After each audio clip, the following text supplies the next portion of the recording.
Their proposal is to cut 83,000 positions from the VA. And you know this, you said it, this just years ago, this governing body passed the PACT Act with overwhelming bipartisan support. It was signed by President Biden in August of 2022, the largest health care and benefit expansion in VA history. You were one of the leaders, increasing disability compensation and extending eligibility for VA care. To meet this increased demand, the VA added 61,000 employees in 2023. These new hires included claim processors, physicians, nursing staffs, medical support assistants, food service workers, and housekeeping staff. And now the progress this body made is in jeopardy by this president. We added 61,000 just to keep up with the demands and the needs, and now he's cutting 83,000. This is an article, if you don't want me to yield. DAV urges Veteran Affairs to be more transparent about vet care amid layoffs and budget cuts. Veteran Affairs Secretary Doug Collins says veterans' care won't be impacted. We saw the largest expansion of VA healthcare benefits in a generation under the PACT Act. Collins attended DAV's recent midwinter conference where he came from behind the podium, walked into the audience, and told attendees that vet care and benefits would not be impacted by the Trump administration. In recent appearances on CBS Eye on Veterans podcast, DAV Communications Chief and Air Force veteran Dan Clare said the VA has not demonstrated how it's going to keep its promise. They have not demonstrated it. DAV also does not have a lot of information about what's planned, he said. Can you imagine that? Leaving all these veterans with insecurity and uncertainty. Now we're hearing about the 83,000 people losing their jobs. 20,000 or so folks might be veterans themselves. We're concerned about how we're going to be able to cut that many people and maintain care and benefits. The VA hired thousands of staffers since 2022 in response to the PACT Act, which brought 800,000 new enrollees into its systems. Collins has said cutting the VA workforce by 83,000 would bring it back down to its 2019 level before we did all those expansions to help women's vets. Clare said he has not heard about specific performance problems with those who've been laid off. Well, you haven't heard about it. Veterans' needs have not changed, and they remain great. The people who are sick from the burn pits didn't necessarily get better overnight, and some of these folks are going to have a long road to hoe when it comes to their health. DAV is getting calls frequently from veterans who are scared, angry, and don't understand what's going on and how it's going to affect them. Clare was one of the first whistleblowers on burn pits in Iraq, which eventually inspired the fight to pass the PACT Act to help veterans who became sick or even died from their toxic exposures. When we started talking about dioxin, when Vietnam veterans heard that, they immediately thought of Agent Orange. And that's probably what this is, our generation's Agent Orange. There's a lot of decisions being made behind closed doors, he continued. We want to know what the plan is. We want to know what the plan is. We're not against efficiency of government. We're not against even removing VA employees who may not be fit performers. A veteran has a unique understanding of another veteran's needs, Clare continued. When you lose those folks out of the VA, the veterans, you lose an institutional capacity to understand veterans. It is also unclear how these cuts will impact VA research, which Clare also stressed has helped veterans deal with complex issues that are service-connected, such as traumatic brain injuries and post-traumatic stress. In addition to being concerned about how recent budget cuts and staff reductions will impact veterans care and caregivers, Clare said DAV is also concerned about the impact on veteran-owned small businesses.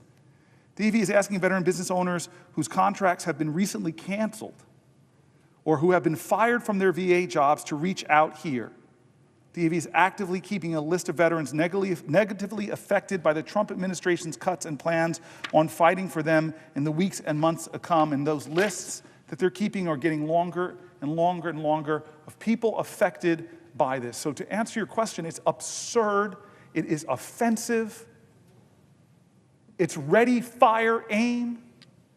Tens of thousands of veterans laid off, veterans who do business and work in contracts ended. Why is this another group that the President of the United States is scaring frightened veterans, angry veterans. I'm hearing from them in my state. You know you're hearing them from yours. What's the plan? What's the plan? What's the plan? They have no answer for us. All they're doing is cutting Social Security staff, undermining the delivery of those services, they're cutting the VA services. And why, by the way? Is it creating efficiency or effectiveness? No. Is it to create savings? Because we got to create savings to give more of those tax cuts to billionaires like Elon Musk. It is not fair. It is not right. When we send people off into the most dangerous environments on the planet Earth and ask them to put their lives on the lines for us, the least we can do as a nation is not penny pinch on their backs of the service that they deserve. For one additional question. I yield for a question while retaining the floor. The senator's right. And so many veterans are afraid right now. And I had a veteran tell me that he was one of those people that got the letter, you haven't performed well. He worked for the National Park Service, actually. And he said, I've been saving lives. I've been cleaning trails. I've been making sure that the national parks are safe for all of you. And then he said to me, I'm a veteran. I served in the war. And I served my country there because I wanted to serve my country and my fellow Americans. And I came home and worked for the National Park Service to do the same.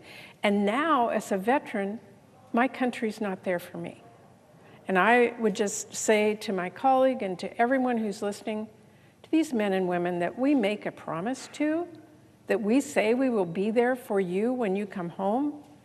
That does not mean slamming a door in your face. It doesn't mean that you have to wait for hours to get the services that you earned. It doesn't mean that you will be mistreated. It means that we will honor you. And I would thank the senator for his response and just say to him again, do you think we're treating men and women in this country as great Americans by the actions that are being taken by this administration? Thank you for the question. No, and I'm just going to read another article that's going to make even clearer the point you just laid that's so strong and so important. This is from Axios, How White House Firings Are Hurting Veterans. The Trump administration's big cuts to the federal government are hitting one group particularly hard, the country's veterans. Why it matters? Many of those who've served in the military derive a sense of purpose and belonging from their government work, viewing it as a way to serve their country and help their peers outside of active duty. The big picture. It's not clear yet how many vets have been fired or will be. Last year, veterans made up 28% of the federal workforce, 28%. Per federal data, a far bigger share than the 5% in the private sector. About 36% of the vets working in civil service, more than 200,000 in total, are disabled or have serious health conditions per federal data. 36% of the vets working in civil service are disabled vets. This is the largest attacks on veteran employment in our lifetime, says William Attig, executive director of the Union Veterans Council, a large group that represents many of these workers.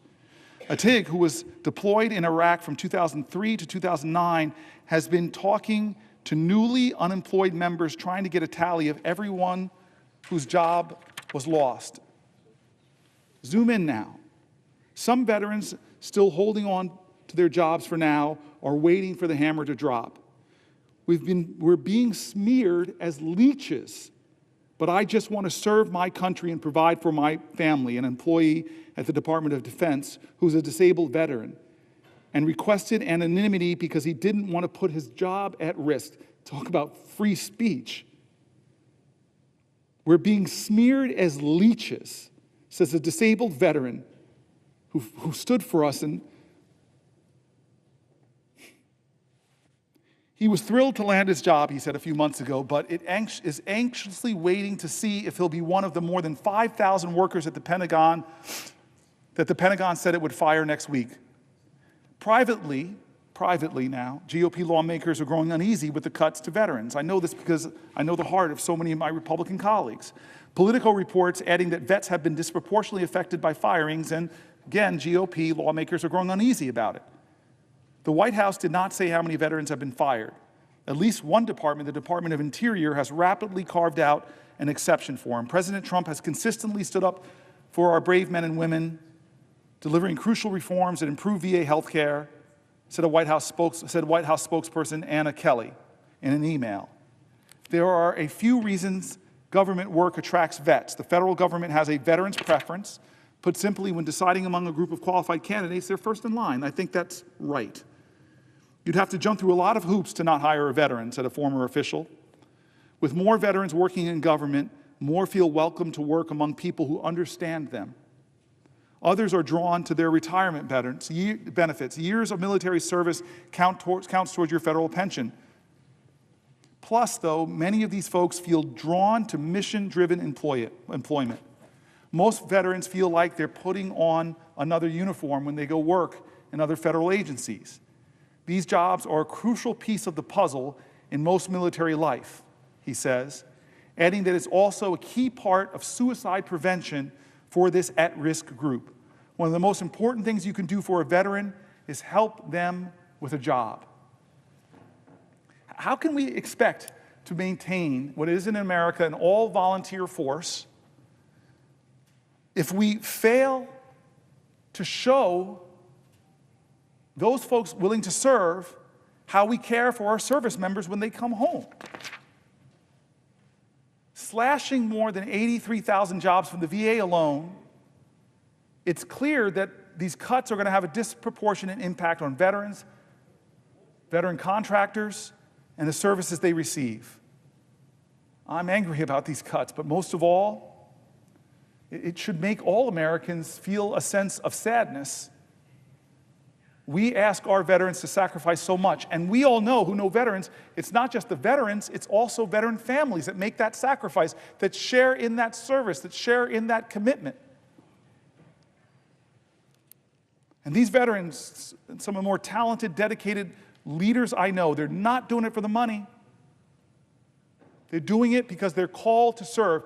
You know how many people jumped into service after 9/11? Friends of mine rushed to join the military, to serve in Iraq and Afghanistan.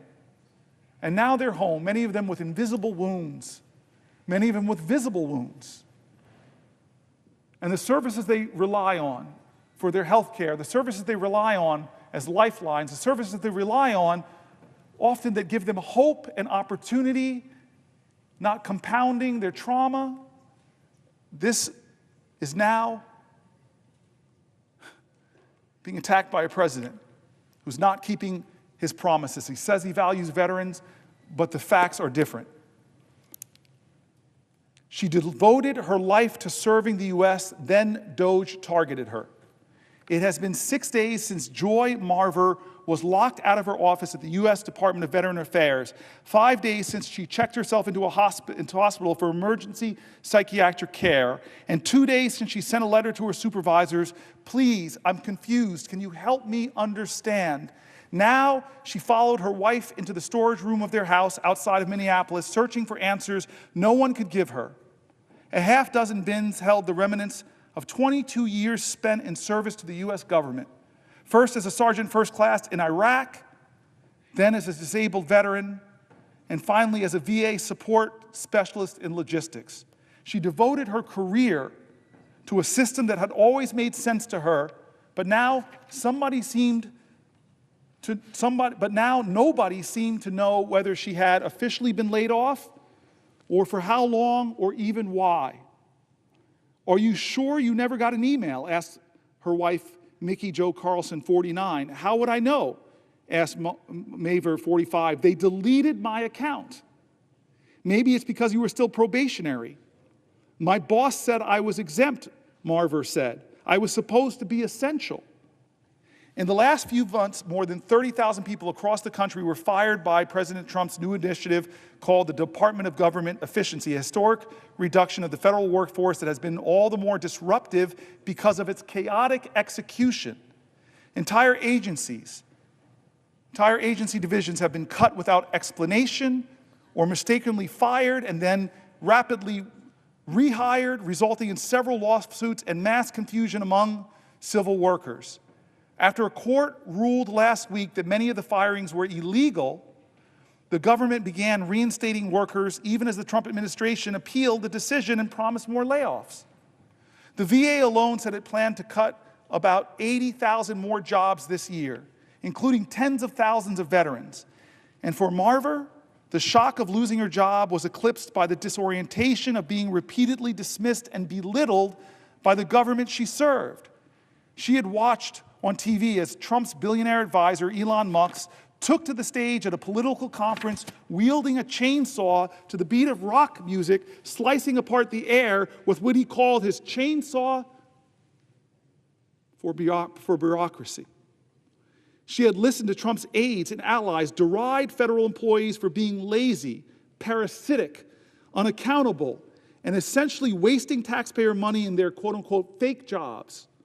In Marver's case, that job had meant helping to retrain soldiers for civilian work and coordinating veteran burials while earning a salary of $53,000 a year. Here's the note I got a little while after I was hired, Marver told Carlson, pulling up a form letter from the government. "You represent the best of who we are as Americans," it read. "You could have chosen to do anything with your talents, but you chose public service. Kind of boilerplate, but it's nice," Carlson said. Madam Chair, Senator Booker, will you yield for a question? Before I yield, I just want to acknowledge my friend in the chair, and she's cracking a tight whip, so I appreciate you following the rules here. I got to read this now, and then I'm eager to get your question because you are one of the few people I knew before I got to the Senate. That is what I wanted to talk about. Well, I'm sorry. I didn't yield. I didn't yield for a question. I'm sorry. You can't say anything, sir. Oh. The parliamentarian will jump all over you. I have the floor. So much power, it's going to my head. Senator, will you yield for a question? Oh, man. Known you for like 25 years. I wanted to talk about you, but you're being so insistent.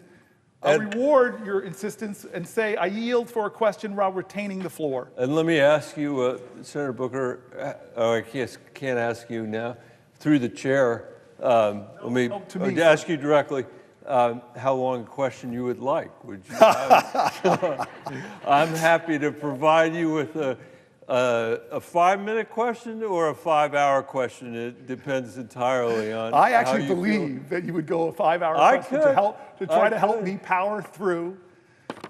Senator, as you know, we've been at this for... My wife, Susan, would I love your wife, Susan. I love you and your wife, Susan, but I love your children more. Your girls are amazing. That's why I came down here. You know, when I remember...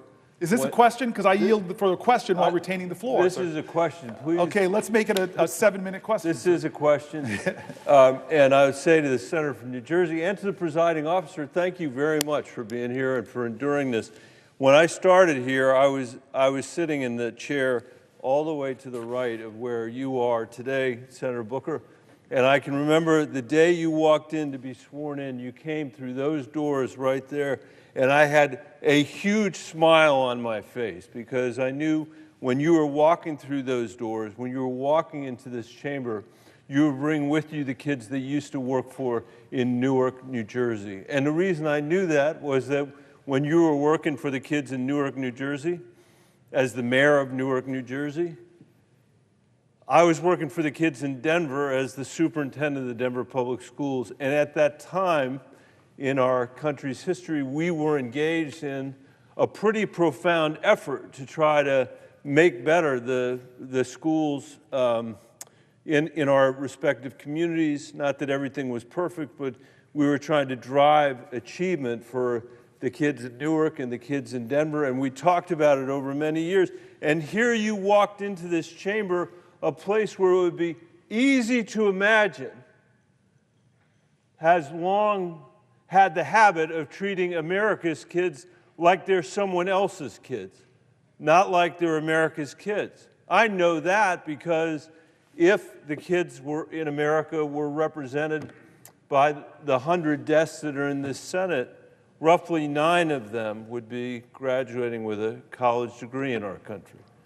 9 of these desks. If we thought about the rates of literacy, the failure in our country to be able to teach people how to read or do mathematics, decade after decade after decade, the proficient students would consume just a few desks in this place, and everybody else would not be able to do basic levels of reading and basic levels of math. And, but here you were, somebody who understands that, and here you are, somebody who understands that.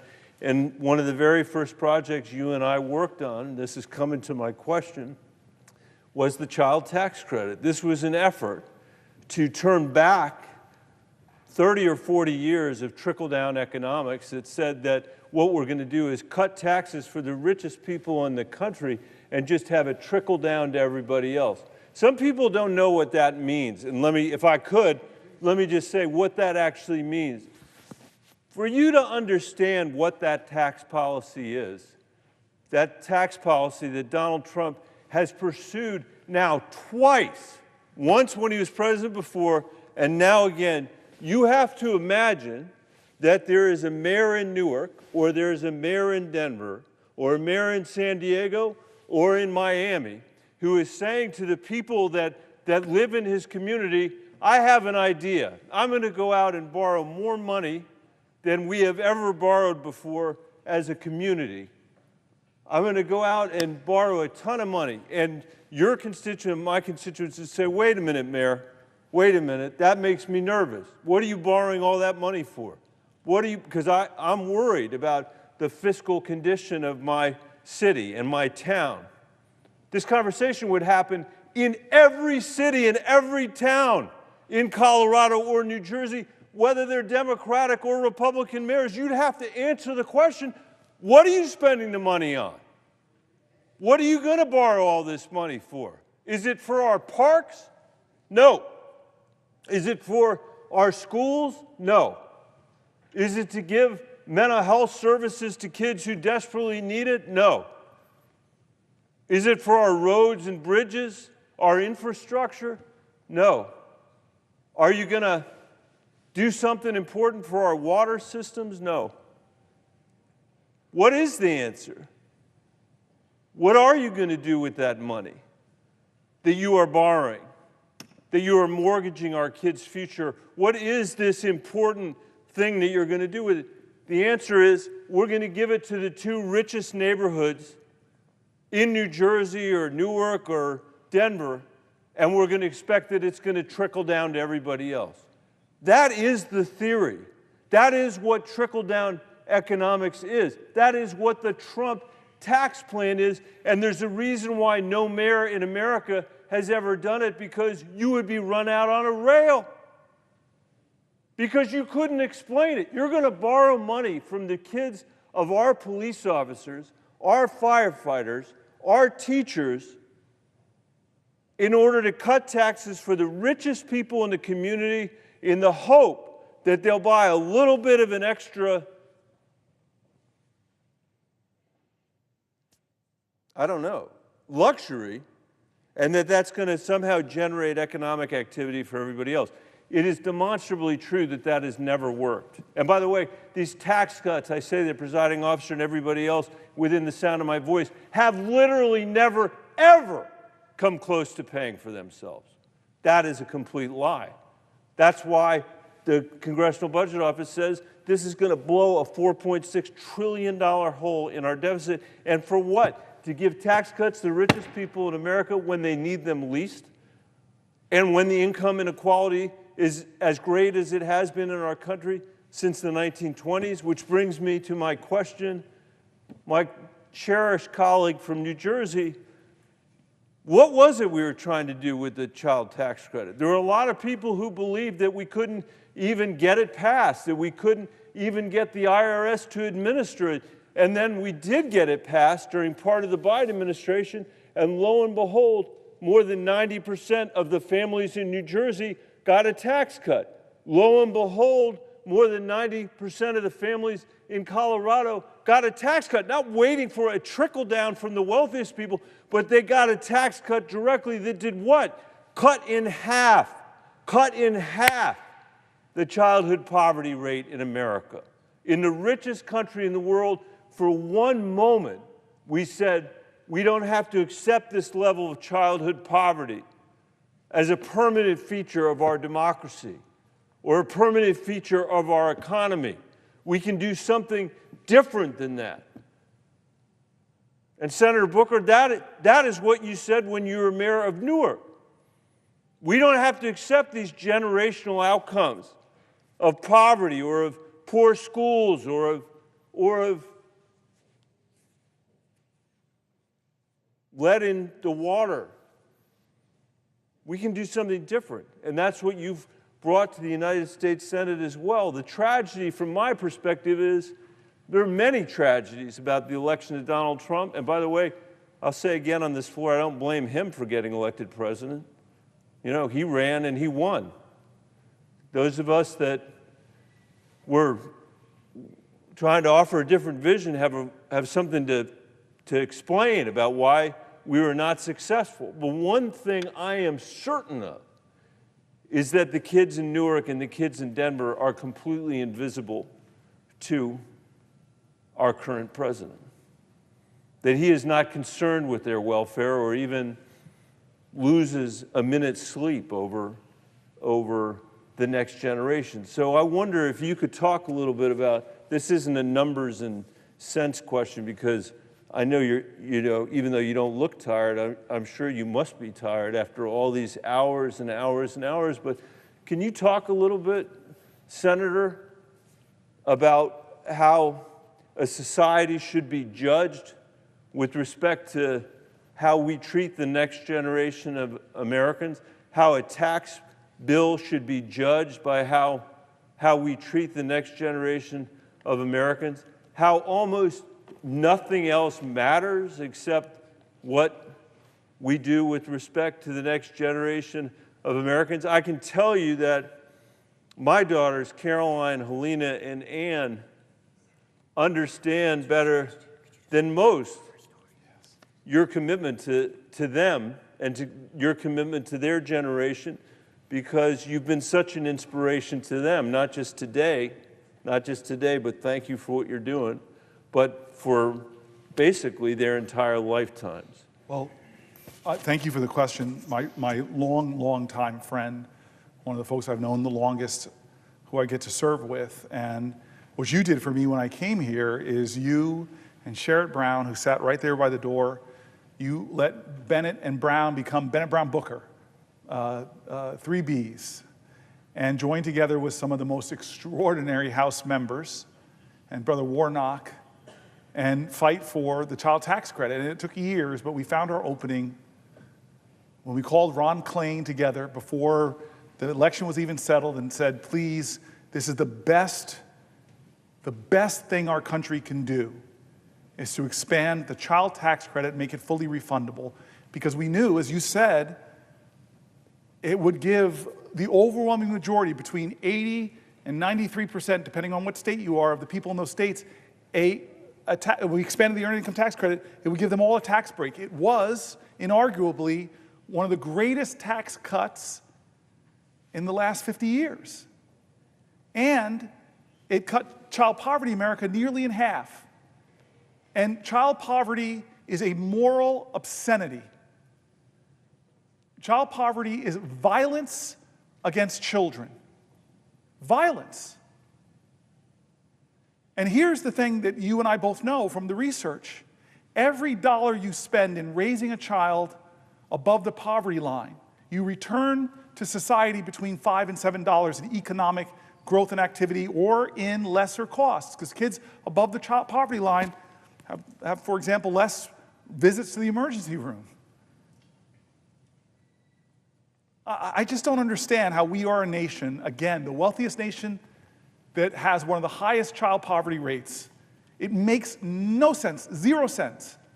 When we proved once and for all with that 1-year effort, because we couldn't make it permanent, we were short 1 vote in this body, we proved forever in America that child poverty is a policy choice, not an inevitable reality. And so you ask the great question, why in a nation that was founded on men that studied virtue, the ideals of virtue, they were imperfect geniuses, but they really struggle with moral philosophy. We have the power We've proven it to cut child poverty in half. What's the argument against it? Wasteful spending? Come on, come on. Giving trillions of dollars of tax cuts to the wealthiest in America, I'm sorry, it's wasteful spending, especially if it ends up blowing a hole. Those tax cuts don't pay for themselves. Trump won tax cuts, didn't. Renewing them won't. Doing the same thing over and over again and thinking you're going to get different results is the very definition of insanity. You are one of the most passionate. I remember a stem winder of a speech you gave in this body. You were so angry. I love it when it's Bennett unchained. You were so angry when you started talking about the horrible policies of this nation that has eaten away the inheritance of children to come. Why you went off on the trillions of dollars spent on stupid foreign wars, where our brave men and women fought for this country, but this country made bad mistakes in these long wars. You talked about the money we spent there, and you talked about the first time in American history. Common sacrifice every war before that, not just the men and women who were brave enough to go out and fight. You said the first time in American history that we said the only people that are going to bear a burden are the people that are going to go. The rest of you get tax cuts. George Bush, first time ever, we went to war and we gave tax cuts from the Civil War to the Revolutionary War to World War I to World War II. It was a common collective effort. My grandmother talked with pride about victory gardens and pride about war bonds. Everybody pitched in. And so here we are at another crossroads. And is America going to tolerate? Is America going to tolerate this idea that we're going to give extraordinary tax cuts to the overwhelmingly, disproportionately will accrue to the wealthiest amongst us? For what? If I was a mayor, I'd have to answer it. So I appreciate your question, but I also appreciate your moral indignation. I really do. I keep saying over and over again, elevating the voices of Americans on this floor, elevating the point, I hope, that we can't keep doing things like this as business as usual.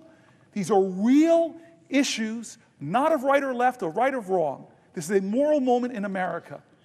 And you point out a very clear choice we have when we talk about our tax policy. It should reflect our values. Thank you, sir. Will the senator yield for a question? For Jack Reed, I would do just about anything. So I yield for a question while retaining the floor. First, thank you for continuing to highlight the harm that's being done by the Trump administration on average Americans, working Americans. Flouting the law, withholding federal funds, illegally shutting federal agencies, ruining long-standing alliances, increasing prices, taxes on American consumers. It goes on and on and on. Last week, the Department of Health and Human Services announced that it would fire 20,000 employees. Those cuts appear to be taking shape right now. Is the senator aware that there are reports that thousands of HHS staff have been locked out of their offices this morning? To answer the senator's question, I've been on the floor since last night. I haven't read any news reports, but when you say that, am I aware of thousands and thousands of HHS employees who've been laid off of their jobs? I'm not aware of it. I'm not surprised. The question isn't, is Donald Trump going to lay more people off? The question isn't, is Donald Trump going to lay more disproportionately veterans off? The question is what are we going to do to stop it when it isn't thoughtful, reasonable cuts, when he talks about the people he's cutting as leeches, demeans and degrades their commitment to service and their noble obligations. We were told that HH&S would be about making America healthy again. And I haven't seen that. I've seen them cut services that give access to children to fresh and healthy foods. I've seen them cut regulations on polluters that make our air quality worse, which hurts people with emphysema, with asthma, with other respiratory diseases. In fact, a lot of the actuarials show more Americans die when polluters are allowed to go back to polluting more. I could go through the things they're doing that are not making our water healthier and safer, not making our air healthier or safer, not making more access to health care that stops and treats chronic disease, not giving access to healthy foods. We're not making America healthy. And so these cuts, they don't surprise me, but they hurt me. They hurt me. These are Americans. These are disproportionately veterans. And I thank you for speaking up for them today. If the senator would yield for another question. I yield for a question while retaining the floor. President Trump and the Secretary of HHS, Secretary Kennedy, are, as I indicated and made you aware, they are firing a host of people today. But the critical staff functions will be undercut. For example, the Low-Income Energy Assistance Program and the National Institute for Occupational Safety and Health. They will focus on worker safety. LIHEAP, as you know, provides essential support to literally keep people warm in the winter and cool in the summer in our southern states. And with LIHEAP undercut like that, there will be effects. People will become unhealthy, in fact, possibly couldn't even pass away and perish. NIOSH, on the other, is an agency that looks after 164 million people in this country so they're safe. And we all know, we all remember back all those stories about the Gilded Age, which sometimes I think the administration wants to bring back, where children labored in shops, where garment workers were killed in fires because there was no way to get out. All the exits were sealed. The National Institute for Occupational Safety and Health prevents that. And work-related industries, injuries and illnesses cost our economy about $250 billion annually. So that will double, triple, quadruple. And we're seeing all sorts of reports about the National Center for Injury Prevention and Control at CDC. They do critical work. They're under the gun. We're seeing reports that the director of the FDA Center for Tobacco Products has been fired. We can see that President Trump and Secretary Kennedy would rather stand up for big tobacco than for young kids who get hooked on it and it ruins their health. These are just a few of the cuts. And I want you to, I know you're aware of these. I know you're focused on these. They're going to destroy years of progress. And basically, it's being shouldered by working Americans. You know, nobody who lives in Mar-a-Lago needs LIHEAP heating. Nobody who dines at Mar-a-Lago needs occupational health support. But the waiters do, and the grounds people do. So, Senator, just your comments and thoughts. I so appreciate the question from my friend. I really think empathy is a superpower, and you are Superman in that category. Because you're thinking about the people affected. We throw these acronyms down here, and they sound like government programs, but you meet with the people. I remember when I was starting out my political career in service in Newark, and I had this dear friend named Kim, and she was one of these people that worked trying to sign people up for LIHEAP. And the stories that would affect her of people that was a lifeline for them to have a little bit of resources to help them get their energy costs in a place where they could afford heat in the winter and some air in the summer. Stories of elders and vulnerable. I don't understand how we can be a nation with so much wealth and abundance and we haven't figured out a way to design a system where when you invest in the well-being of people, people thrive. Kids growing up in quality housing with great public schools, with clean air, without lead in their water, above the poverty line. You know what I love about young people in this country is their resiliency. I meet these beautiful children with light in their eyes, and all they need is a little fertile ground, and they go beyond our imagination in what they can achieve. And so here we are taking our national treasure. The resources being paid into our taxes are our national treasure. And what do we invest in? What do we do with it? Well, we're running up more debt. We're not going to pay for these tax cuts that are overwhelmingly going to go to the wealthiest. But we're taking all these things that people rely on, from our veterans to our seniors to our disabled to expectant moms. We're just taking as much as we can to defer as much of this gross tax cuts that go disproportionately to the wealthy. And so again, I return to where I've been for closing in on 19 hours. I go back to, what are we going to do about it? It can't be business as usual. There are too many things we've already covered that show that this is a moral moment in America. Where do we stand? It's time, as John Lewis, as I keep repeating, he says it's time to get into good trouble, necessary trouble, to redeem the soul of our nation. And when you're talking about, goes directly to the soul, what do we stand for? Who do we stand for? We should stand for each other. Thank you, sir. Will the senator from New Jersey yield for a question? To my dear friend, I yield for a question while retaining the floor, and I thank you for being here. I thank you for your leadership. I thank you for what you stand for, and I look forward to your question.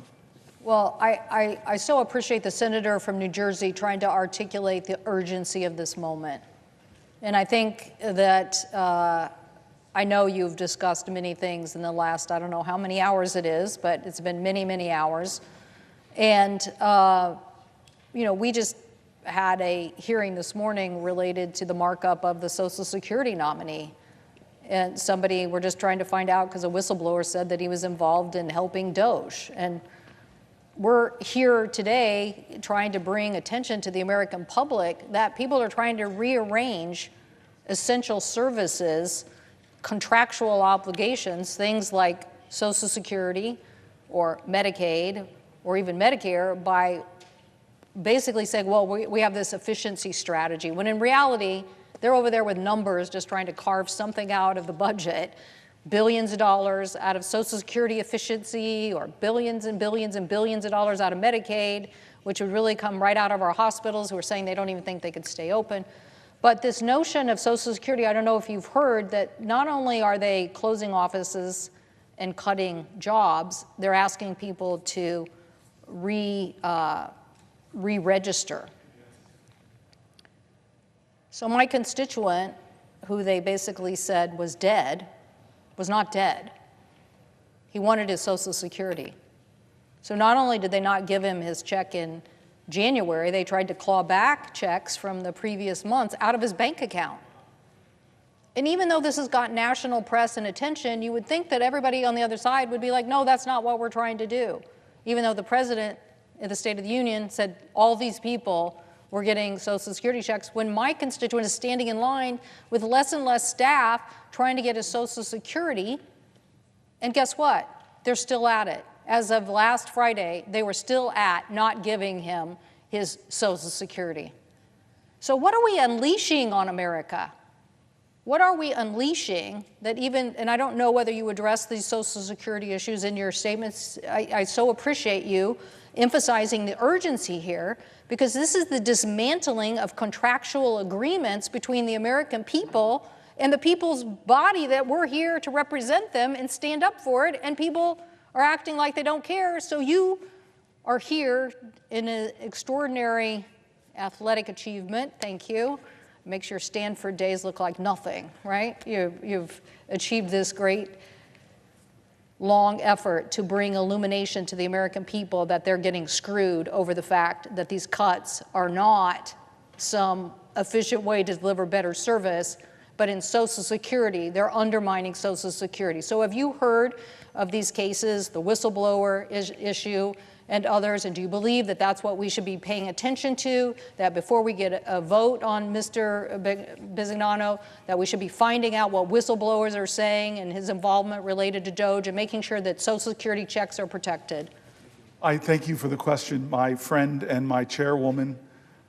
I did talk about this, but it is so worth repeating. At some point in the night, we covered Social Security, and we read story after story after story of senior citizens that are frightened and afraid that the President of the United States would stand in a joint address and attack Social Security, make fun of it with lie after lie after lie about millions and millions of people getting fraudulent checks, when the people who do the fact-checking and even the Social Security folks themselves say that it's a minuscule amount of people getting checks, and usually it's an overpayment.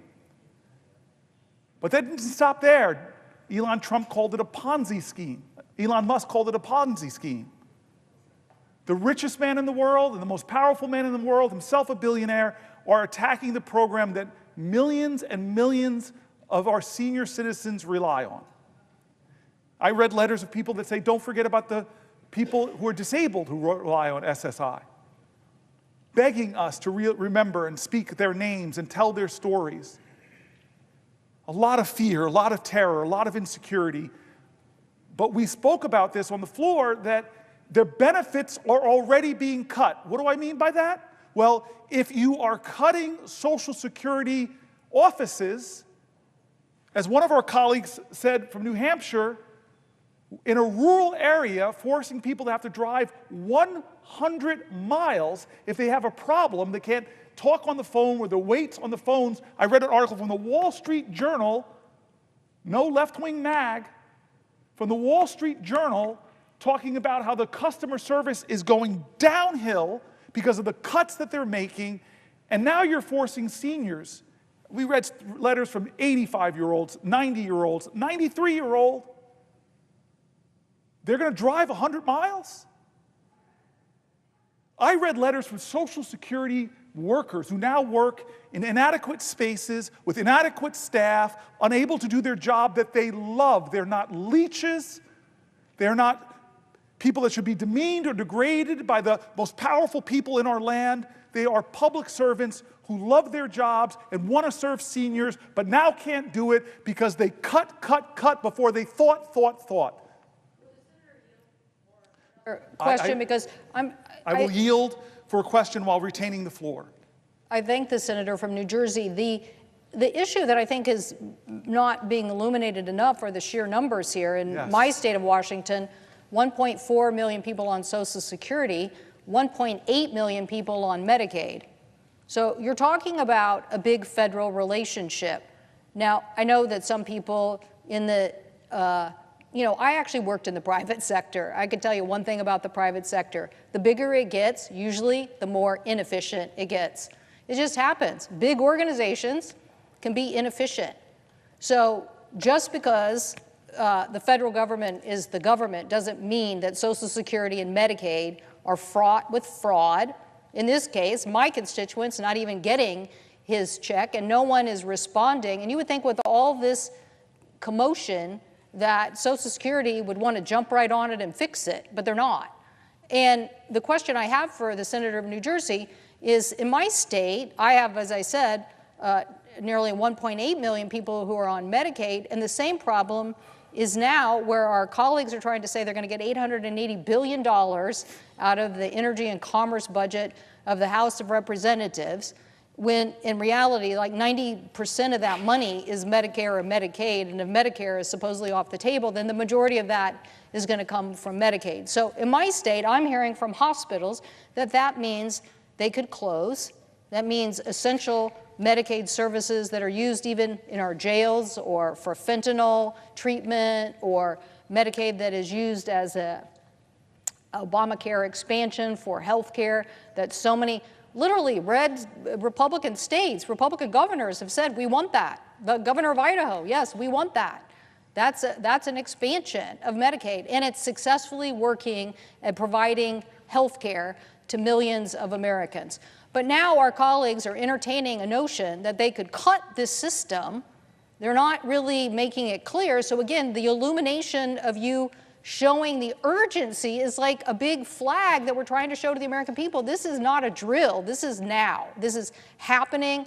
The beginnings of it are happening. And now this debate that's going to ensue is going to be a massive cut into those programs unless the American people wake up. Now, are your states, and are you hearing this in New Jersey about the Medicaid cuts, the impacts on hospitals, on the delivery system, on essential services? I cannot emphasize to you strongly enough, we decided to start this whole thing at 7 p.m. last night with Medicaid. And we read story after story after story after story of people who are Medicaid beneficiaries, who are terrified, who are afraid, who didn't say if they cut $880 billion, if they diminish the cuts in any way to their services, they're holding together their lives in this fragile financial equilibrium that one little tug of a transportation service, one little tug of a home health care giver, it all crumbles. They're terrified and afraid. Some of the Americans are dealing with the greatest challenges, not of their own making. Some of them working full-time jobs and getting an injury. It costs extraordinary amounts of chaos to their lives. So yes, I read from the people who are recipients. I read from the people who run hospitals, from rural hospitals to urban hospitals to level 1 trauma centers, who all said that if they cut hundreds of billions of dollars, that it'll affect them. I did something really important. I read from Republican governors and Democratic governors, because I keep saying over and over, America, this is not right or left, it's right or wrong.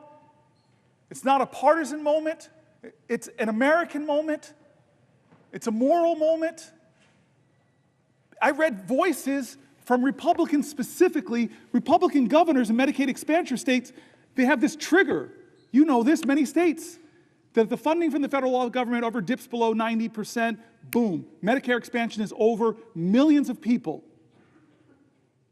in financial crisis, in healthcare crisis. What is it going to take for us to say no? With such a firm voice, such a chorus of conviction, thousands, hundreds of thousands of Americans, red, white, and blue, every state saying, do not do this for no good reason but to give the majority of your tax cuts to billionaires like Elon Musk. It makes no sense. Who are we as a country? This is not normal times. This is not usual. We should be standing up, because I read the stories of Republicans who run hospitals, Republicans who are governors, who are all saying, don't do this, don't do this. Senator Padilla, I was teasing, I'm not yielding yet, Senator Padilla, I was teasing that man over there named Bennett, that he and I have known each other for years, but you and I have known each other longer. I knew the senator from Washington before I got here, mutual friends. So these are 3 people that were friends of mine before I met this institution. Had Coons here, I have all 4. You, though, I knew longer than Bennett and longer than the great senator from Washington and the chairwoman. We met in 1998, 99, around then. We were both city council people. And the dear friend, the beautiful man who introduced us, told me before we walked in your office that you were a rising star. You were a man of deep decency, that you were going to do extraordinary things in your career, and he did not overstate the fact. You're one of my close friends, and I definitely yield for a question while retaining the floor. Thank you, and let the record reflect that he said the exact things, same things, probably better things about you, and he was absolutely correct. But I couldn't help but interject right at the moment where I did, because once again, your passion is coming through. There's been, well, first of all, I tremendously admire what you've been doing here on the floor of the Senate today, starting with last night. And as I've been watching off and on, there's these moments where your empathy and your sympathy and your care and concern is coming through. You can't help it. It's who you are. There's been other moments, as you've been talking about some of the key issues and dynamics of this current political climate that we're in, where your passion is coming through, and at times anger. I know it because I've seen it. I know it because we're getting calls in my office about this. I know it because if you monitor comments and commentary on social media about what my colleague is doing here on the Senate floor, some people have asked, why is he so angry? Why, I'd like to say here, right now, that Senator Booker has every right to be angry because of what's going on. I know I'm angry with so much of what's going on, and the American people have every right to be angry with what's going on, because none of what we're seeing come out of the Trump White House is normal. But every day, this approach of flooding the zone with more and more extreme actions runs the risk of making people grow numb to these attacks. And we certainly can't surrender to the feeling of just being overwhelmed by their tactics. And so I want to thank the senior senator from New Jersey for doing what he's doing to shake and awaken the conscience of our country. Now, as I listen to my colleague talk about the real dangers of the Trump administration, what it poses for our nation, I also reflect on what it means for our environment. Because I know it hits home for many folks, but especially in my home state of California. Look, California, many of you have come to visit time and again, is home to some of those beautiful parks and natural wonders in the nation. But if you grew up in Southern California, like I did, you also know there's a flip side to this climate discussion. Definitely feeling And we lived through the real costs of climate inaction. Now, growing up, I can tell you not just about the smell of diesel exhaust, which I'll never forget, sitting on a school bus going to and from school, or the regular days where school would be shut down early, we'd all be sent home because of the smog, toxic smog in the air in the greater Southern California area. These were concrete reminders of the real threats that emissions pose to our health. California also knows the dangers posed by extreme weather. We know the droughts, we know the floods, and yes, all too often we've come to know wildfires, devastating wildfires like the ones we experienced in Los Angeles County at the beginning of this year. Now, Senator Booker was kind enough to come visit a few weeks ago to tour Altadena, the epicenter, if you will, of the Eaton fire that devastated so many. And I think we'd both agree, and anybody who's visited the area to see for themselves would agree, that you cannot see what happened in and around Altadena and come away unmoved. I go on and on with examples and reasons to say to you that this is exactly why California for decades has worked so hard against pollution and against the impacts of climate change. Everything from being aggressive on tailpipe emission standards to our ambitious conservation goals. The 30 and 30 goals set out by the Biden administration were modeled after the 30 by 30 goals set out by the state of California. California is also home to the very first Earth Day, which is now celebrated nationally each and every year. But today, much of our progress is now at risk, because just in the first 2 months of the second Trump administration, we've seen nothing but attacks on this progress of environmental protection. The Trump administration has sought to reverse the endangerment finding, which is the most basic finding of climate science, that yes, greenhouse gases harm public health. They've taken the steps of illegally freezing funding that this Congress had previously appropriated. I'm talking about the types of investments that keep our kids in our communities healthy. Now, earlier this month, the EPA, Trump's EPA, announced that they would be rolling back more than 30 environmental rules. By doing so, they're not just going to make Americans less healthy, they're also going to hurt our economy. And it's going to clear the way for China to become the world leader in green technology. So much for America first, if they continue down that road. But even while the Trump administration has refused to fight climate change, it's one thing to not be helpful. They've actually taken a number of steps that are actually harmful and hurtful, make it harder, for example, for states to respond to natural disasters. They've toyed with tying wildfire disaster assistance to political demands. They've proposed eliminating FEMA. They've implemented federal freezes on things like hazardous fuel removal and the hiring of federal firefighters, things that we need to do in the winter months to prepare for the hot and dry summer months when the risk is greatest.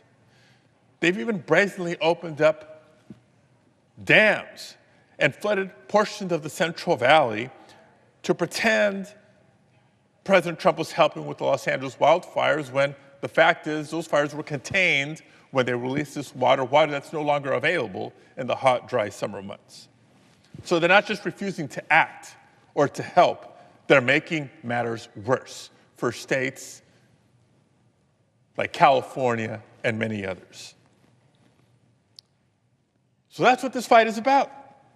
Our fight for the environment is about America's health and safety. It's about American jobs, and it's about America's future. With all that being said, my question to Senator Booker is this. For the next generation of Americans, for the young people who are tuning in and wondering, well, what is it that I can do? Do I have a voice? Do I have any power?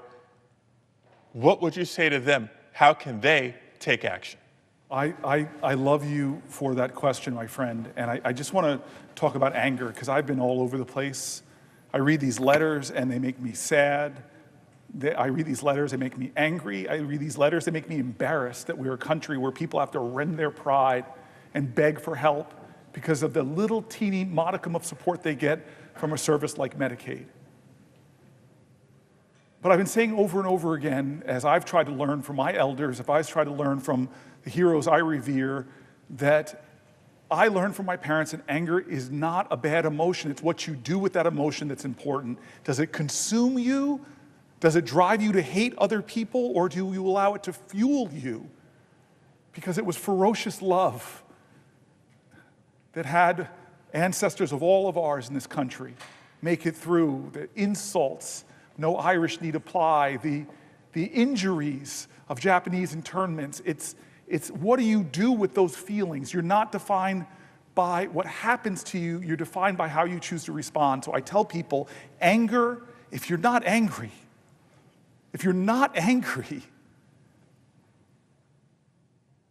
let that fuel you. Well, what about the heartbreak that I feel? Well, I get emotional sometimes because I read a letter and something in it makes me remember somebody I know, or to feel the hurt of constituents begging for help, and it breaks my heart. But I tell you, if America hasn't broken your heart, you don't love her enough.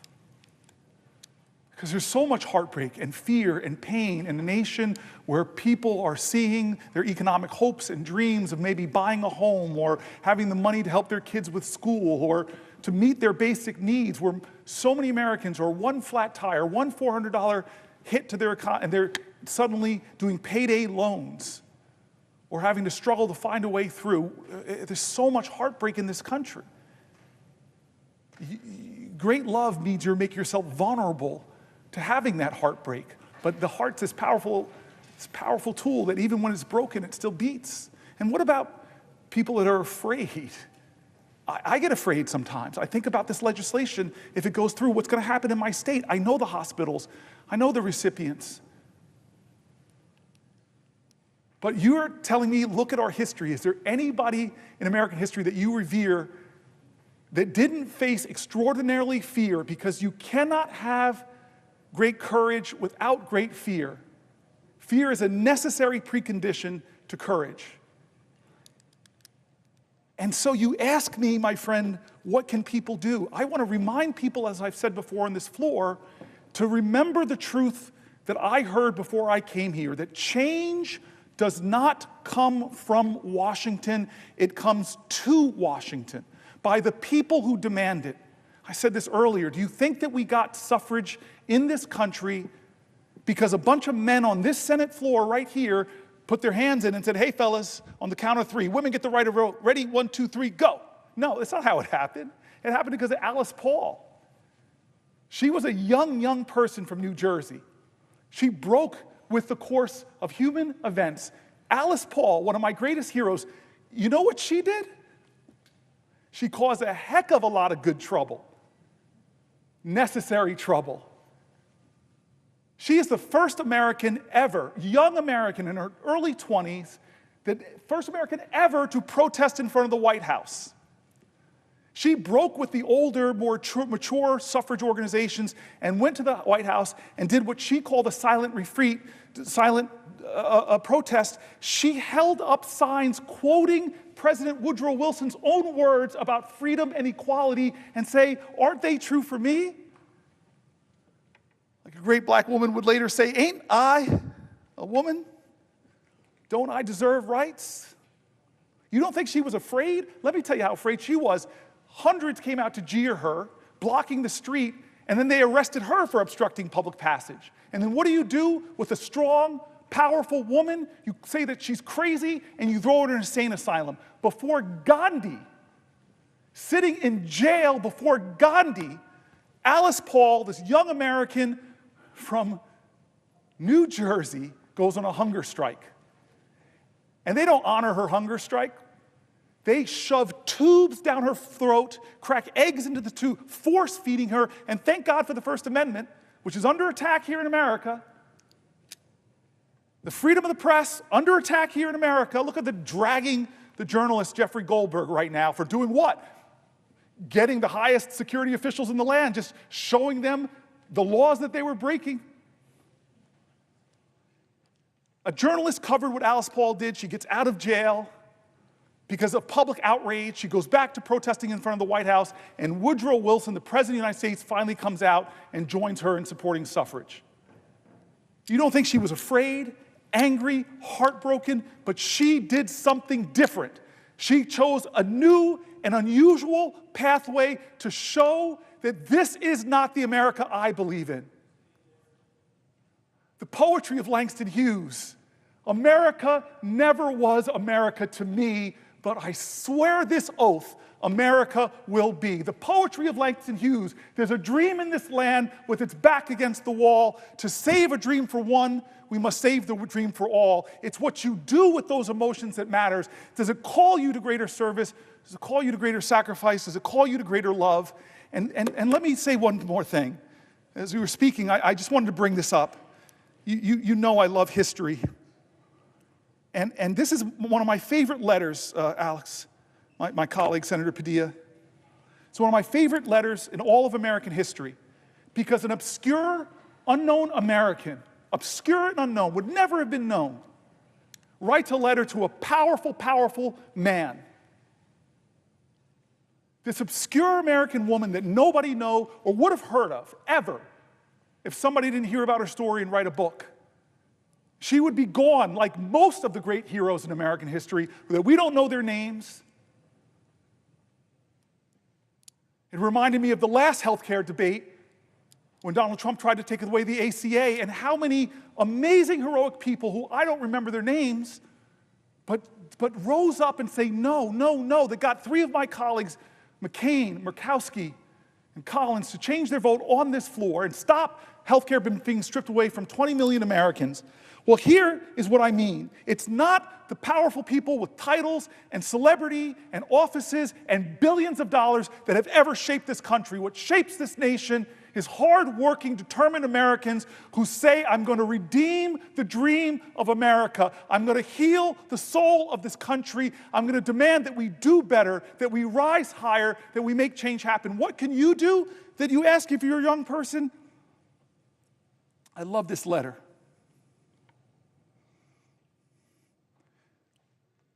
It's written by Frederick Douglass to an unknown person that would have never been heard of if it wasn't for this book.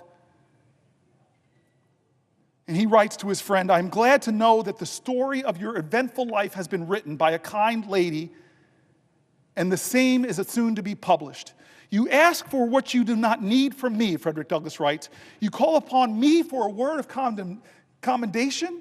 I need such words from you far more than you could need them from me. He says to this unknown woman, especially where your superior labors and devotion to the cause of the lately enslaved of our land are known as I at least know them. The difference between us is very marked, says the great Frederick Douglass, one of the most known people. He was the most photographed man, period, in the 1800s.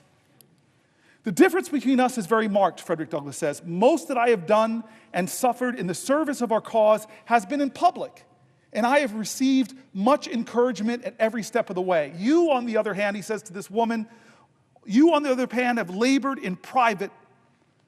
I have wrought in the day, you in the night. I have had the applause of the crowd and the satisfaction that comes of being approved by the multitude, while the most you have done has been witnessed by a few trembling, scared, and footsore bondsmen and women whom you have led out of the house of bondage, and whose heartfelt God bless you has been your only reward. The midnight sky and the silent stars have been the witnesses of your devotion to freedom and to heroism, accepting of John Brown of much encouragement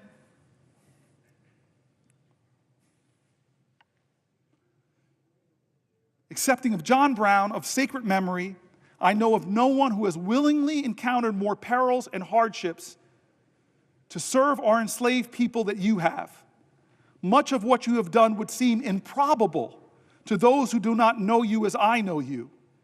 It is to me a great pleasure and a great privilege to bear testimony for your character and your works, and to say to those to whom may come that I regard you in every way truthful and trustworthy. He gave his legitimacy to this book project, Frederick Douglass, to then an unknown woman who did the most heroic things. Her name was Harriet Tubman.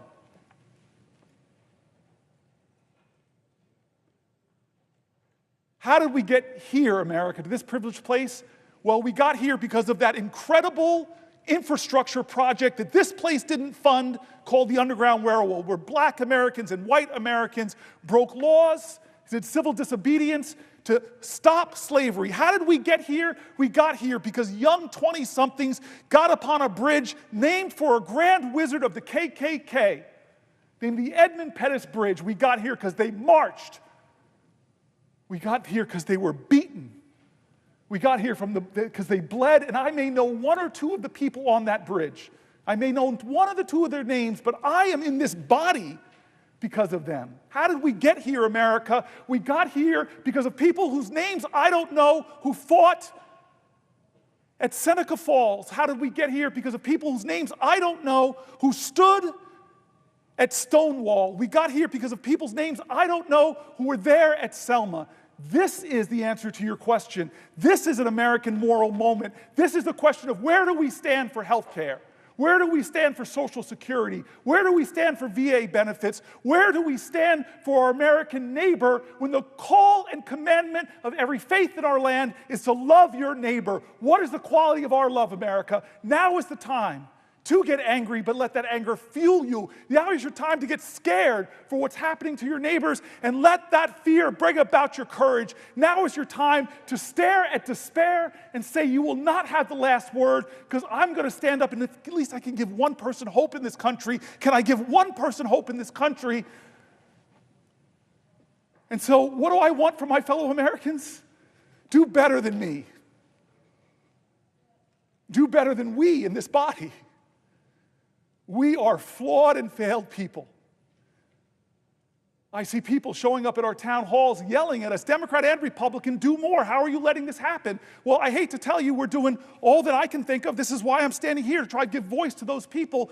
But what is more needed from now is less people sitting on the sidelines, less people being witnesses of American history, and more people determined to make it, to make history, to call to the conscience of this nation, to say, I will not stand for another American to lose their health care for a billionaire. I will not stand for another veteran who's dedicated to stopping the suicide of other veterans to lose their job. I won't stand for the air quality in my community to be made worse because they're letting polluters pollute more. I won't stand for the collective assaults on the Constitution by a man who even the highest judge in our land, a Republican-appointed judge, said, stop threatening and bullying other branches of government. When is it going to be enough? My voice is inadequate. My efforts today are inadequate to stop what they're trying to do. But we, the people, are powerful. We are strong. We have changed history. We have bent the arc of the moral universe. And now is that moral moment again. It's the moral moment again. God bless America. We need you now. God bless America. If you love her, if you love your neighbor, if you love this country, show your love. Stop them from doing what they're trying to do. For almost 20 hours, we have laid out what they're trying to do. 20 hours. I want to stand more, and I will, but I'm begging people, don't let this be another normal day in America. Please, God, don't let them take Medicaid away from 10, 20, 30, or 40 million Americans who desperately need it. Don't let them do it.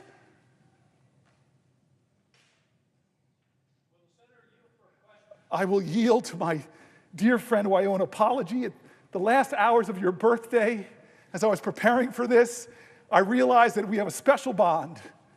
Before I yield, I want to tell this guy. The senator was discussing... Hold on. I yield, but I retain the right to the floor. So I yield, but I retain the right to the floor.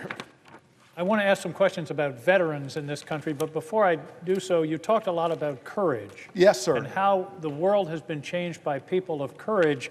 And I look down at my tie that I have on today. Yes. Which has the signers of the Declaration of Independence.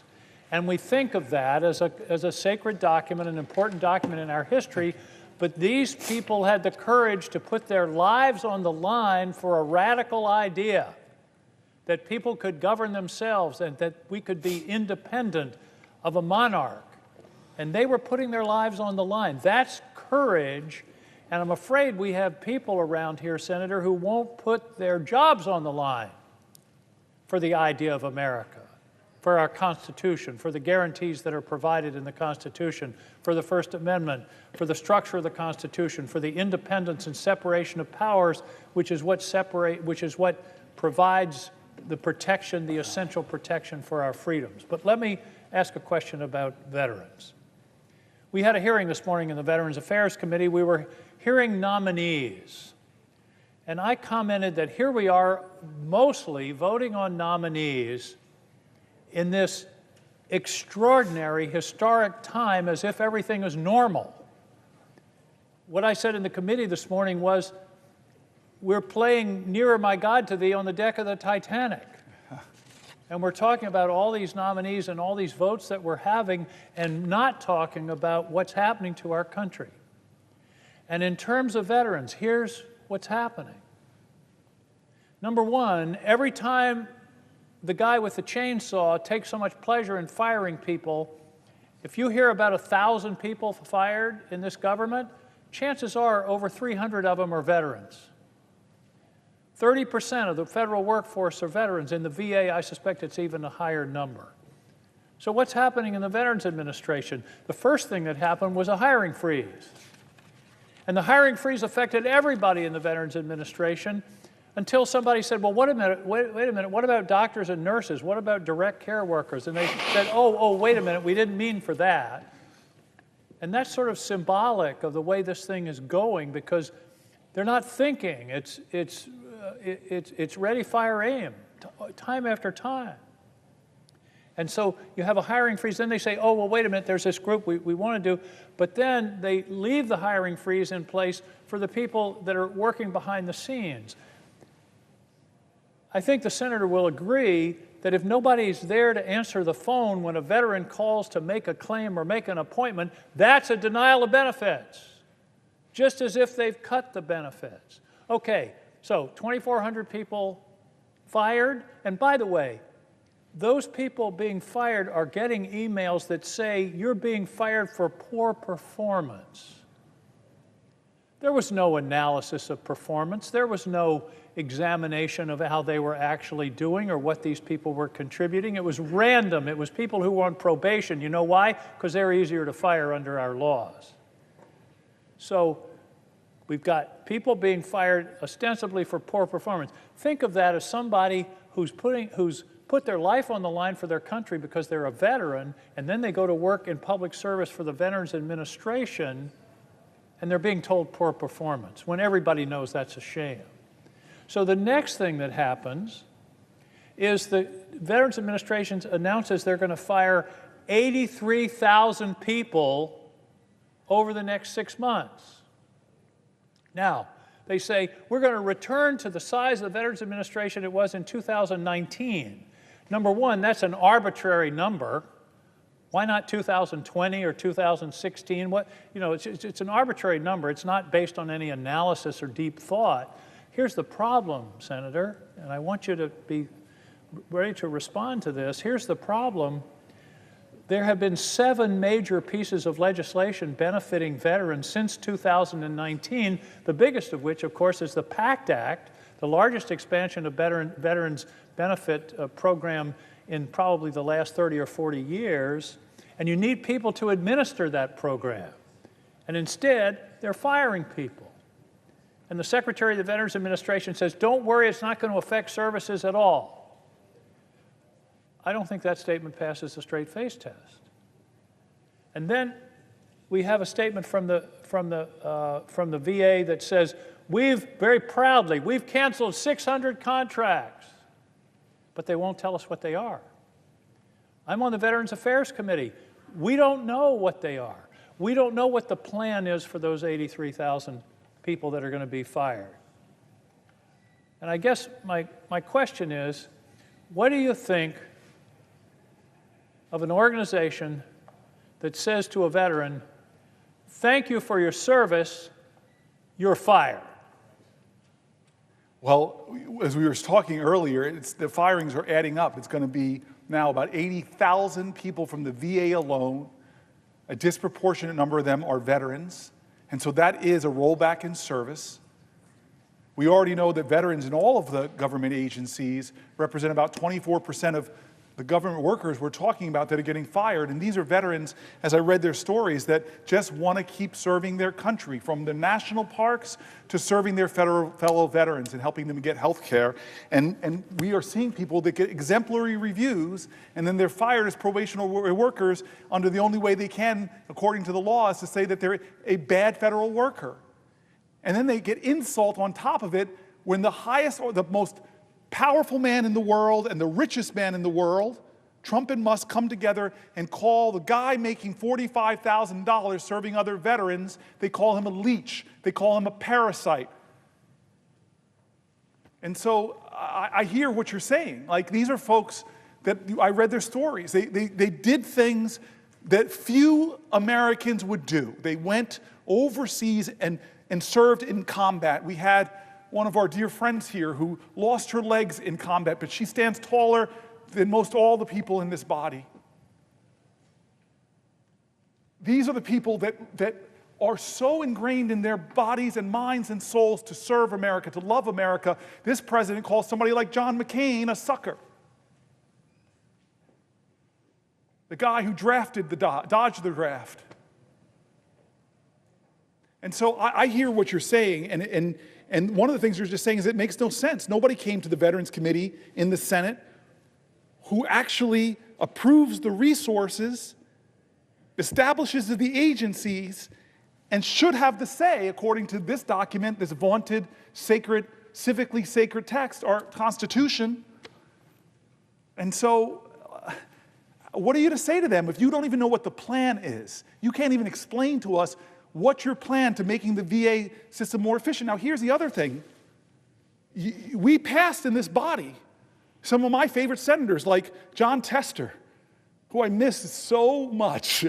Maybe I even just miss bumping into the guy because he was the only person in the Senate that let me run from one hallway all the way and hit him. I used to joke that it was this test to see what happens when the unstoppable force meets the immovable object. He is a void in this place, but he stood for that PACT Act, gave some of those fiery speeches, and finally we got that bill passed. And we had to add tens of thousands of jobs because of the increased hundreds of thousands of people that were affected from these burn pits or from other challenges. And now we're cutting back 83,000 employees? Patty Murray came down here and said something that affected me in my first weeks as a senator when I in New Jersey sat down with women veterans and they told me how long they had to wait for gynecological care. And so what is this administration doing in its 83,000 cuts? They're going to improve services to our female veterans? I don't believe it. I don't believe it. Show me I'm wrong. Because we have an Article I duty, oversight, checks and balances. Are we doing that right now?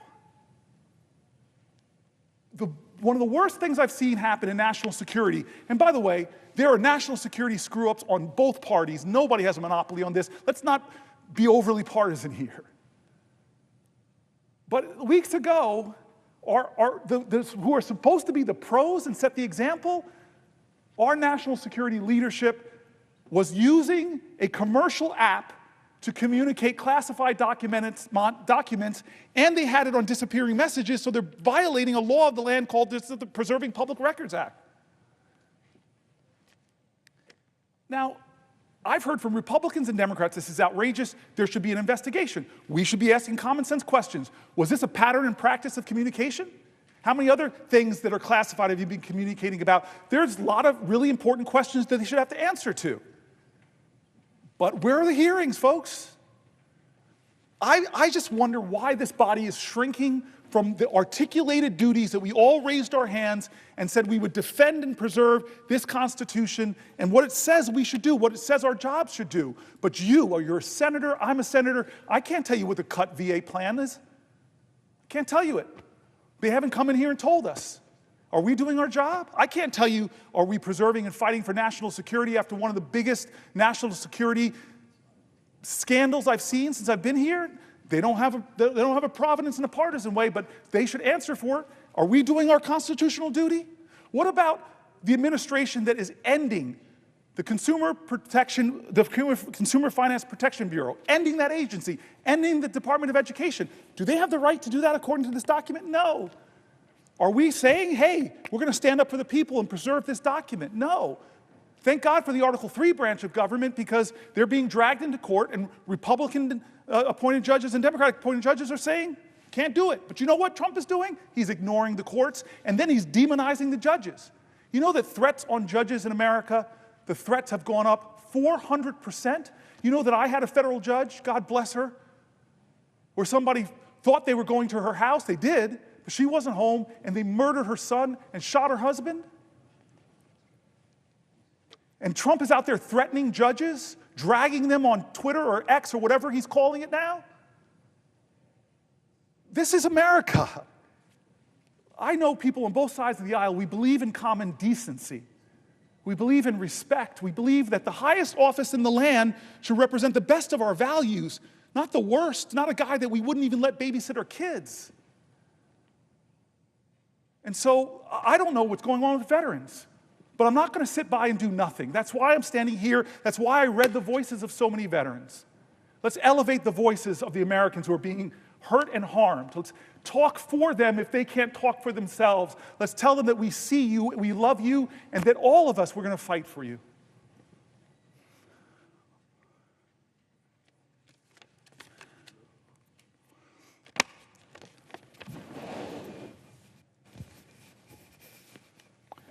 Will the gentleman yield for a question?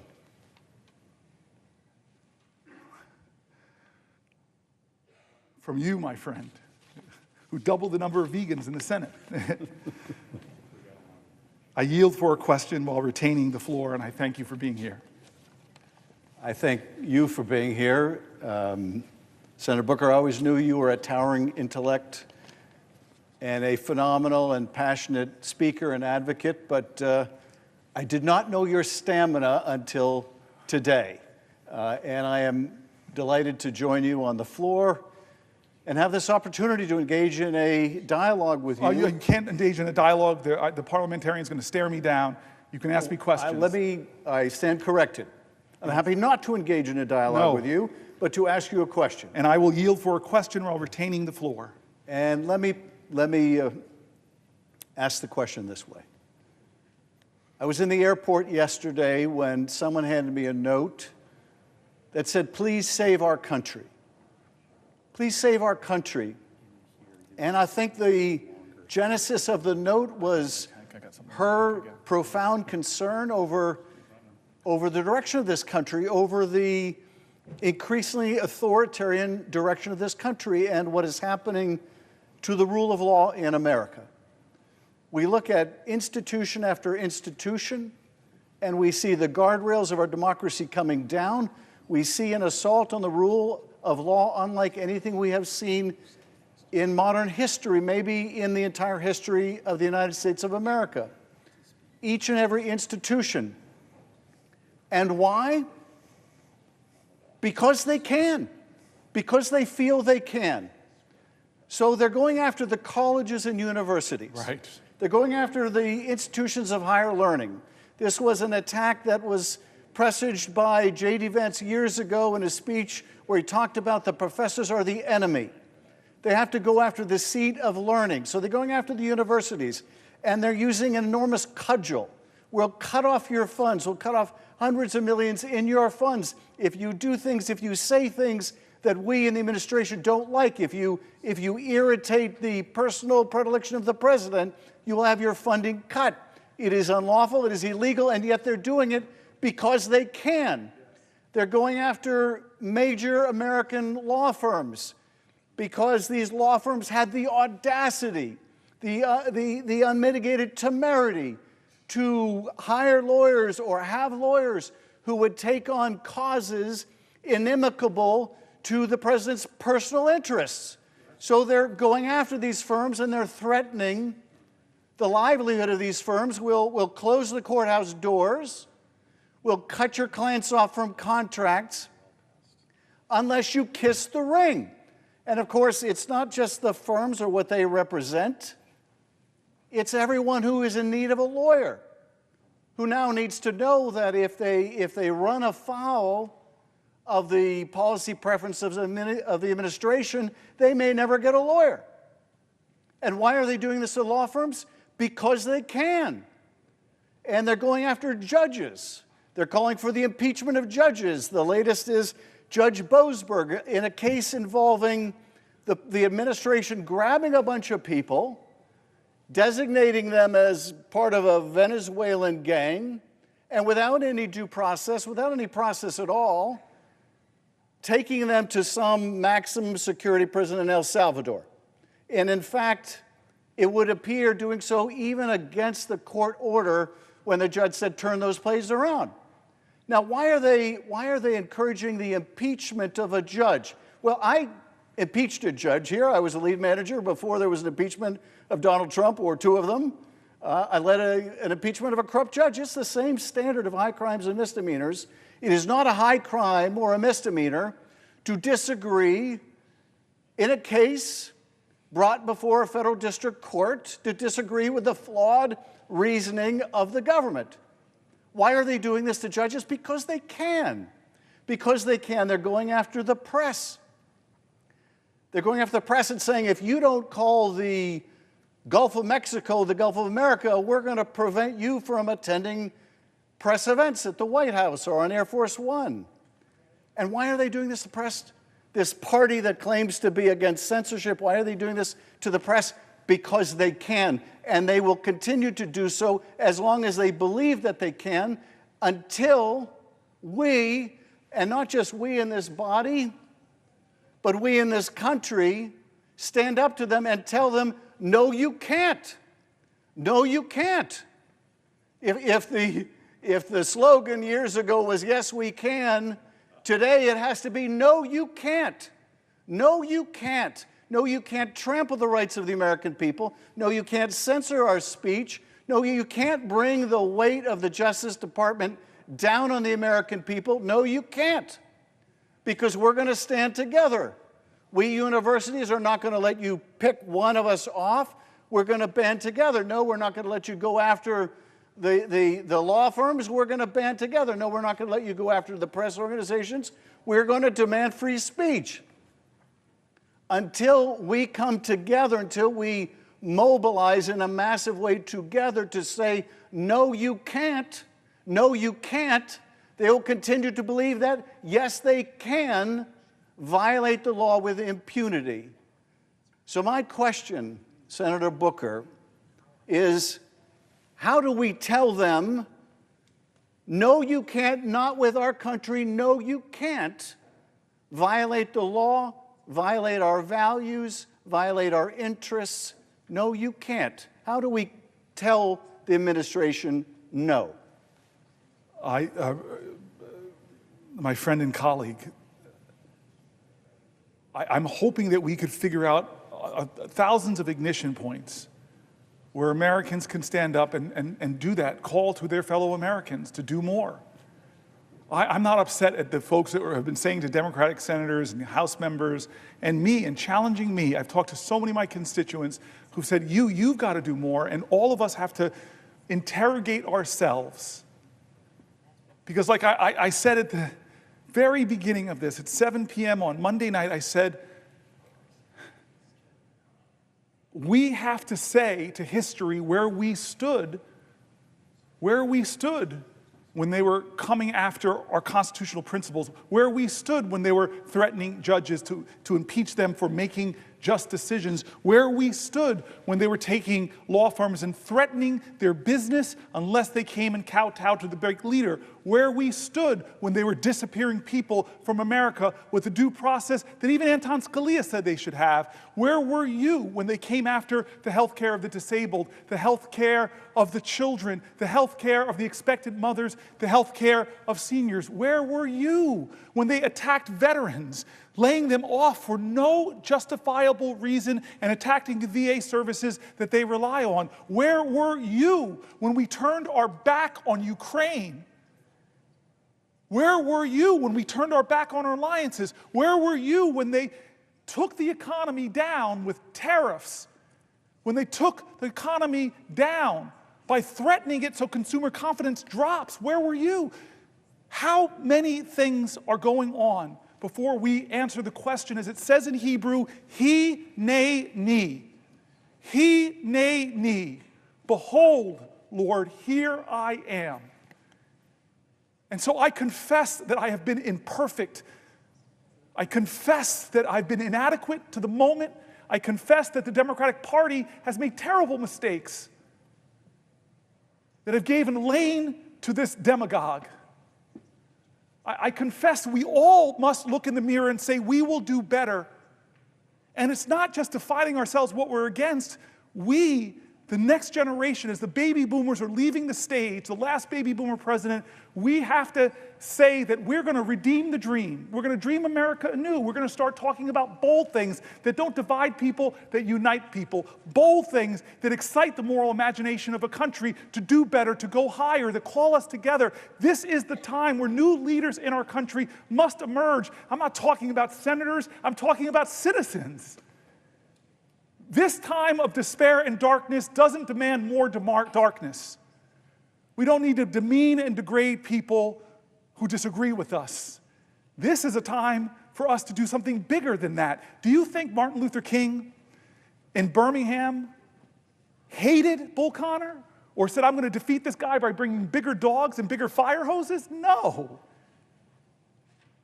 But he did say, we're going to be so creative, we're going to inspire the moral imagination of the nation, we're going to call to the conscience of the country, we're going to excite them about who we could be When he went to the March on Washington, he didn't stand there and complain about the demagogues. Listen to his speech. He didn't stand there and demean and degrade the governor of Alabama. He didn't stand there and talk down to Bull Connor. No, he stood before the American people and said, it's not what you're against, it's what you're for. I have a dream.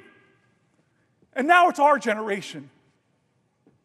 We have to redeem the dream. We have to excite people again. He, in the highest office of our land, wants to divide us against ourselves, wants to make us afraid, wants to make us fear so much that we're willing to violate people's fundamental rights. We're willing to go after the speech on college campuses. We're willing to go after law firms, go after the freedom of the press. Don't let him do that. Don't become like him. Be an American that says, I look to the future and I'm excited. Yes, things are tough right now. They're hard, they're scary, they're hurting, but we can overcome this. Our American history, if it's nothing else, American history, if it's nothing else, it is a perpetual testimony to the achievement of impossible things against impossible odds.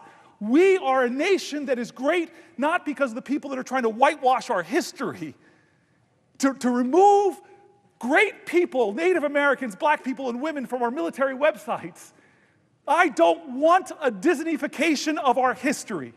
I don't want to whitewash history. I don't want to homogenize history. Tell me the wretched truth about America, because that speaks to our greatness. And so what do I want to people to do? It starts with us, man, and you're doing it. I've seen courage of my colleagues. We're doing it, but we have to do more, and I'm sorry. I'm not going to be a politician that's going to say, we are going to do more for you. I'm going to be a politician. I'm going to be a leader that demands more from America. Will the senator yield for one last question? I yield for a question while retaining the floor. Well, this gets to exactly, Senator Booker, your point. I'm optimistic about this country. Notwithstanding this deep, difficult, dark period we are in, I'm optimistic about this country, and I'm optimistic because of something that Alexis de Tocqueville might have said. There is some dispute about whether he actually said this. The mere fact that you can quote Alexis de Tocqueville, you got me, you have me. I would like to believe he said this.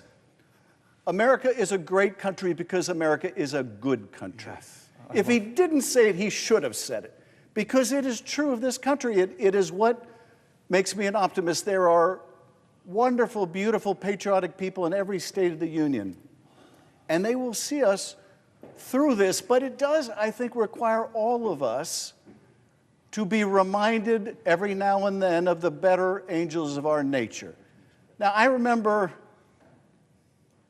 standing in that well during the first impeachment of Donald Trump. I remember sitting right here in this seat watching you. And I'll tell you, I had approached that case as a prosecutor would approach a case that I just needed to prove the president guilty of what he was charged with.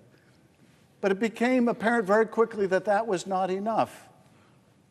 That notwithstanding the abundant evidence of his guilt, I needed to show something more. I needed to show that it was dangerous to keep him in office.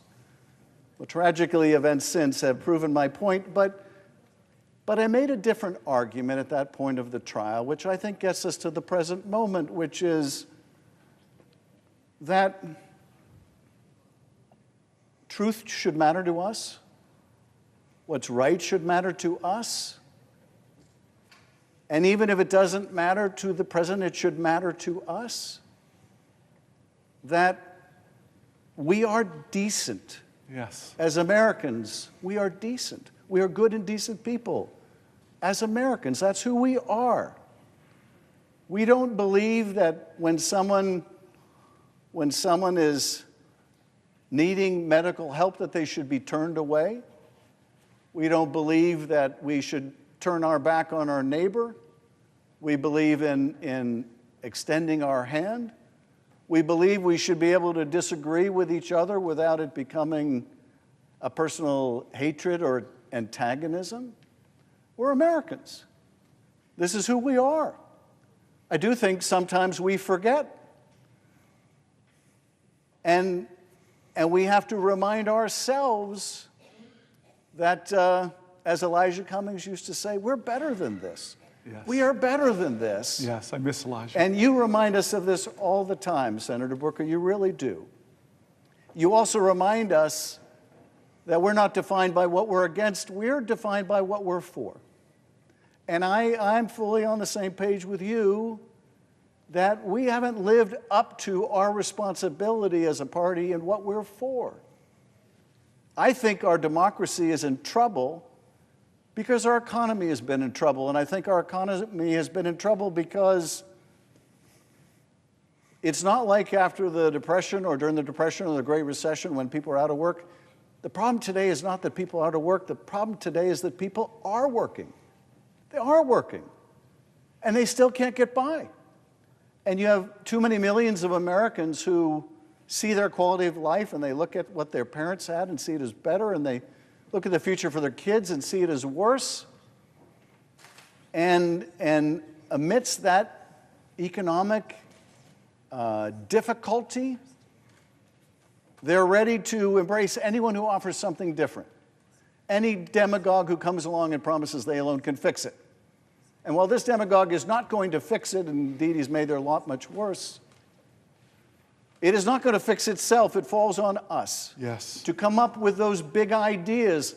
Now, some of those big ideas are not new. Medicare for all, which I support, is a big idea that would expand healthcare access for millions of people and make sure parents can go to work and understand that if they get sick or their kid gets sick, that they will have access to health care.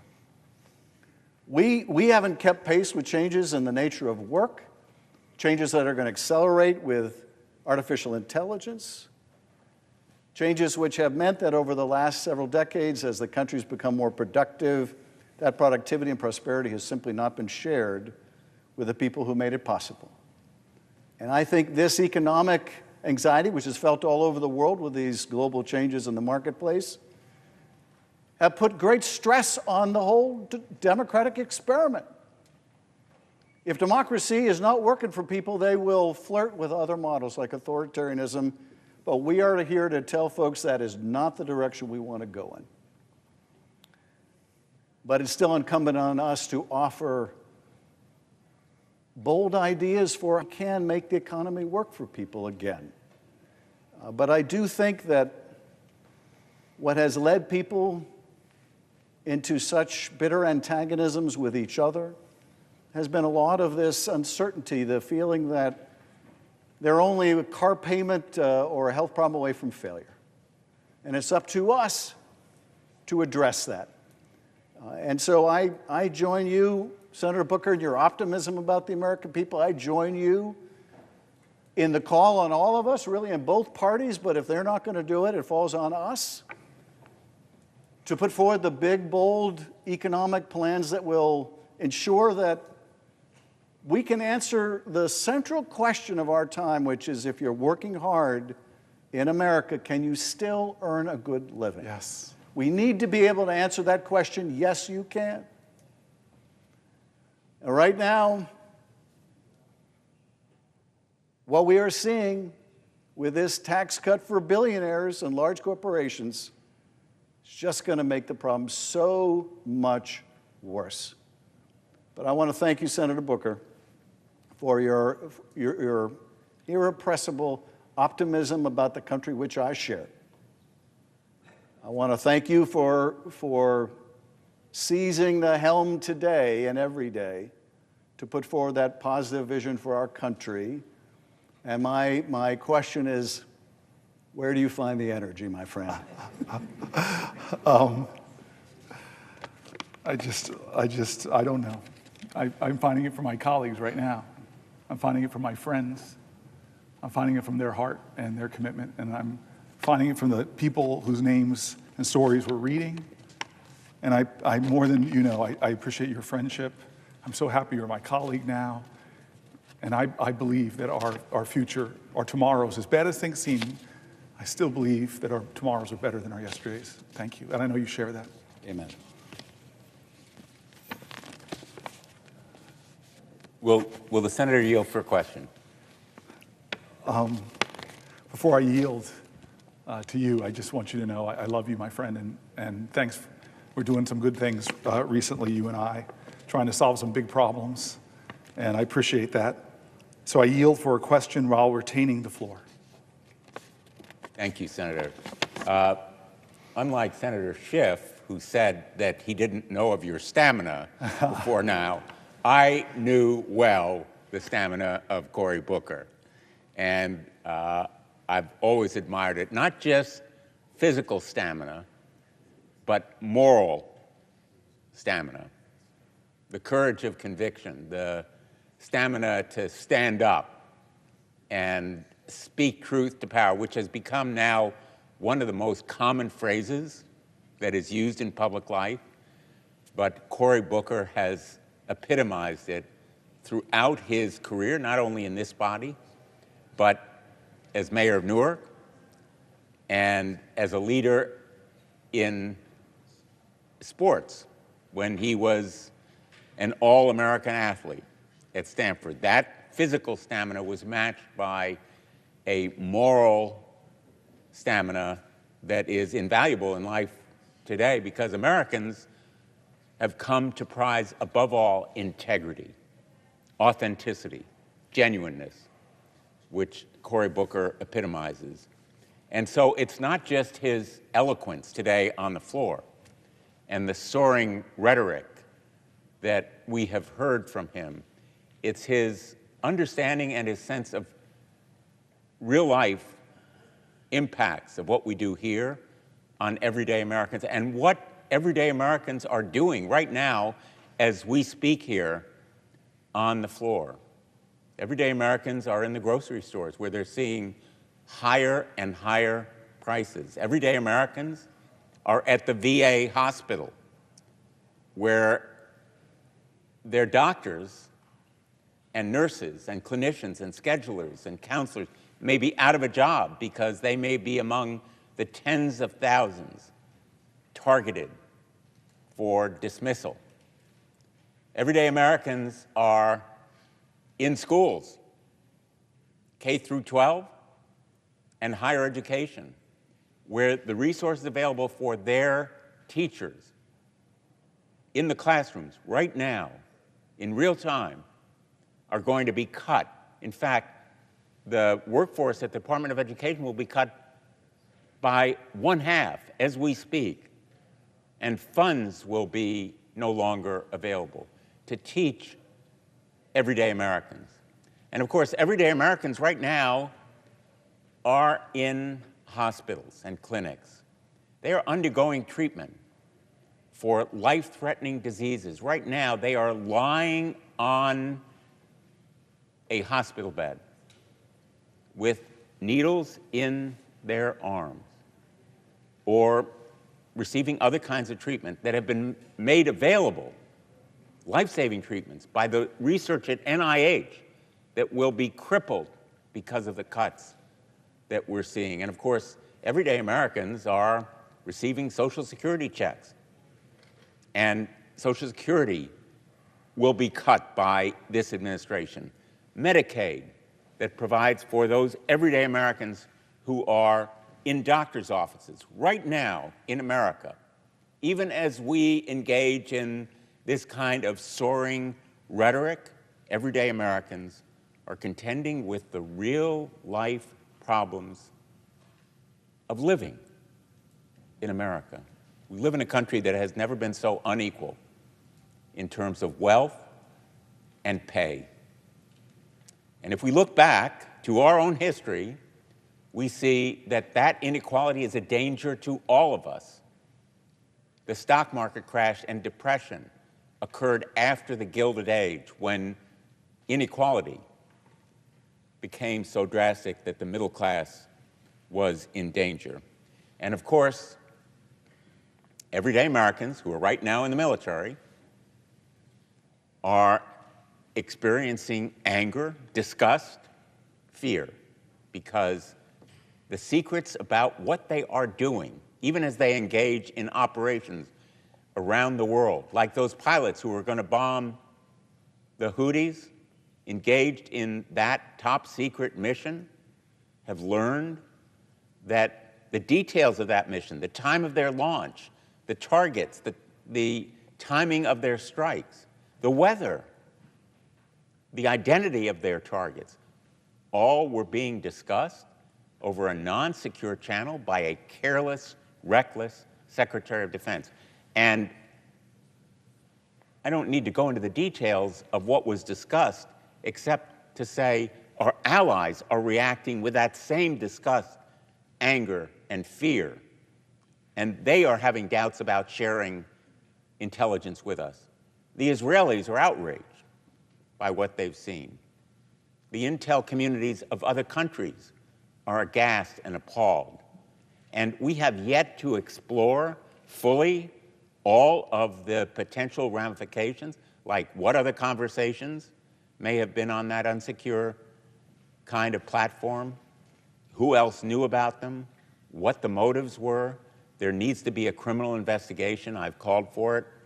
And everyday Americans have a right to be fearful and angry, just as those pilots should be, and our allies, and intelligence communities all around the world. So we need not only an investigation, we need action to hold accountable the individuals, beginning with the Secretary of Defense, who should resign, the National Security Advisor, who should resign, but a criminal investigation launched by the FBI National Security Division to hold accountable anyone responsible for this breakdown of security, to meet the standard of public service that Senator Booker has outlined as what we should demand of ourselves, and the responsibility that the American people have a right to deserve. So my question really is about the standard of public service that we should expect of our leaders, and whether there is something we can do. I'm asked so often, Senator Booker, as I go back to Connecticut, and I'm sure you are in New Jersey, what can we do? What can we do? You are leading us on the floor of the Senate by showing what we should be doing, fighting back, sounding the alarm for everyday Americans who are in the grocery store, in their schools, at the VA clinics, Social Security offices. What can we do? I'm going to answer your question. I just first want to say thank you. There's been so many Congress people coming onto the floor from the House of Representatives. It reminds me of some other times where big things were happening and people would come to the floor, but this is a lot more, and I just want to express thank you for their kindness. I called the chairwoman of the CBC last night and then texted her, and the force of the CBC, which has been giving me spirit and strength for a long time, is really one of the best parts of my time here as a United States Senator, and the fact that they have come through constantly means a lot to me. I'm grateful that my cousin Pam has been here the entire time, just like Chris Murphy, the entire time in the gallery, and I'm so grateful for her. I love her, and she's sitting now next to my brother, and I'm just thankful for that. I want to answer your question because I get it all the time, and I'm not sure how to answer it all the time. I read letters, and it actually got me emotional in the middle of the night, where somebody would detail all their challenges. They would render personal information to me in letters about their struggles with health care, about their conditions, about their pain, about their hurt, just sending it out to their government official that they've never probably met, hoping that they might just listen to you and be activated by your voice. But then many of them ended the letter with that question: I am here to help you in any way. It really moves me because I believe in the deep decency of our country. And so I just want to try to answer that question more with me trying to think creatively about more that I can do as a leader. Because as I've said before, I think we as Democratic leaders have to start thinking more creatively, because obviously we don't control the Senate, we don't control the House, but we have positions that were given to us in trust by the people we represent. And moments like this require us to be more creative or more imaginative or just more persistent and dogged and determined. And I say that in front of some of my colleagues on this floor who I know personally like you, but also some of my CBC colleagues who are sitting over here to my right who have been my rock for almost 13 years. And I just know, before I turn to my left, to the woman who represents the most important person in my 55 years, my mom, I just want to say that the answer to that question has to be something, that I will do something more than I'm doing now. Because the cause is so great, the challenges are so real, that I will do something that I have not done before to try to help my neighbor in a time of moral crisis in our country. And that I may be afraid, my voice may shake, but I'm going to speak up more. I may be demoralized by what's happening, but I'm going to find a way to get out of bed and breathe and know that I can make myself feel a little bit better by helping another person. I don't know what it is, but we got to help each other now through this and know, I'm a person of faith, and it was said to me by a colleague, that know that weeping will endure through the night, but joy will come. I'm going to turn to my left because I always say that she's a senator, but she's had one of the hardest jobs in all of America, which is to be the president of a shul. I met her and I realized she could probably do anything. I know about that. Yes. I am not Jewish, but my name is Booker, so I always say I'm Mish Booker. So there's a formal way I have to do this. So I see you, I love you, and I'm wondering if you have something to ask me. Yeah, will the senator yield for a question? I yield for a question while retaining the floor. Well, Booker, we're a people of the book. People of the book. That And is so powerful, yes. There you go. It's very powerful. The book you believe in, the books you believe in, what you read. We've heard everyone quote the Bible, philosophers, great thinkers and leaders, and you are one of them. And it has been my privilege to sit here next to you on this desk for the last 6 years I've been here, the best seat in the Senate. You and I. And I'm gonna take care of your mother, who is my constituent. Yes. My constituent. Yes. So I have your precious mother in our hands. who I suspect, like my cousin and my brother in the gallery, that my mom is watching. Yes, well. From Las Vegas. Yes, and we appreciate what a good mother she was and how she raised you to be strong and to be smart and to be kind. And boy, oh boy, did she give you some damn stamina. I'll just tell you that, sir. We are in awe. But my question is, thank you, Mr. Booker. Thank you for what you're doing. Thank you for using your voice to stand up against Trump's administration reckless and extreme policies. And we've got a lot to talk about here. So I'm going to bring it back to Nevada. Yes. Because we got a lot of families in my state, and just like you, those letters, they're overwhelming, and they bring me to tears. The stops in the grocery store, and the airport, and the shopping mall, and the gas station, over and over again. People are worried.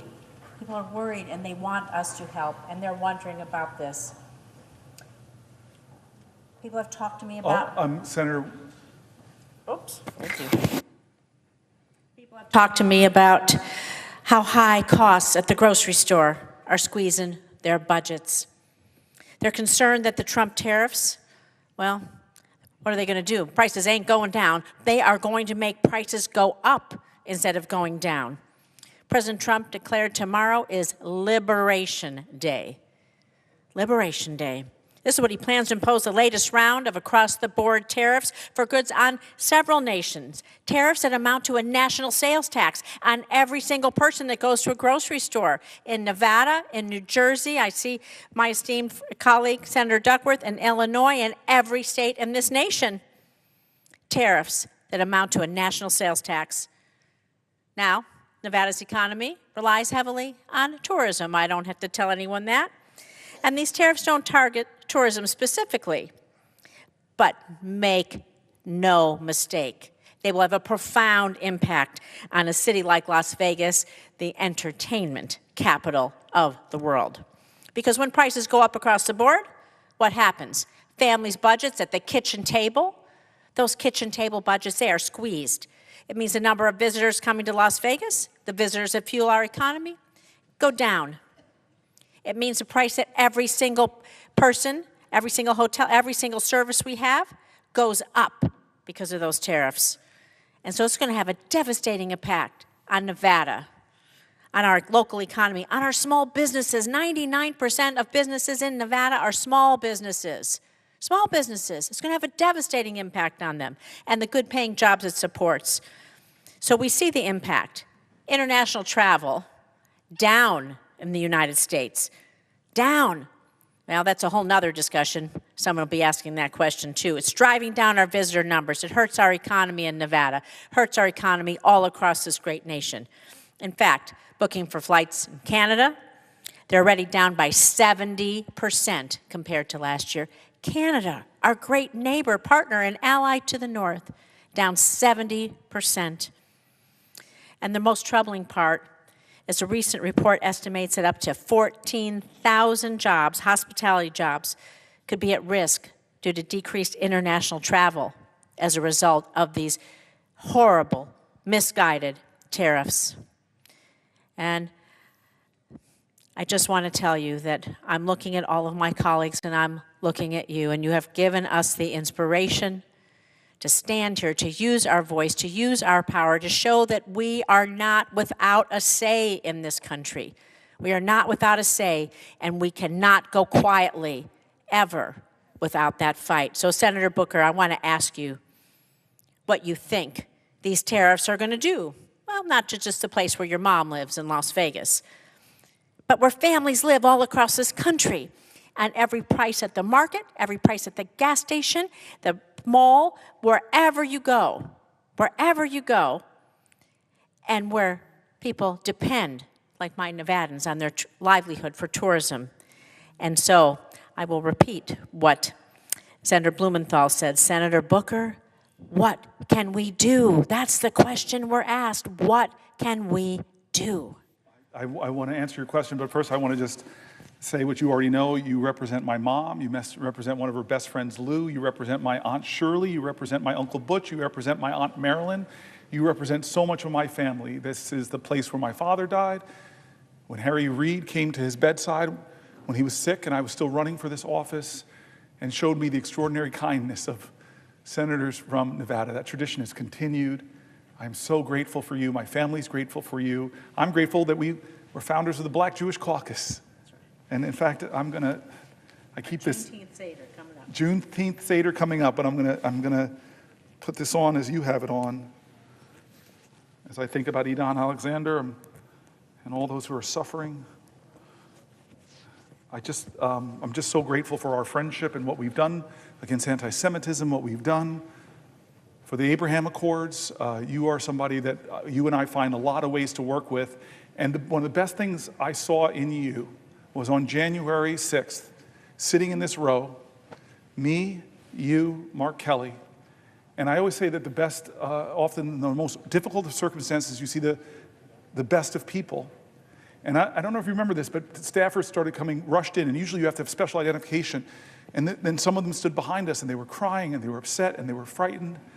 And I just watched you go from senator to mother, and I watched you comforting people in their times of fear, when they thought they were going to be killed, literally.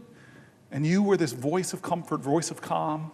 I saw you in one of our worst countries, worst crisis. I saw your light. I saw your love. I saw the Jewish mom, and I benefited from that. I just feel that Trump mocks us. What does his Liberation Day mean to the people that are shackled to debt? From medical debt, that are shackled with student debt, that can't afford the rising costs of groceries. What's his liberation mean?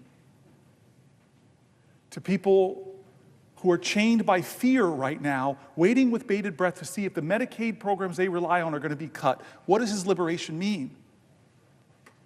To people who are literally in jails right now, because they were disappeared from our streets. What does his liberation mean to people who can't afford homes because of his tariffs, who dreamed of a new car, but that's going to go up as well? I don't know what he means by liberation. I honestly don't. I wish he'd explain it to the American people. Who's liberated in this financial times? Who's liberated? I don't think the law firms feel liberated, that we're so threatened by you that they felt the only way they could get from under the threat of you is to come to you and beg them and offer them and say we'll do this and say we'll give you millions of dollars of pro bono worth. I don't think they feel liberated. What about the people that are banned from the press corps because they won't call it the Gulf of America? The idea of the press, the freedom of the press, do they feel his liberty? What does his liberty mean? What does Donald Trump's Liberty Day tomorrow mean? In a nation where I read letter after letter of people that feel like their liberty is gone, that they're losing sleep at night worried about Social Security. What does liberty mean to the veteran that was laid off, that fought for my liberty? What does Donald Trump's liberty mean? What is he talking about? What does his liberty mean to Canada, who fought next to us, who died next to Americans fighting for our causes? What does his liberty mean to them? I don't understand Donald Trump. I really don't. There are going to be PhD students writing about him for generations. He'll love that in heaven. He'll look down and say, I'm so happy people are talking about me. But I will tell you this. I love great presidents. I love that Lincoln said, with malice towards none, with charity towards all. But I hear Donald Trump say, with malice towards everybody that does not tell me how great I am. And charity, I don't know if he understands that. What it means to show sympathy and compassion and empathy and to help people whether they like you or not. I love great presidents. I love FDR. You have nothing to fear but fear itself. But the letter after letter, the word fear, the word terror, I was reading from voices from my state and across the country. It's as if Donald Trump is saying, be afraid of me, the big man with the power. Be afraid, be afraid, be afraid. There was another president that said, Mr. Gorbachev, tear down this wall. And yet Ukrainian Americans are watching their president go, not Mr. Gorbachev, tear down the wall. They're saying, hey, Mr. Putin, come in and take the Donbass. I'm going to start the negotiations, not with Zelensky at the table. I'm going to call him a dictator. I'm going to start the negotiations from a position to giving Putin what he wants. Ukrainian sovereign land, and that's where we'll start the negotiation. And I love John F. Kennedy quoting a poet saying, ask not what your country can do for you. Ask what you can do for your country. What is Donald Trump? Ask not what your country can do for you. Ask what can you do for Donald Trump? Because I will threaten you until you kowtow. I will threaten to run primaries against you if you don't fall in line and vote for things you know are wrong. I will terrorize your law firm unless you come to me and kiss my ring. I will make political your applications for your merger. I will drop cases against you. I will pardon you if, as he said in a recent pardon, he was a pro-Trump guy. I don't understand this. I really don't. And I don't understand how he tries to divide Americans. I got on a plane once. I'm on a plane and I'm juggling to put my carry-on up, and I get lots of reactions in airports. I have to say, on the whole part, good, but occasionally I think my colleagues next month, should send me a Mother's Day card, because occasionally I get called, you mother, with something following it. And so here I am putting up my overhead baggage, and I sit down next to two people, the presiding officer before this, my friend from Alabama, two Alabamans, one 80 years old, one 60 years old, mother and daughter. And they see people paying attention to me. They said, who are you? Are you a professional athlete? And as a middle-aged, overweight black guy, my ego wasn't insulted. I wanted to say, well, I could be, but I chose to serve the people. But no, I go, no, ma'am, I'm not. Well, who are you then? I go, well, I'm a senator.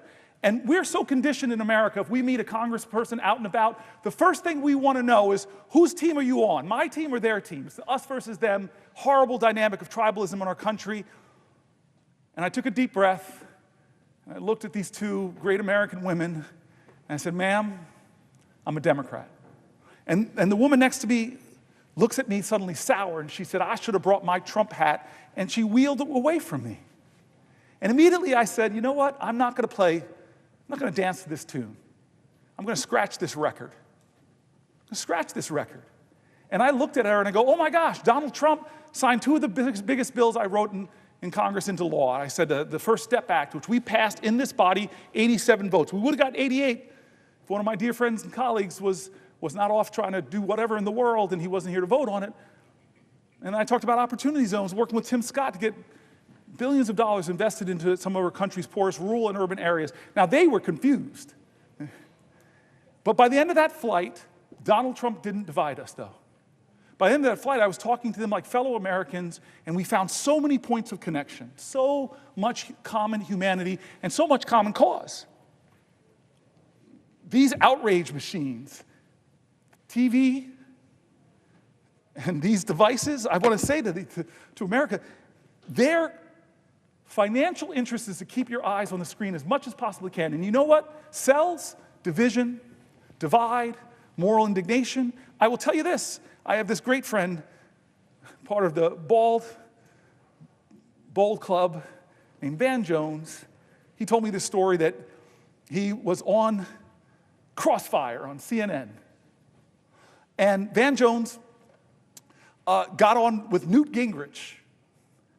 Van Jones, a green activist, a guy I met in law school, extraordinary man, speaks like a poet to me, and he worked in the Obama White House.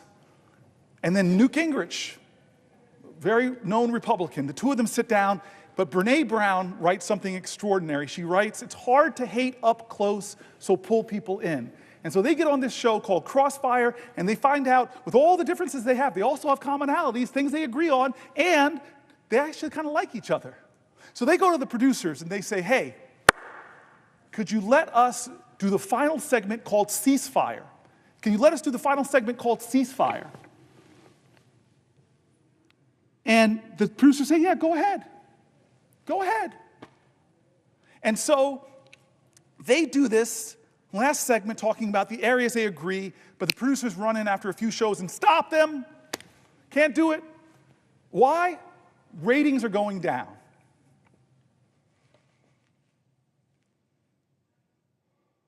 There are a lot of legitimate differences in places I'm going to stand my ground and fight for people's health care, for people's Social Security. I'm going to fight. But I'm never going to get into a position where anybody in this country can make me hate another American. Because this is the age where we have to figure out how to live up to those words up there, e pluribus unum. That's the call of our ancestors, to put more indivisible into this one nation under God. That's the challenge. And there's enough things that we agree on in America, and especially when we stop and talk about things like the child tax credit, most Americans are for that. Well, would the senator yield? Oh, gosh, I've been waiting for you, for crying out loud. Why didn't you interrupt me earlier? You were on a roll. Oh, you come were on on. a roll. And Come on, Senator. Will you yield for a question? I yield for a question while retaining the floor. I don't know what kind of food you eat on that vegan diet of yours. Yeah. But I need to figure out more of that vegan diet. One place where we can and do care that unites us as a nation is the role of our nation's veterans, the heroes who have sacrificed for us. Although with this president, I guess he doesn't hold veterans in the same esteem. As someone who has bled for this nation, I guess I joined the ranks of the suckers and losers who have bled and died for this nation in the president's estimation. But I just wanted to start off by saying thank you again, Senator Booker, for all that you're doing as you hold the floor today, but also every other day, to underline the pain and damage Donald Trump and Elon Musk are doing, not just to our country, but to middle-class Americans throughout our country. And tragically, that harm even extends to our nation's veterans who have sacrificed so much to protect this country and keep Americans safe, who should be shielded from this needless chaos and uncertainty. Senator Booker, I know you are well aware that this administration is firing more veterans than any other administration in modern history. It's been reported that this administration, in these first few months in office, has fired approximately 6,000 veterans from federal service across this country. This list of firing, especially at the VA, has resulted in operations for our veterans being canceled. We've seen reports of the caregivers hotline, a hotline that was set up to support the caregivers who provide medical caregiving to their loved ones who served and sacrificed and are now disabled. There are delays in that hotline being answered because Donald Trump fired all of these veterans. There are people who support the crisis hotline were also fired. I know this because some of them are my constituents and asked for help. I had one individual who'd served in the military for over 2 decades, did such a good job on the crisis hotline as a frontline person answering the phone, trying to prevent their brothers and sisters from the idea of suicide. They did such a good job that they were promoted to be a trainer. They were promoted to be a supervisor, which then made them probationary, and they were fired. We were able to get some of these people their jobs back. Some of them are still out there without their jobs. This is what Donald Trump and Elon Musk has already done. This does not help our nation's veterans. This does not help our nation's heroes. If anything, it is a betrayal to them. It's a betrayal, a cruel betrayal to the men and women who bravely answered the call to serve our country in uniform. A call that this president dodged 5 different times when he had the opportunity to serve. And our men and women in uniform came home from serving, and many of them chose to continue their service to our country as federal employees. How are Elon and Trump thanking these brave, selfless Americans? They're doing it by showing them the door and leaving them wondering how they'll be able to afford next week's groceries or next month's rent, forcing them to look for a new job.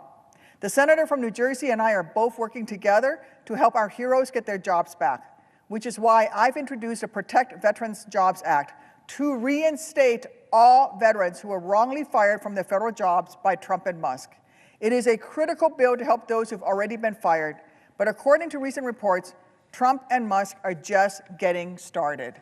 From everything that we've seen, they are planning on firing another 80,000 VA employees, almost a third of whom are veterans themselves. So that's going to be another 25 veterans on a chopping block on top of the 6,000 who've already been fired. It is a complete betrayal from Trump and from Musk. Firing these VA employees will even harm veterans that Trump is not firing, because it's going to force them to wait longer to see their health care providers. It's going to make them wait longer to have their disability claims adjudicated. It is going to make them wait longer to have someone pick up their calls at the Veterans Crisis Line. It is going to make them wait even longer, and their loved ones wait even longer to have their burial and funeral expense reimbursements request processed. And so much more, all while the VA's backlog of unprocessed claims continues growing. I have another question for you, but first, for the senator from New Jersey, I was wondering if you could tell us if you have heard from your veterans who have been fired, if you have heard from your veterans who've seen their services delayed in New Jersey and around the country. Yes, yes, yes, yes, yes, yes. This is my veterans book. This is what I was reading from earlier, and everything you're saying is right, and it is such an insult. I read stories from our veterans. It's such an insult to the highest calling of our country to stand and serve as you did. As you did. Injured veterans, disabled veterans. I read an article about thousands of disabled veterans that want to serve their country, love this nation so much that they want to serve in humble jobs doing noble things. And how do we treat them? They say 83,000 people being laid off. A quarter of them are veterans from the VA itself, but this doesn't include veterans that do things for the Park Service and our national parks, veterans that do things for us in the Defense Department, veterans that do things for us across this country. I found in my state some of the greatest leaders I have met in my state are veterans who are still serving veterans. And then veteran entrepreneurs, you know the data, they're incredibly successful. They create to our economy. The VA is cutting not just veteran jobs, they're cutting contracts with veteran-owned businesses. I don't understand how you can say out of one side of your mouth, you honor and respect our veterans, which is not what our president's always said. Dear God, what he said about John McCain.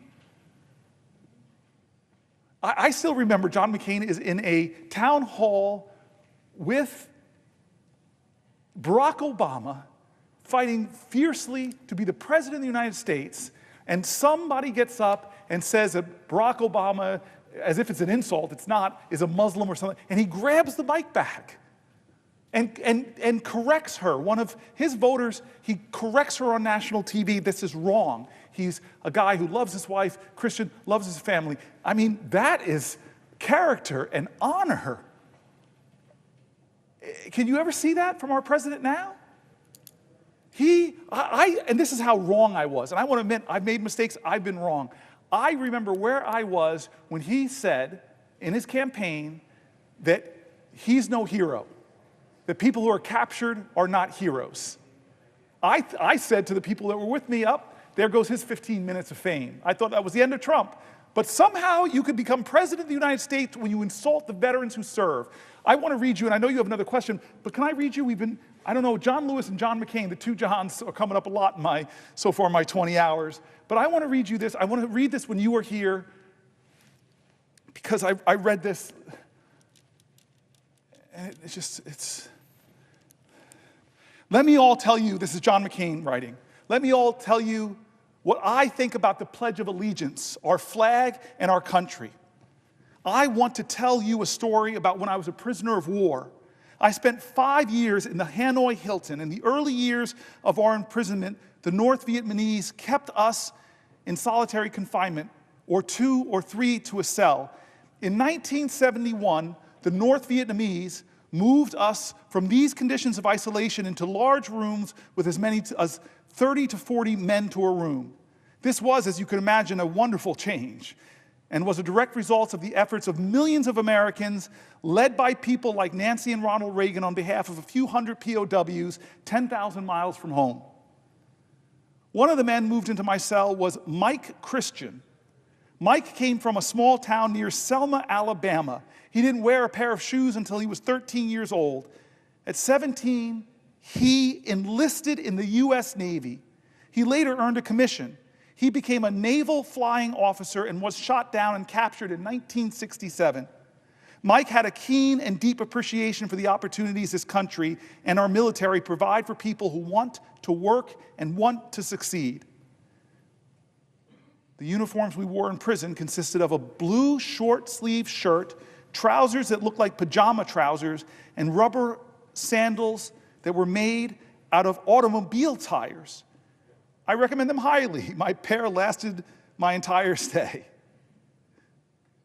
As a part of the change in treatment, the Vietnamese allowed some prisoners to receive packages from home. And some of these packages were handkerchiefs, scarves, and other items of clothing. Mike got himself a piece of white cloth and a piece of red cloth and fashioned himself a bamboo needle.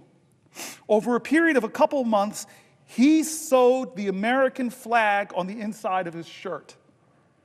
Every afternoon before we had a bowl of soup, we would hang Mike's shirt on the wall of our cell and say the Pledge of Allegiance. I know that saying the Pledge of Allegiance may not seem the most important and meaningful part of our day now, our day in the Senate, but I can assure you that for those men in that stark prison cell, it was indeed the most important and meaningful event of our day. One day, the Vietnamese searched our cell and discovered Mike's shirt with the flag sewn inside and removed it. That evening, they returned, opened the door of the cell, called for Mike Christian to come out, closed the door of the cell, and for the benefit of us all, beat Mike Christian severely for the next couple of hours. Then they opened the door of the cell and threw him back inside. He was not in good shape. We tried to comfort and take care of him as well as we could.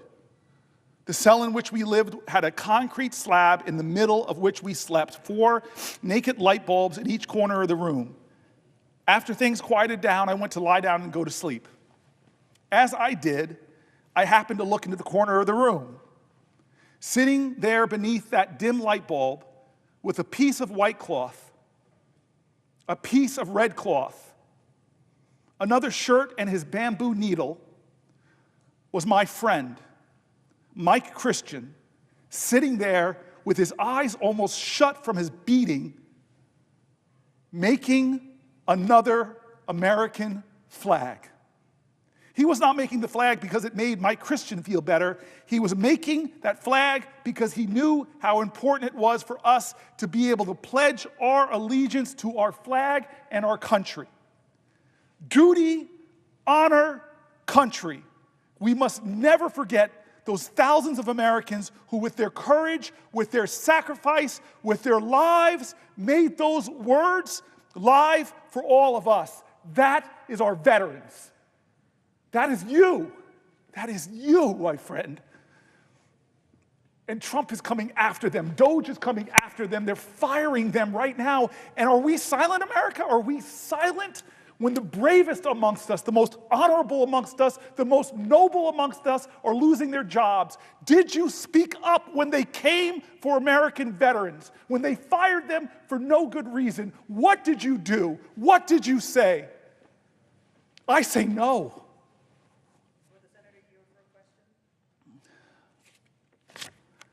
I yield for a question while retaining the floor. Thank you for what you've said. John McCain was a true hero.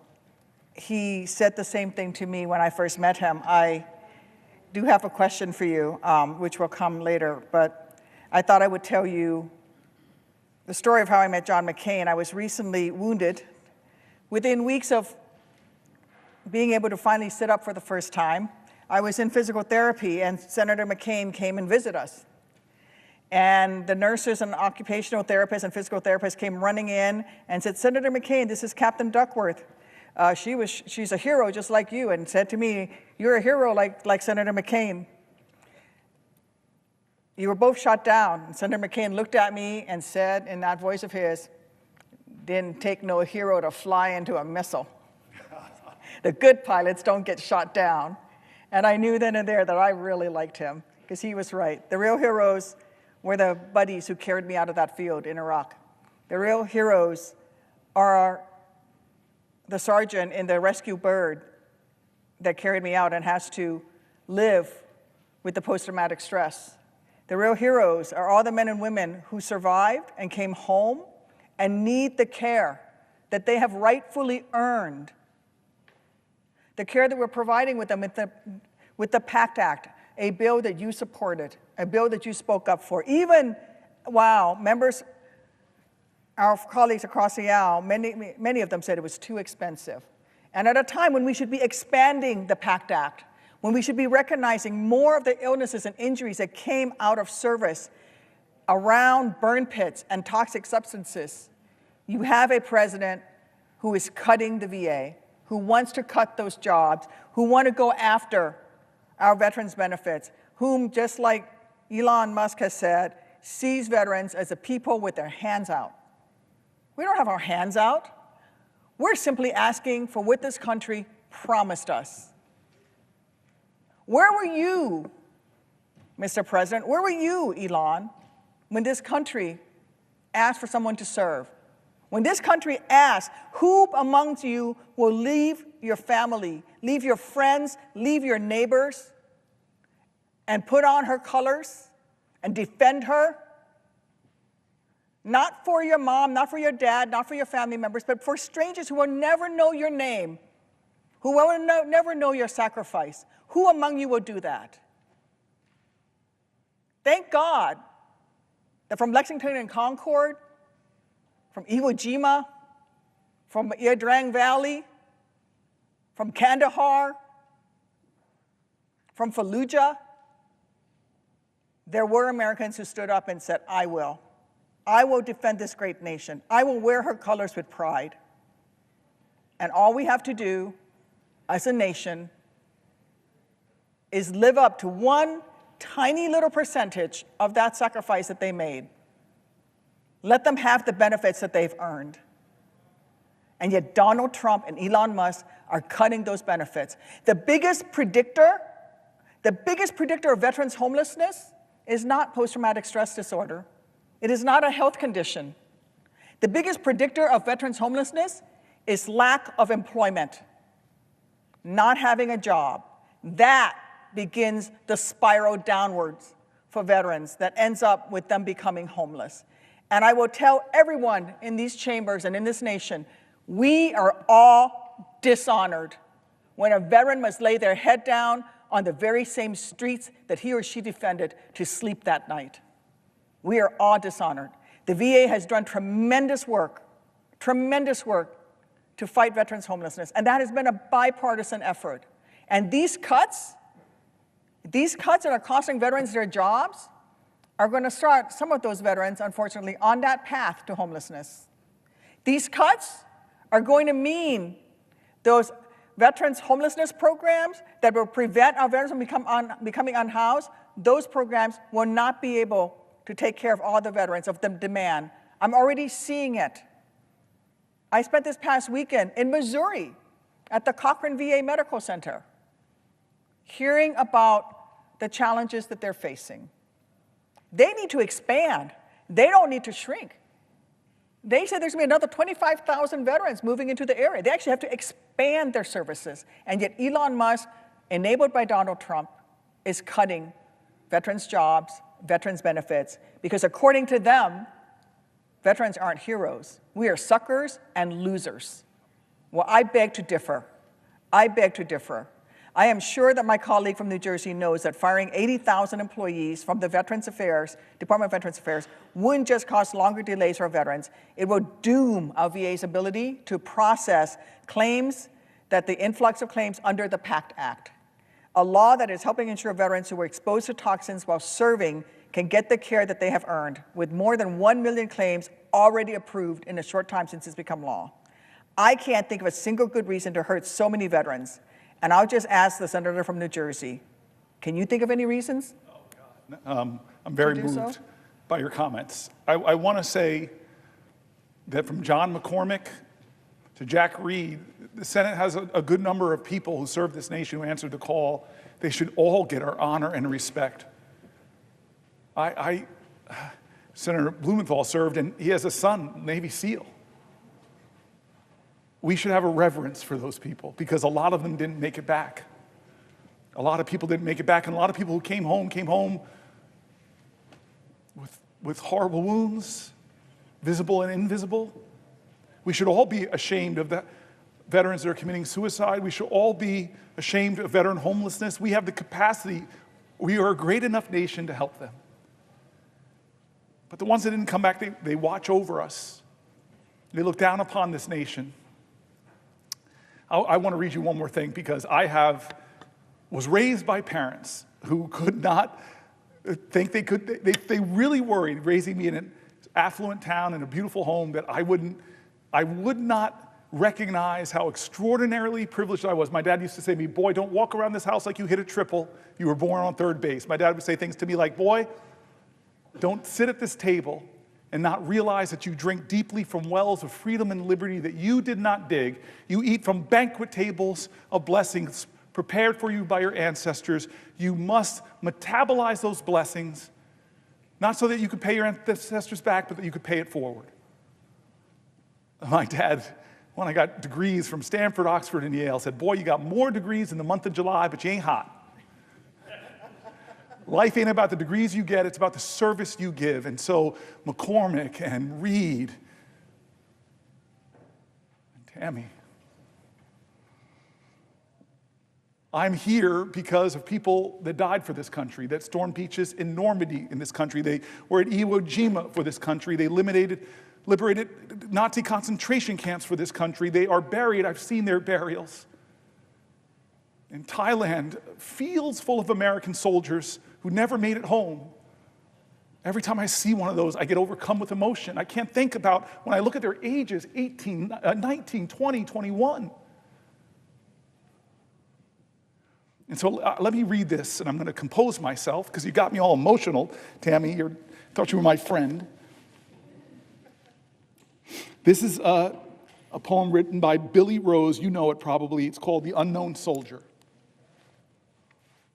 And just listen to the words and let them echo and see if we are living up to them, if our president lives up to them, the most powerful person in the world or the richest man in the world. Are they respecting? There's a graveyard near the White House where the unknown soldier lies, and the flowers there are splendid with the tears from a mother's eyes.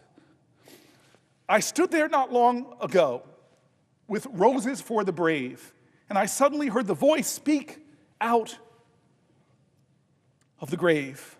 I am the unknown soldier, the spirit voice began, and I think I have the right to ask some questions man to man. Are my buddies taken care of? Was their victory so sweet? Is that big reward you offered selling pencils on the street?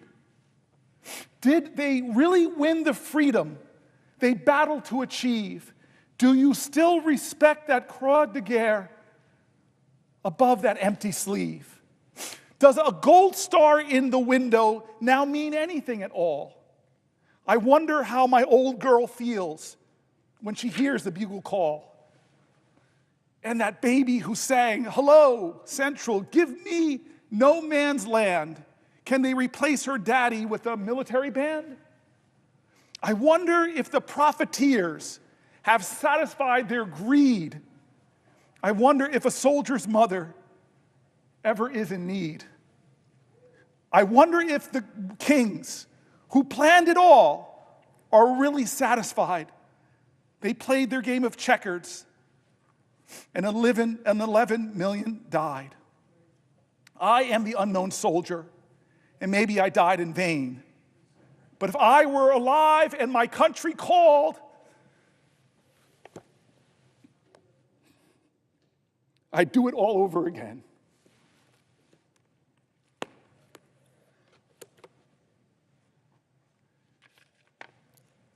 Thank you, Senator.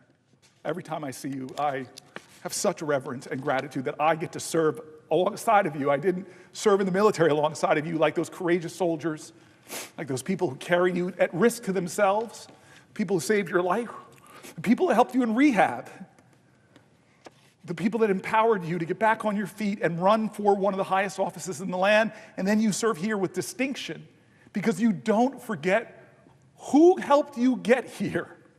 Just take care of my buddies. Exactly. And my dad, who's in heaven, with a lot of the other good folks from American history. I don't know what he'd think of his son, but I know he'd be proud of you. All right, let's talk about the economy.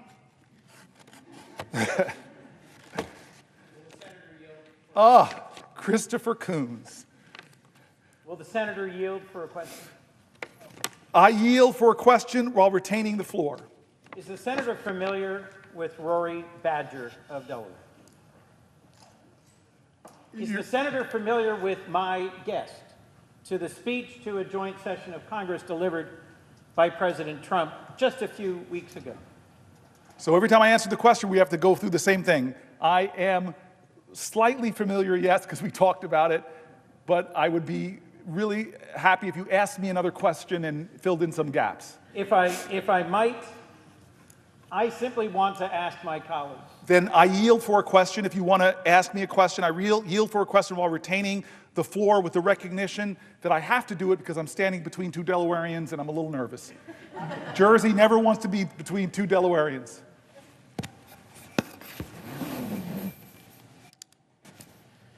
To my colleague and friend from the great state of New Jersey, I simply am asking the question, are you familiar with a Marine from Seaford, Delaware? His name is Rory Badger. He is not a man of politics. He is not a partisan. And he only came to my attention when he called my office for assistance.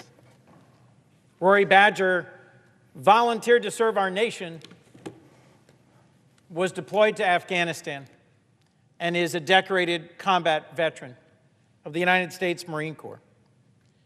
Working through the impact of his service, he's returned to the United States and was engaged by Fish and Wildlife in Delaware and doing great work to promote conservation. With a young wife and a young son, Marine Badger reached for what was his dream job, to work for the U.S. Department of Agriculture Rural Conservation Service. All Rory wanted to do, he conveyed to me in a letter and then in person when he came to visit here. All he wanted to do was to help farmers on the Delmarva Peninsula conserve their land, create wildlife habitat, protect the environment, and be in places both beautiful and still. As you, my friend and colleague, have documented in long discussion and debate in the last hour, he is one of thousands of veterans who woke to receive an unjust and unwarranted termination email that said it was for a cause without citing any cause, and that threw him into the chaos and hurt of having been summarily fired by the American government. He's ultimately been rehired, thankfully, but that period of chaos and of loss made him question our nation and its commitment to our veterans. I will share with my colleague, had the opportunity to visit with our friend Senator McCain to the prison where he was imprisoned for 5.5 years, tortured repeatedly, and lived through the experiences you've just shared of fellow veterans risking their lives to do the most simple thing that we take for granted at the beginning of every day here, to pledge allegiance to our flag. I had a chance on visiting the Hanoi Hilton with our friend and former colleague, Senator McCain, to ask him a simple question, which was at the end of his describing the period when friends were beaten horribly, when some were killed, and when his Vietnamese captors told him, "We've found out who your father is, a 4-star admiral, and so we will release you any day." I simply asked him, knowing that you could at any moment on any day raise your hand and say, "I will accept your offer and go home," how did you endure another 5 years of torture and imprisonment? His answer simply, to do so would not have been honorable. My question to you, my friend and colleague, was the firing of Rory Badger honorable? Is the leadership of our current administration in its treatment of our veterans honorable? Is the value shown by the decisions being made by Elon Musk and his team at Doge honorable? Are we putting at risk the very honor of our nation in the mistreatment of the veterans of this country? This question I put to my friend and colleague. I thank you, Senator Kuhn, by your strength of voice, by your tone, by the colleague and citizen that you invoke. You are saying the answer with strength, my friend. How do we judge our nation? What measure do we judge America? Is it by how tall our buildings are? Well, those are great marvels, but other countries have taller buildings. God, maybe Ezra Klein has got me so focused now on making our nation do bold and build great things, but does the speed of our rail, as an Amtrak guy, speak to the greatness of our nation? No, other nations have faster rail. Does the wealth of our people, we have more billionaires than any other country, does that speak to the greatness of our nation? No. I think the things that speak to the greatness of a nation is, how do we take care of each other? How do we take care of our elders who deserve our respect and our reverence and gratitude for building America, for sustaining America, for doing the hard jobs to raise families, to set the next generation on their way? I think we should be judged by how we treat our children. They are the only true hope we have of seeing tomorrows that we will never live through. I think we should be judged by how we treat the sick. whether it's people with the disease of alcoholism or mental health or crippling cancers or chronic diseases, what do? I think we should be judged by how we nurture our families. God, we put American families under crazy stress. Affordable child care, paid family leave. Other nations, our competitors, have these things. I think we should judge the greatness of our nation by how we treat our veterans. These honorable men and women. Some of them who gave their last measure, the last measure of their devotion, on fields across the world, from Thailand to Gettysburg. They gave their lives. And those who came home, the America they experienced will speak to the truth of who we are. And so I'm in this place like you're in this place. We've been friends for a long time. I'm blaming you a little bit because you're one of those people I called and said, hey, I'm thinking about running for governor, I'm thinking about running for senator. You told me to come here, man. I'm joking. I love you for it. I'm honored and blessed that New Jersey sent me here. I know that you and I are working to, and let's talk like we talk when we're not on the floor of the Senate. We both are deeply devoted Christians. You told me one of my favorite stories in the Senate, which I won't tell right now. I've been asking you to tell that story. I hope you'll tell it, but it's just about how your parents, James Baldwin said, children are never good at listening to their elders, but they never fail to imitate them. You are a great reflection of the stories of your parents you told me. And you and I grapple with this faith of ours, which demands the most radical love. Radical love. What does the Bible say about immigrants? I mean, come on. What does the Bible say about the poor? What does the Bible say about the hated, the prostitute, the leper, the people who are looked down upon? What's the story of the prodigal son? What's Matthew 25 say about how we should live? Even as to the least of these, you did unto me.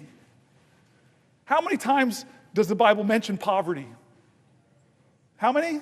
2,000. I'm abiding by it. I will not yield to you.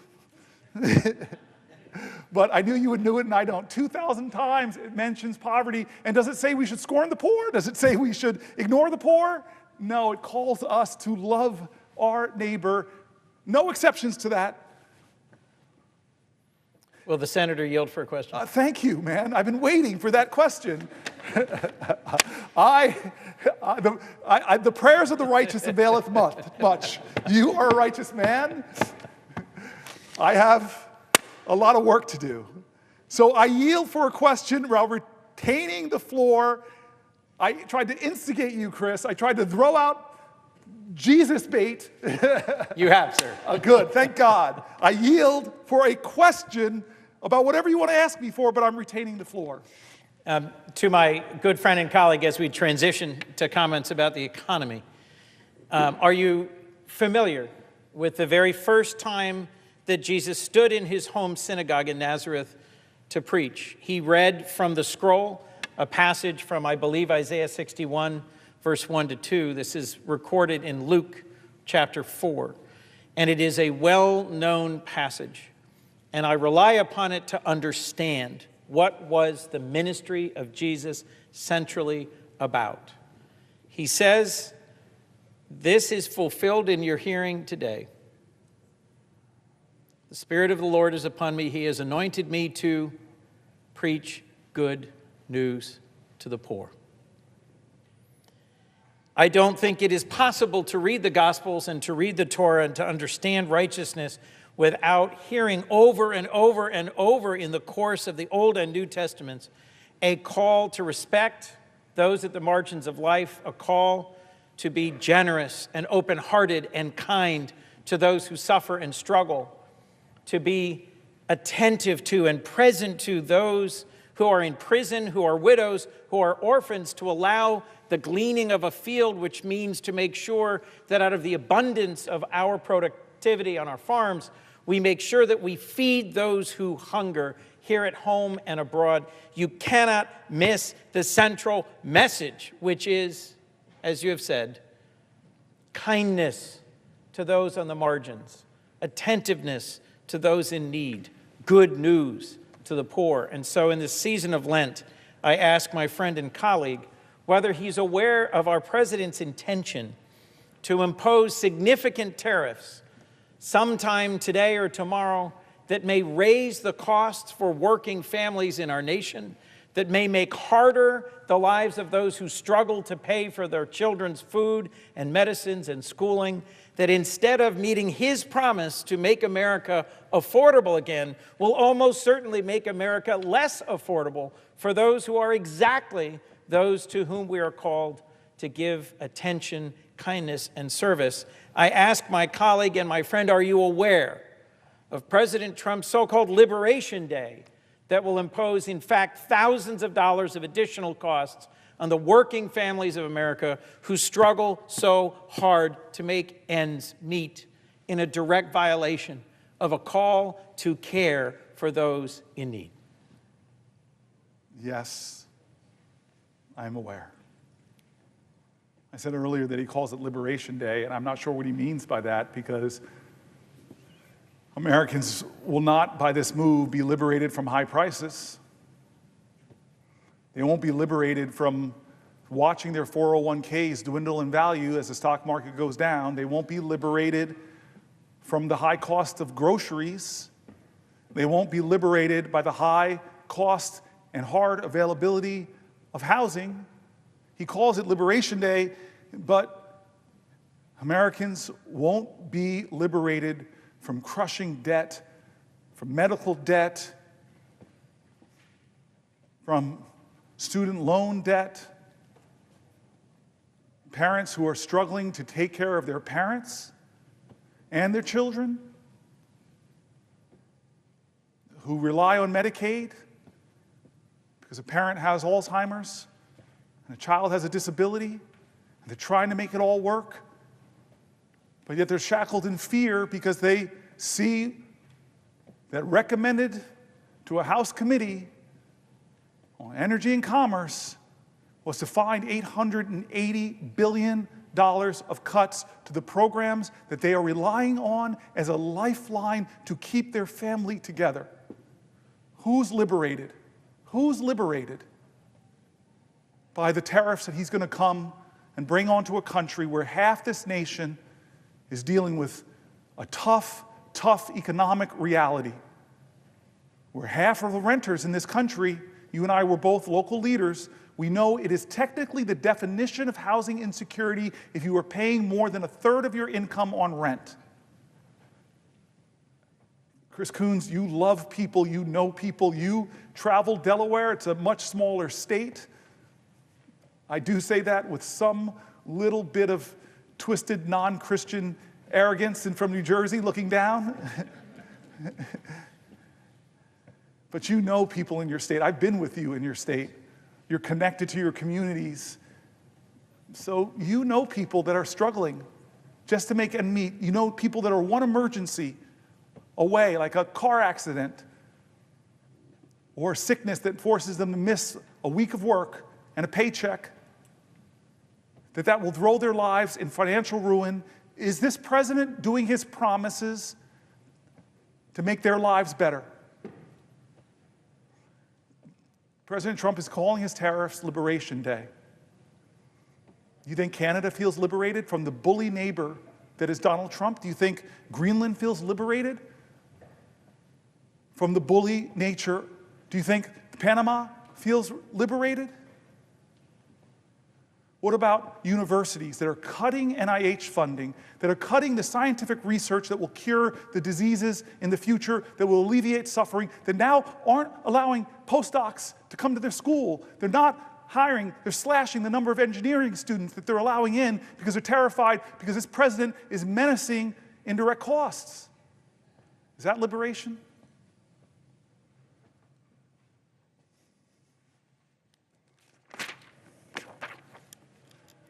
"71 days in, now 72 days, I asked you, are you better off than you were 72 days ago economically? I asked that question. Ask it to your friends. Are they better off economically? Well, I don't see how they could be because prices are up, stock market's down, the risk of recession is climbing, consumer confidence is in the gutter, 401k plans are losing value.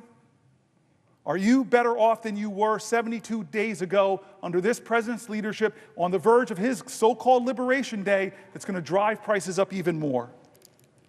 And he's doubling down on tax cuts for the rich. He wants an economy that works for him, his billionaire donors, his powerful special interests, and it's coming at the expense of working people who are struggling to get by, and a lot of the programs that they rely on, like for their health care, like for their Social Security.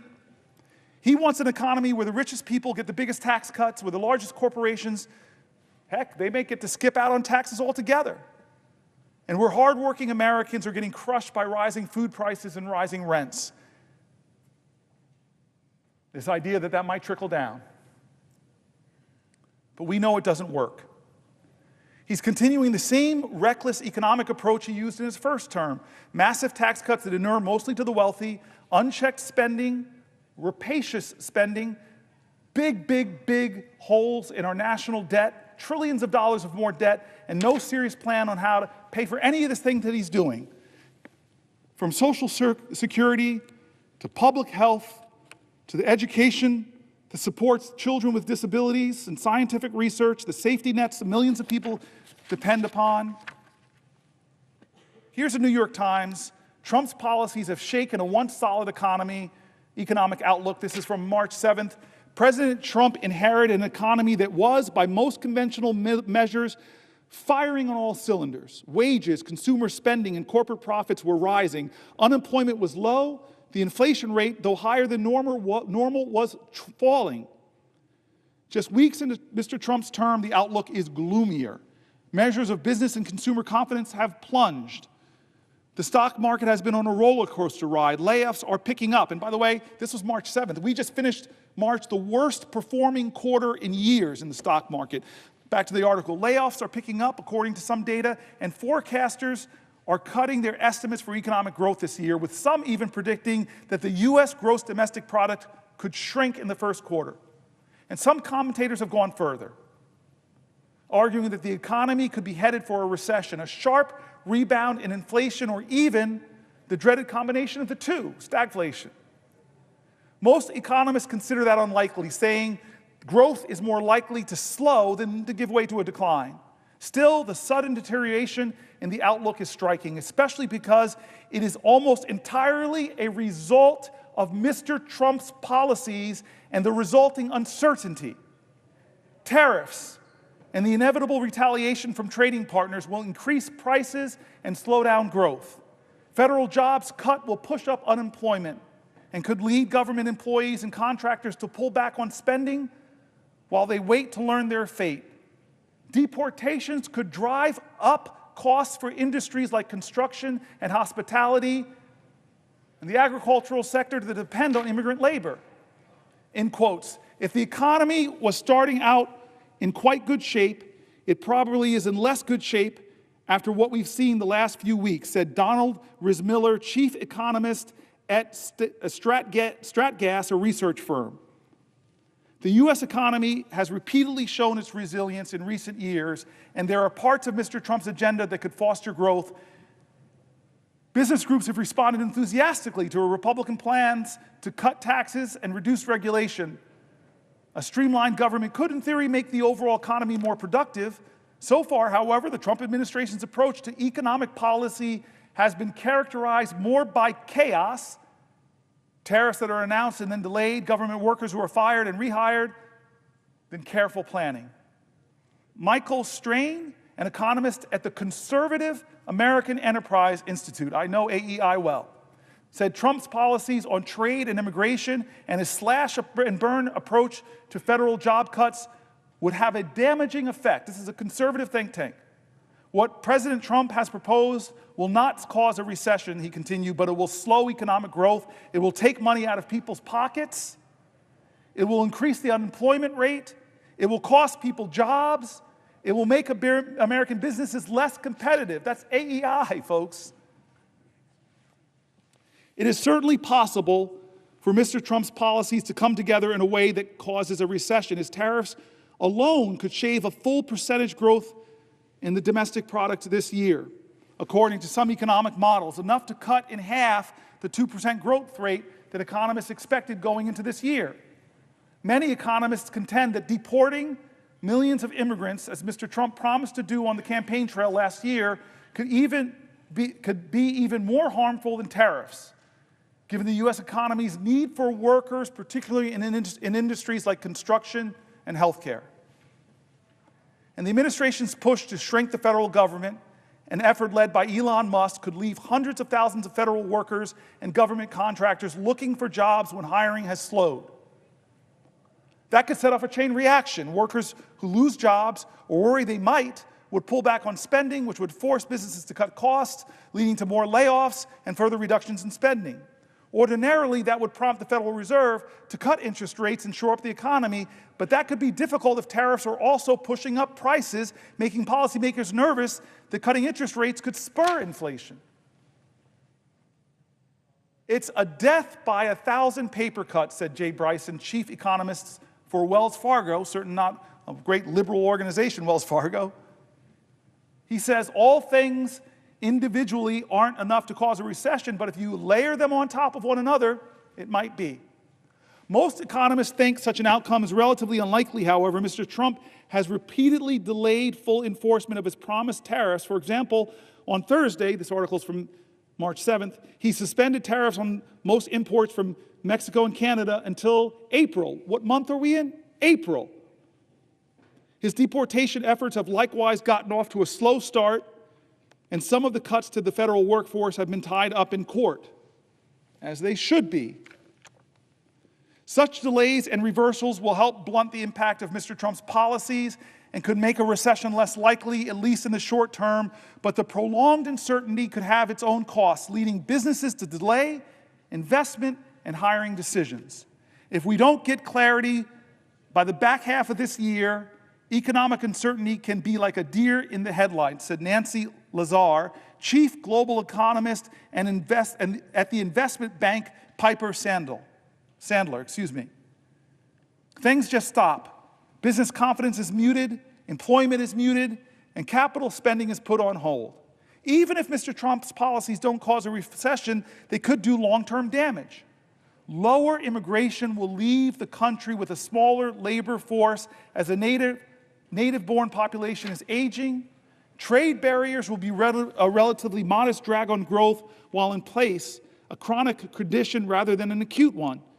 It's less the economy is in a car wreck, and it's more like the economy has decided to start smoking a pack a day, said an economist at the Roosevelt Institute.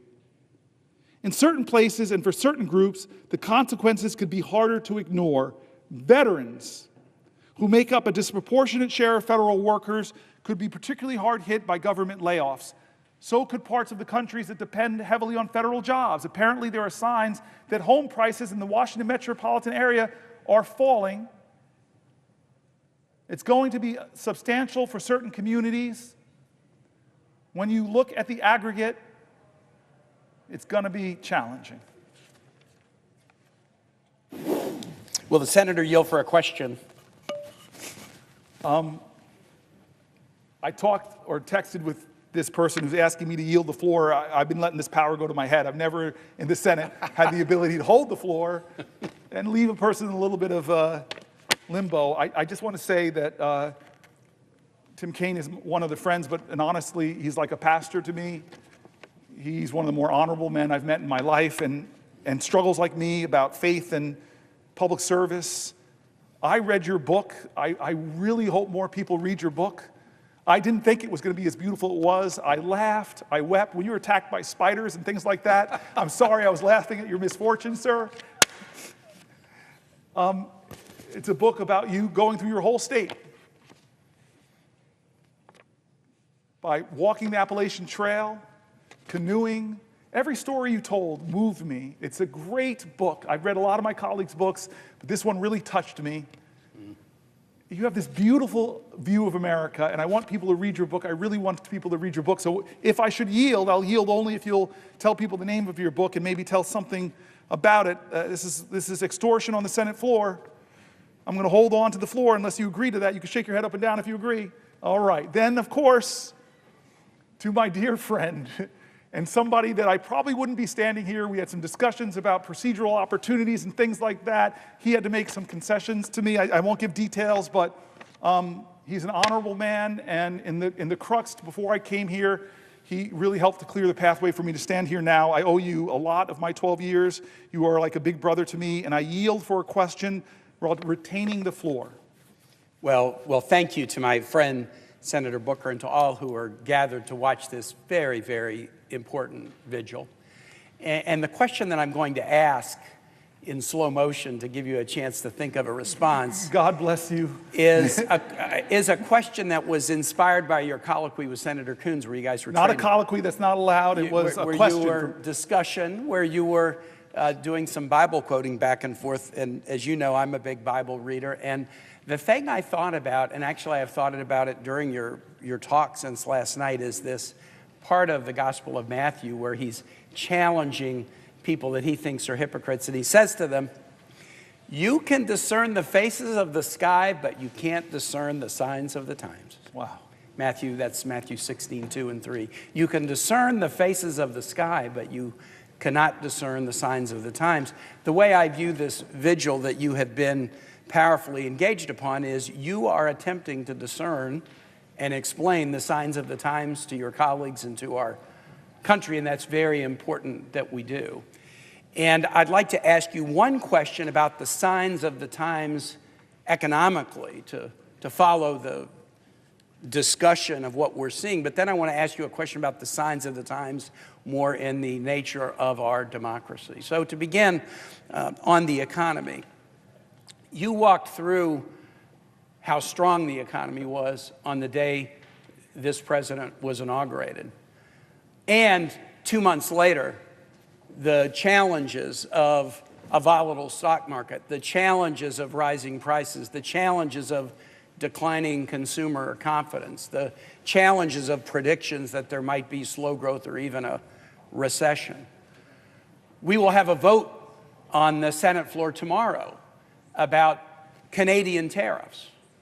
Based on a resolution that I've introduced that we will have a vote on. You talked at length about those tariffs and the effect that they have on Americans, as Mr. President and others. As I've traveled around my Commonwealth, my farmers and my small businesses, they've seen it before. They saw it in Trump term 1. They know how dangerous it will be. They don't want to pay more for groceries.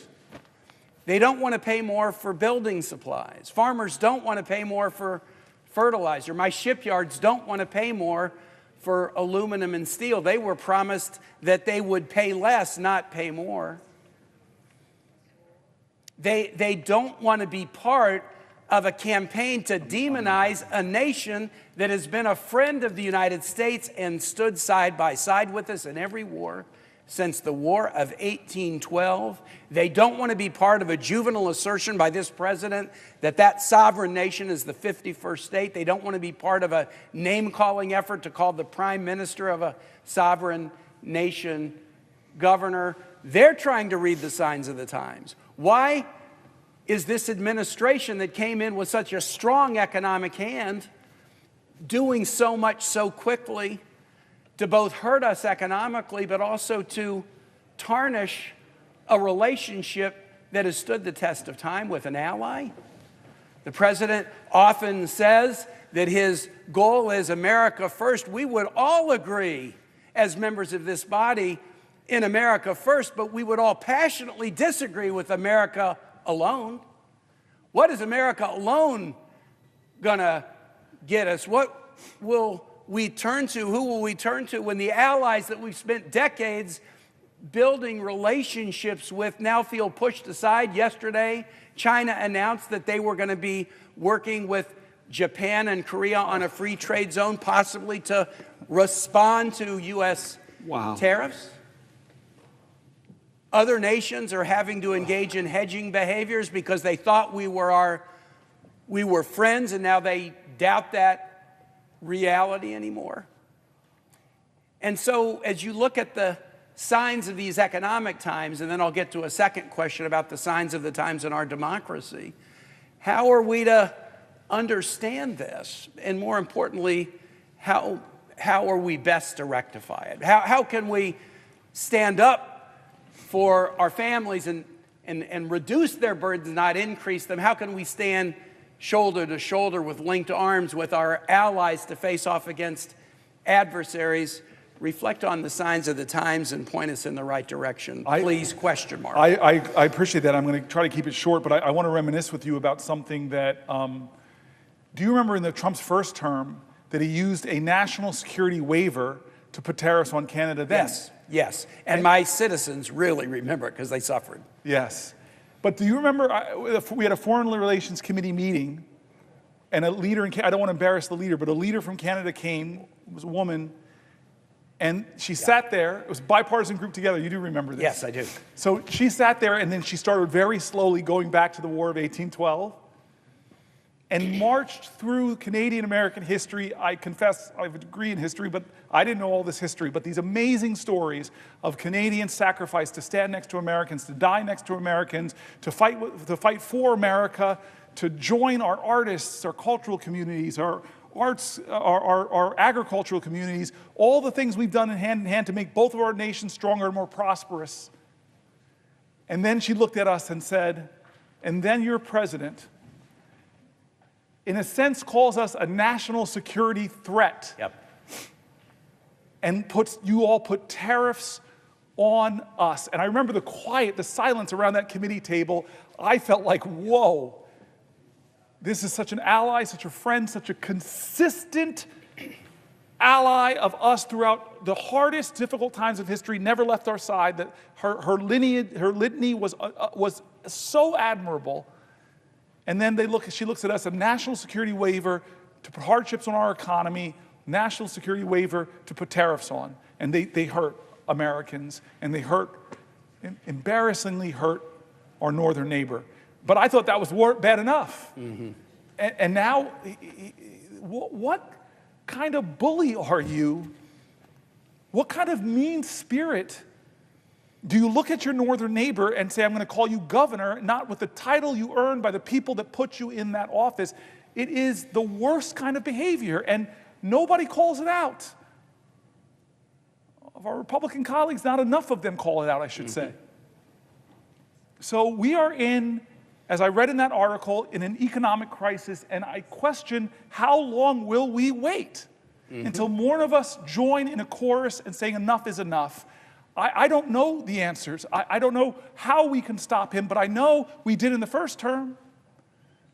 We pushed back on him successfully on his attempts to try to take health care away from tens of millions of Americans, and we can do it again, but more people have to do things differently. They have to do, like we've been talking all day, and I'll turn to my colleague again, as John Lewis called us, get in good trouble, necessary trouble, heal the soul of America. We have to do more and follow the examples of our forefathers and foremothers who never gave up, with conviction and determination, with an indefatigable spirit, unyielding grace. They continued time and time again, pushing back and bending the arc. It's our turn. What are we going to do? All of us have to answer that question. But I know part of the answer is we have to do more. Will the senator yield for another question? I yield for a question, but I will retain while retaining the floor. This is a question about the signs of the times in our democracy. We will celebrate 250 years of American democracy in 2026. And I want it to be a celebration, not a coronation, not a requiem, not a wake, but a celebration. A week ago Sunday, 250 years ago, Patrick Henry stood on the floor of Henrico Parish, now known as St. John's Episcopal Church on Churchill in Richmond, at a moment of decision where people were challenged to understand the signs of the times, at a moment of tyranny. And he asked the immortal question, and I almost view your vigil as asking the same question about where we would stand in such a moment. and there were different forks in the road, a phrase that has attained some meaning recently. And Patrick Henry said, as for me, give me liberty or give me death. You're giving a liberty speech, my colleague. You're giving a liberty speech as the nation begins to think about 250 years of democracy. The opposite of liberty, that which Henry was fighting against, was tyranny. I am one that believes that we should mark anniversaries. We shouldn't just act steady state like this country was ordained and will just go on forever regardless. We're coming up on 250 years of American democracy, and there is a live question about its continued existence that this generation is grappling with. Henry gave that speech at St. John's Church, and a few months later, July 4, 1776, the U.S. declared its independence from England. And our history in this new chapter began. And at various points along the way, during the 1850s, say, or during the 1950s, generations just like ours have had to grapple with the question of whether the experiment will continue or not. Some of our national symbols have some unusual aspects to them that point to this experiment. We have a national anthem that ends with a question, not an assertion, not a declaration, but whether the flag will still stand over the home of the free and the land of the brave, question mark. The state flag that Virginia adopted on July 5, 1776 is a most unusual flag. It has a woman representing Roman virtue standing astride a deposed tyrant whose crown is knocked off, who is holding a broken chain in his hand that he's laying on the ground. It's one of only 6 state flags with a woman on it. It's the only state flag that features toplessness, which occasionally creates some raciness in schools as students ask about it. But it's also the flag with the most unique state motto of any state. All states have mottos. 49 states' mottos are positive. Hope, Eureka, Excelsior, Onward and Upward, Ad Astra per Aspera. Michigan's has the most unusual positive motto. In Latin, if you seek a pleasant peninsula, look around you. Well, I wasn't looking for a peninsula, but I'd rather it be pleasant than not. Virginia's is the only flag and the only state with a motto that's not positive. It's a rebuke. Sic semper tyrannis. Thus be it always, thus be it ever to tyrants. George Wythe, Thomas Jefferson's teacher, was in charge of designing the flag and chose that as the motto. Think about the verb tense, right? It's the only one that's a rebuke. And it has stayed on our state seal and state flag since July 5, 1776. Many state flags have been changed in the last 20 years. Utah's changed, Minnesota's changed, Mississippi's changed, Georgia's changed. Virginia has essentially not changed since 1776. Neither the figure of virtue standing astride a deposed monarch or the motto, sic semper tyrannis, again, the verb tense, semper, always. Ever. It's not in the current tense, no tyrants are down with tyrants. It's in the future tense, thus be it always to tyrants, thus be it ever to tyrants. The Virginia flag that we pass by in Virginia every day without thinking about it, it's in every school we pass it by. It asks us 2 questions 250 years later. Do we retain the ability to recognize tyranny? Do we retain the virtue to defeat it? Can we recognize tyranny? Can we retain the virtue to defeat it? My friend, you are standing on the floor in the tradition of Patrick Henry 250 years later. You're raising a question about liberty and our fidelity to it. And so my question to you would be, what gives you hope that the answer we will give to these questions as Americans, as those commemorating a 1/4 millennium of American democracy, What gives you confidence that we will answer these questions in a way that will honor those who came before us? I want to answer that question. I want to first say that Hakeem Jeffries is here. And now I'm worried because two Brooklynites are shaking hands. And I confess, when I had the floor and Schumer was, for the only time in my life I could deny him the right to speak on the Senate floor, I confess to my friend, who's part of the X generation, hip-hop generation, my brother who is part of this transition in American history from the greatest generation to the baby boomers, from the baby boomers now. We're seeing leaders emerge that are X-Geners, millennials, and he represents so much of the best of the future. I want to, this question's so good, okay, because you didn't honor your commitment to me and talk about your book. But I just want to say that I insulted Brooklyn for stealing my nets. I told the leader, I abused my power to retain the floor, and I told the leader that there's only one football team in New York, the Buffalo Bills. The other two are from New Jersey. I should have reminded the leader that the chairman of the board who sings New York, New York is actually from New Jersey. I could go on with this litany, but I do want to get back to your very serious question about tyranny. I think many of us have read books like On Tyranny, and we're doing a lot. We're reading articles of people are talking about the fears that they have about this document. And you and I have had serious conversations over the last 72 days of Donald Trump's presidency. How much of the encroachments, I would say encroachment is a gentle word, of the separation of powers is happening. We're watching justices or judges from Republican appointees to Democratic appointees trying to stop him from doing things. Which one of our great Bill of Rights amendments from freedom of the press?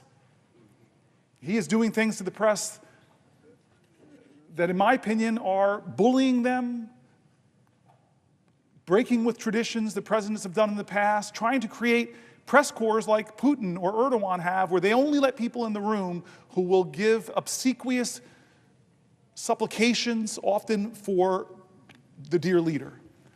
What about the freedom of speech? You and I both know the reprehensible speech is protected. Disappearing people for what they said. Scalia talked very clearly about having rights even when you're in the country. One of the most conservative justices said, you have rights. We're seeing him invoke emergencies. You've been the leader in our caucus talking about the absurdity of these emergencies he's doing, and you've tried to rally this body to say, don't let this happen. You've talked to me about all of these things. So what is the limit of tyranny? Well, you and I, and we talked about this with your book, I'm trying to get back there. I told you once when Skip Gates did my history that he traced my history back to Virginia. I try to show you that I have more Virginia legitimacy because my roots go back to 1640 in your state. The Stampers came over, following down, then Henrietta Stamper, who my mom still talks about as a relative, John Stamper, and the chart that Skip Gates gave me, the only thing he could say about John Stamper, the mother of Henrietta Stamper, was slave woman. Born Henrietta Stamper, they called her on her documents mulatto, and Stamper fought for her ownership because it would later come out that that was his child. And these are the traditions in my family. It's really amazing what Skip Gates did, and showed me that I'm the direct descendant of slaves and slave owners. I'm the direct descendant of a Confederate soldier that was captured in retreat. I'm a direct descendant of Native Americans and people that fought in the Creek Wars to kill Native Americans. And these traditions in our country, I draw upon all of them. I'm proud of all of them. They speak to us. They speak to the complicated history of America. But perhaps one of the best things I got about this complicated history was a visit to my office by, I don't know if I told the leader this. I'm sorry, I'm going to return to this question, but I think I know how busy the leader is. So I will, if the leader asks me a question, I will, if he asks if I'll yield for a question. Yes, will the senator yield for a question? I yield for a question while retaining the floor. Now, before I ask my question, what a tour de force. You are amazing. It's not only the amount of time that you have spent here on the floor, what strength, but the brilliance of your indictment of this awful administration that is so destroying our democracy, that is taking so much away from working people in the middle class, and at the same time, for tax cuts for the billionaires. You're amazing. We salute you. America salutes you. All eyes are on you. You're incredible. Now, here is my question that is related to what our Republican friends are trying to do to all the things that you were so opposed. So are you aware that while you were here on the floor today, Senate Republicans are declaring that using the current policy baseline is up to Lindsey Graham, not the parliamentarian? I believe that this is going nuclear, and it shows how hell-bent they are on giving tax breaks to the rich, even if it goes nuclear, even if it violates all the norms that they have had, even if it breaks all the promises they have made. Do you agree with me that this is just a move that is so against what the traditions of the Senate have been about, but not just the traditions of the Senate? Fairness, decency, ability to debate issues fairly. They're afraid to debate them. They're afraid to defend tax cuts for billionaires. They're afraid to admit they're taking away Medicaid from so many Americans. And so they come up with this nuclear option, showing that they don't care anymore about norms, about rules, and even about going nuclear, which the leader, the Republican leader, and all of them said, oh no, they're not going to do that. Well, now they say they're going to do it. What does the senator think? Does he agree with me that it's going nuclear? Does he agree with me that is a nasty, vicious, and self-seeking for the billionaires, which is what they're doing, way of proceeding? Chuck, I'm not 100% right now, and you just hit me with stunning news that I can't even think about how to respond right now. I'm stunned by that. I wish, if you want to ask me a question, it has to be a question. I wish you would explain it a little bit more, because what you're basically saying to me is that we're not going to go through the parliamentarian, that this is a gimmick that is going to be done to try to break really what the Byrd rule requirements of reconciliation. I'm using Senate speak, and I don't think we should use that. So what they're going to try to say is obscure the impact of the reconciliation. They're going to obscure this, the incredible tax cuts, the cost of trillions of dollars to our economy, blowing up our debt. So-called fiscal hawks are going to blow it up. I'm stunned by this news. So if asking the senator, the great Senator Booker, a question. I yield for a question while retaining the floor. Does he agree that this is just a blow to the people of America, and it shows that the people on the other side are only interested not in playing decent, not in playing fair, not in being honest with the American people, but taking money out of the pockets of working people and the middle class and putting it in the hands of billionaires? Is that something that this country should just countenance because it does so much harm to the country and does it not show what our colleagues are really like and what they're after? Yes, the answer to those questions is yes, but I just want to more say it's the further breaking of the Senate in a severe way. It's breaking of the Senate.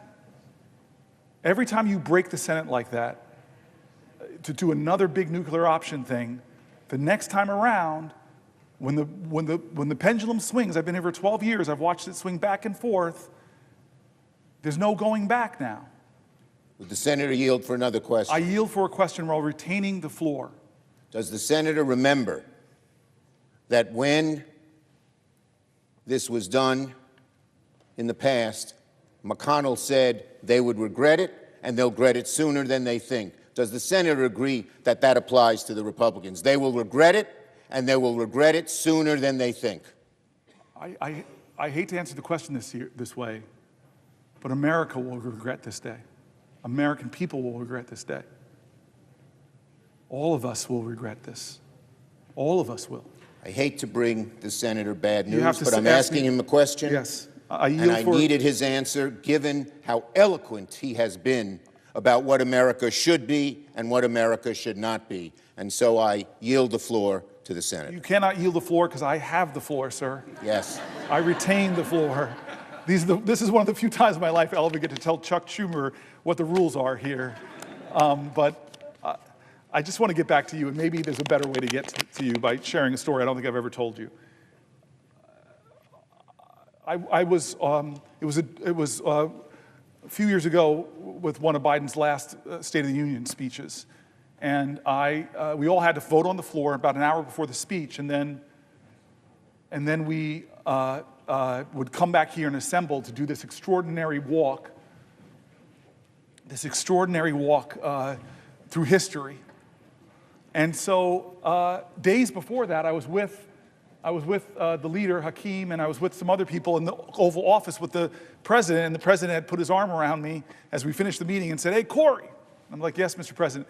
I got a big speech coming up." And I know, Mr. President. And he goes, "I'm going to go to Camp David and work on it." And I said, "Okay, Mr. President." He goes, "Can I call you if I need some help?" And I said, "Yeah, right, Mr. President, sure." And that was it. The weekend he didn't call me for help with his speech, and we came here and did that vote an hour before, and then I like walking out that door, and many people know this. I like going, if I can, I go straight out the next doors onto the steps. I love those steps.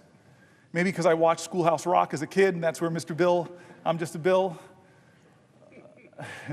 And so I pause sometimes there and just feel this sense of gratitude, and the Supreme Court right in front of me, the Library of Congress, and stand in the right place to see the gold dome behind you. And as I'm standing there in that moment, an hour before we have to hustle back here, my phone rings, I answer my phone, and it begins with what I think is one of the top stupidest questions in America. You've gotten this question. I think you would agree with me. You're not the kind of guy that uses words like, "Hey, this is stupid," but this is stupid. The thing I heard, the stupid question, this is the White House operator, "Will you hold for the President of the United States?" Who says no to that question? And as one does when they get a call from the President of the United States. And so I say, "Yeah, I will hold." Wait a minute, I'm washing my hair, you know? I say, "Yes, of course." And next thing you know, it's Joe Biden, and he goes, "Cory." And I go, "Mr. President." He goes, I'm struggling with my speech. And at that point, I know you weren't this kind of student in college, but all my guilt from my college days of waiting to the last minute to finish the paper were gone. If the President of the United States is waiting to the last minute to finish a speech, heck, I feel good. And so he goes, "Cory, can I read you a section of the speech?" And he read me a section of the speech where I have a lot of policy depth, and I couldn't believe it. The President of the United States, hour before his speech, rehearsing a part of the speech, and then he asks me that immortal question. You're a married man, you have to give me good advice on how to answer this question when your spouse looks at you and says, "How do I look?" You're torn between two things, right? Maybe to tell the truth or tell your spouse what they want to hear. Tell me what you answer with. You can't do it now because I have the floor. And so I take a moment. Am I going to tell the president what I really think of this section, or am I going to just say, "Yes, Mr. Leader"? So I decided, he called me up hour before speech. He must really want my advice, and I gave some hard input. Turn this dial down more, turn this one to whatever. And he said, "Okay, Cory." Abruptly, he's gone. I go home back to the office. I tell my chief of staff, "I just got a call from the President of the United States. He asked for help with a speech." What a crazy life moment while I stood on the steps like the Bill. I'm just a Bill. Anyway, we get back here, and it's a wonderful moment in the Senate. I don't know if anybody has the privilege of seeing what we do. We all gaggle around those doors. We talk to each other. People think we always fight and yell. That's not the case. Democrat, Republican merge into this ball of senatorial humanity, and then those doors open. I love it. Because you walk out, You walk past Thune's office, which used to be the Library of Congress. You walk past the old Senate chamber, where some of the greatest debates in American history and violence on that Senate floor, with the caning of Sumner. You walk through the dome, the statue by an 18-year-old woman named Reams of Lincoln, the suffrage leaders, Martin Luther King, presidents, extraordinary presidents. Then you walk past where the old house used to meet, and you love this, I love this, those little gold plates on the floor where presidents had their desks, exactly where the presidents have their desks. Most people go in right under Junipero Serra, California's statue. Under that cross is Lincoln's gold plank, people that were in the House and served in the presidency. That's not my favorite one, though. It's John Quincy Adams. Why? You know this. The only person in American history ever, it'll probably never happen again, where somebody went from the presidency and came back to the House, ran for a House seat, worked at that spot where that desk was till he collapsed, was carried off the floor, he would soon later die. Amazing. Maybe a future president will. Maybe Obama's going to get, and I got to run for House. Then you get into that old chamber. And we sit down, we find our seats, and that great moment, I don't care if you're a Republican or Democrat, when that person walks in and says, "The President of the United States of America," I still get that feeling. Joe Biden comes in, and I think he sets a record for the longest it would take to get from those doors all the way down. Everybody he's talking to, Marjorie Taylor Greene, what's up? He's just touching everybody. He gets up there, he gives a speech. Now, you know that this is an aerobic event. You stand up, you sit down, you stand up, you sit down. You got to get your squats in when you're doing it. Get the exercise for a little while. Well, this part of the speech he called me on is, and I'm sitting down, and I hear my input in the speech. I don't know if you all noticed it, my colleagues, but I was the first person to stand up for that section. And I was looking at shots. Get up, man. This is the best speech ever given. It was amazing. I go home, I'm kind of buzzing about the whole experience, and then I'm lying in bed, and I unfortunately have my phone on my nightstand. It goes off, and I see a number I don't recognize. I open it up, and it says, Senator Booker, this is John Meacham, the great historian. Thank you for helping the President of the United States with this speech. You made more of a difference than you'll ever know. And my first thought was, how do I print this out? How do you print out a text? So he gave me his cell phone number, and now I'm going to troll him. I'm going to keep calling him until this historian comes to my office, and finally he relents, and he comes. And now he steps into your domain, my brilliant friend of history. I express worry, fear, concern, demagoguery in our land, rising of tribalism. I dump on him. I'm normally a prisoner of hope. I'm normally a purveyor of finding your joy, even in the toughest of times. And he listens for a while, and then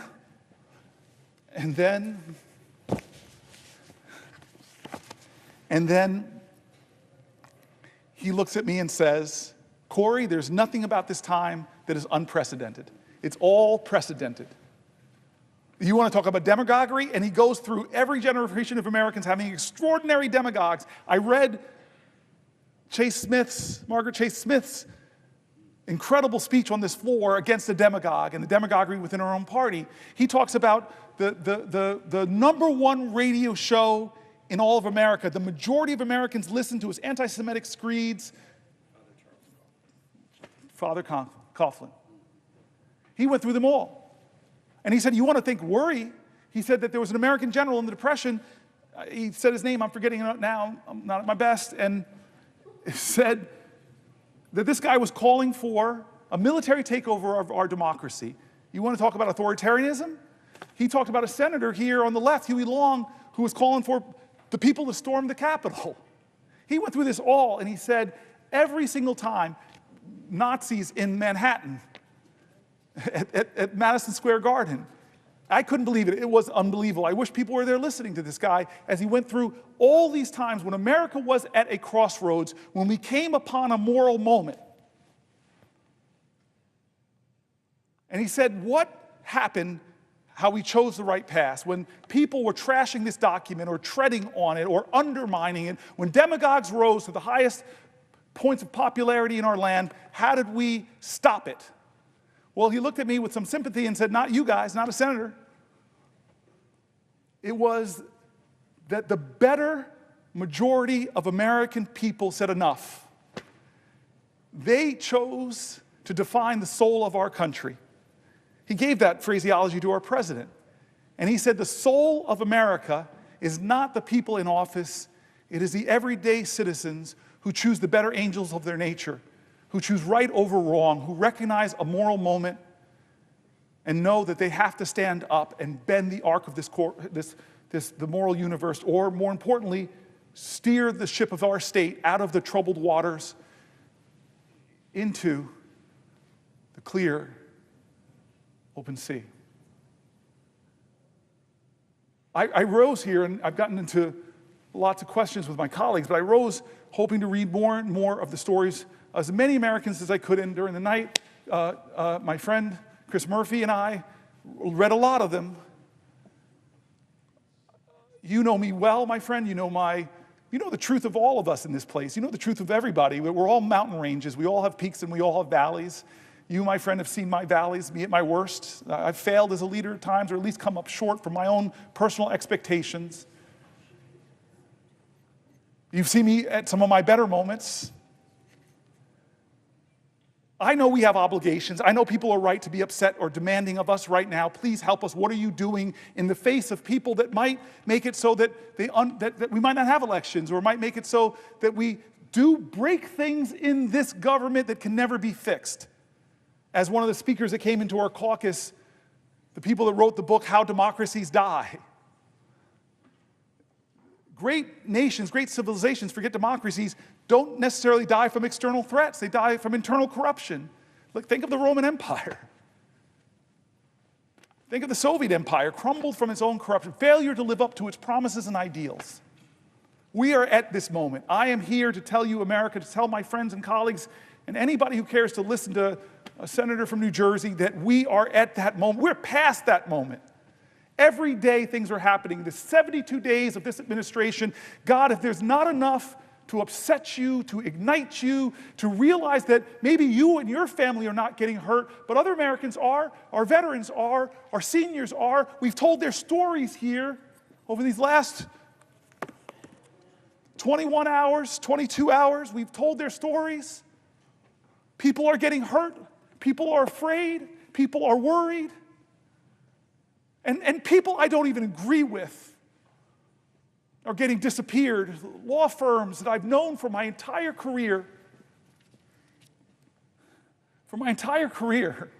are being forced to kowtow to this president. Universities that should be the bastions of free speech, free thought, free enterprise, intellectual research, academic research, scientific research, are getting torn up by cutting indirect costs. I read stories of PhD programs that are virtually being canceled from the best scientific minds, not being able to build the state-of-the-art labs. The country that has led humanity in scientific invention is taking a blow. And Fareed Zakaria, I read his article here, and he's saying that China is doubling down on investments on the universities as this president is cutting them, unless, of course, you come to the leader and make all these commitments, meet all of these demands. There should be enough already. It should be enough already. And so this is that moment John Meacham told me about. I want us to try in the Senate. I know my colleagues. I see Tammy Baldwin. I see Chris Murphy. I see Angela Osmos. I love you guys. I've served side by side with you. I know your passion. I've heard your anger. I've heard your fear. I've heard how you want to fight for this country. But we are not enough. We can do demonstrations. We can do demands. We can try to do things differently. In fact, we must. I will definitely yield to Tammy Baldwin, my friend and my colleague. To another question. Thank you very much. I don't have that much gas in the tank, but hold on, let me say it right. I yield for a question while retaining the floor. So noted. Thank you. Senator, since you have taken the floor, which I suppose is nearly a full day now, there have been new breaking news of mass firings. Perhaps others have come to the floor to talk about it, but you were just talking about how great democracies are shredded, sometimes from within. Look, one of the pieces of breaking news today was the mass firing of our nation's public health agency within it. Today it was reported that the Health and Human Services Department began firing up to 10,000 more people. It's more than the previous firings, including researchers, scientists, support staff, and senior leaders. These are people who are doing work to keep our children safe from preventable illnesses, and researchers who are searching for cures and treatments for diseases that plague our families, like cancer and diabetes and Alzheimer's. And look, we can all agree that government could be and should be more efficient. But here is where I disagree with the unelected Elon Musk and people like our president. People stopping the spread of measles. Researchers finding cures for Alzheimer's disease are not waste, fraud, or abuse. The slash and burn that is being led by Elon Musk's Doge will make Americans less healthy, less safe. And Elon Musk's Doge and Donald Trump are callously ripping away treatments, cures from millions of Americans suffering from Alzheimer's disease, cancer, ALS, and other devastating diseases. Behind these cures are, of course, workers. And they are some of our nation's brightest and best and most devoted. They keep our nation healthy and our economies running. But this administration is not respecting their work, their mission. And I have to point out the why. What is the why to all of their actions? Today announced that they're starting that slashing of 10,000 workers within the Department of Health and Human Services. By the way, with more in store, because last week they announced an reorganization that would result in 20,000 people losing their jobs. But what is the why? Ripping the rug out from under cancer and Alzheimer's disease and ALS patients is all in service of finding the money that Elon Musk and Donald Trump need to cut taxes for themselves and billionaires like them. And yes, big corporate tax breaks. They are cutting cancer cures for corporate tax breaks. Senator Booker, these cuts to health and human services are going to crush families in Wisconsin, whether it be people not having hope for a cure for a disease, or to the workers who are doing this groundbreaking research all across the United States who are going to be fired. In New Jersey, what will these firings mean for the people who you represent? I'm so grateful for the question, because that's what we said we were here about. We're here to try to elevate the voices of people affected by what they're doing to our government. And frankly, as they cut the Department of Education completely, or the Consumer Finance Protection Bureau, they're getting rid of agencies that were created by Congress, and many people are right to believe that can't be eliminated without congressional action. And we were talking before with people here that the majority, the biggest plurality of people being laid off from all of these departments are our veterans. And again, I'm going to be back in New Jersey this weekend. I'm going to try to be at a rally, a town hall. I know everywhere I go in my state, I'm going to hear from people who are rightfully angry, who are rightfully afraid, who are affected by this, who are fearful of what's to come. These are such important human emotions. But the question then is going to be for all of us, and I know people will be questioning me, what are we going to do? What can I do? What are you going to do, Senator? And so I don't have a brilliant response. I don't have some prescient idea that we are going to be able to change the course of this, but I know we're going to fight. And I want to be honest with you, I wasn't sure we could stop Donald Trump when he tried to take down the ACA. I just wasn't sure. I really wasn't. I did not know how that would end. People gasped. Do you remember that in this room? I remember that. People gasped. We did not know. It was really, this room usually has very predictable actions. That's why I'm still standing here, because I didn't want the predictable. I didn't want business as usual to happen. It's rare that we have unpredictability on this floor. It's usually finely orchestrated. You and I both know this, but that day, no one expected that, or at least wasn't sure. It was drama. It was a moment, and we won.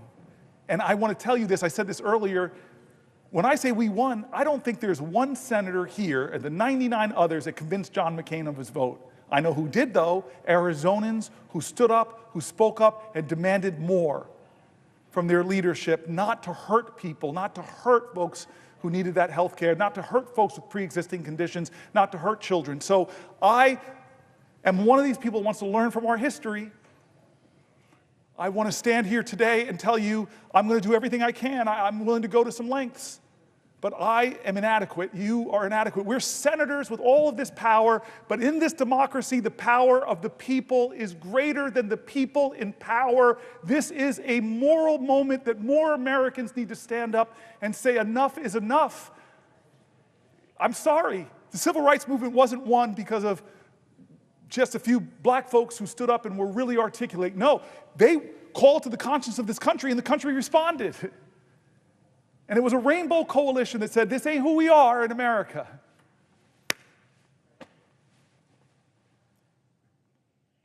So I know New Jerseyans are hurting. I know I've been to your state. I love your state. I love sitting side by. We had some fun in your state together. We've saw young artists, business people. You are this person that says this word over and over again, more than any Republican or Democrat, buy American, and created so many jobs in your state. We were in some packed restaurant. People packed, not to see me as a special guest, but to listen to your story. You are a trailblazer too in this Senate. You are doing things that our founders did not expect, and you know that. And you want to stand up. I heard you in our caucus. I heard you in the Schumer's leadership meeting, standing up for people that are most marginalized, most looked down on, most talked about. I hear you, Tammy. Will the senator respond to another question? I won't respond to a question. I'm going to read this for the 75th time.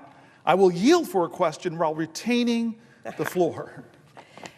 Thank you, Senator Booker. You just talked about your visit to Wisconsin. You've had many. But there was one that you're talking about that I remember really well and really fondly. I had the privilege of hosting you and showing you what our state had to offer. Yes. Something that I likely bragged about then, like I often do, is that the Badger State is known for making things. While I know you don't indulge in all of the things that we do make, because of course we have our iconic products like beer and brats and cheese, but we also build motorcycles and big industrial ships and engines that power our Navy and so much more. Some people will give a ship. That's right. Make one too. Yes. Build them. And of course behind it all is our workers, as you were just talking about. And whether they are in a marsh harvesting cranberries, we're #1 in cranberry production. We're in the top country. 5 in New Jersey. I know, but we're #1. Okay. Not that I'm competitive here.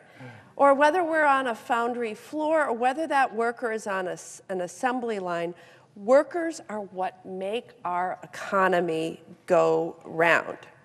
And so naturally, they are the ones we should be prioritizing in all of our policy. But that's not what this administration is doing. They are going to get a slap across the face when the administration slaps across the board tariffs and gets us into a trade war. Yes. And it's going to be these workers who pay the price. And Wisconsinites are really worried about what we're going to see this week. They worry about their businesses. You met so many of them when I hosted you. Their livelihoods, their communities. They're worried because we have all been here before. Wisconsin was one of the hardest hit states by retaliatory tariffs last time Donald Trump started a trade war. During Donald Trump's last trade war, American farmers lost $27 billion in export sales. And according to further records, the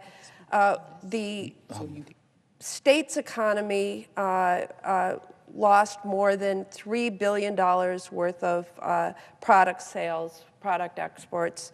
And our manufacturing economy in Wisconsin, well, we lost about $26 billion in exports. And you know what? The exports that Wisconsin manufacturers make is supported by more than 460,000 jobs. And our agricultural economy is supported by 350,000 jobs. And so a trade war would be devastating to the workers of Wisconsin. And then the prices. People have been struggling with the high price of things in grocery stores, at gas stations. A number of our business leaders have spoken out about the impending tariffs. Arian's company in Brillion, Wisconsin, which makes outdoor power equipment like snow blowers, told Reuters News that policy whiplash in this arena is making it difficult to plan, especially as price hikes are likely in the works. And Roden Echo Valley in West Bend told one of our media outlets, WTMJ4, that, and I quote, "I don't like this tariff business.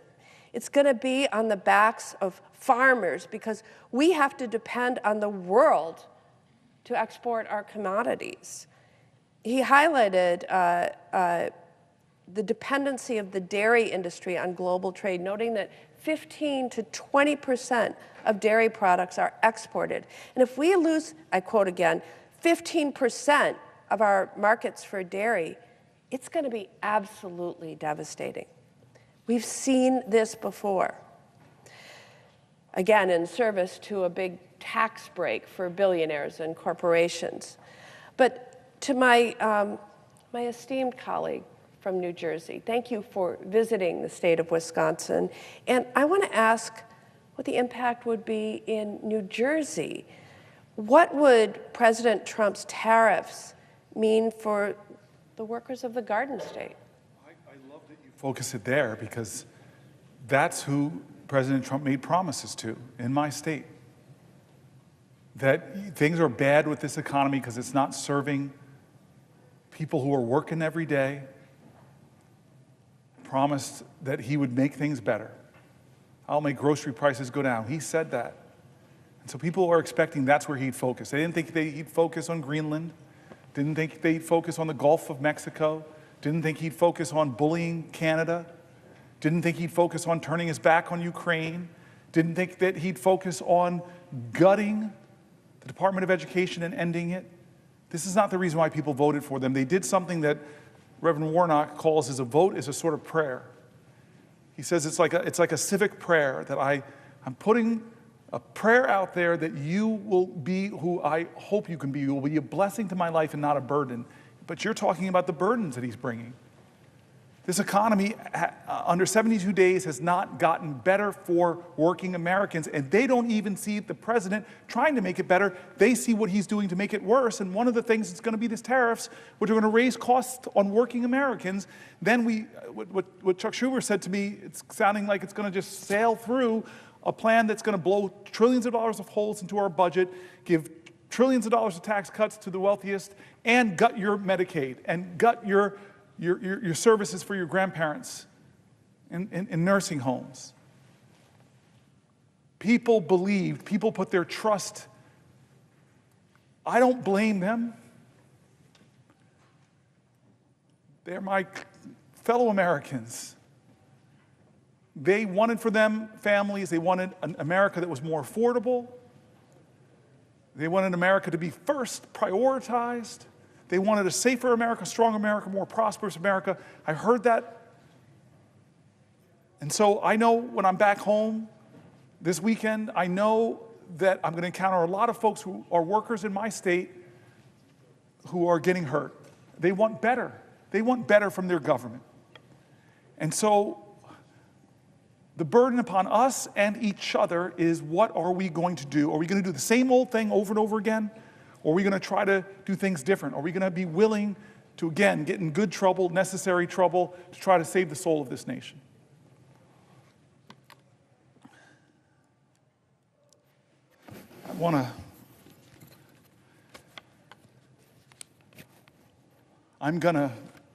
I think my colleague, my dear sister, my prayer partner, my soul lifter, I thought I heard you say something?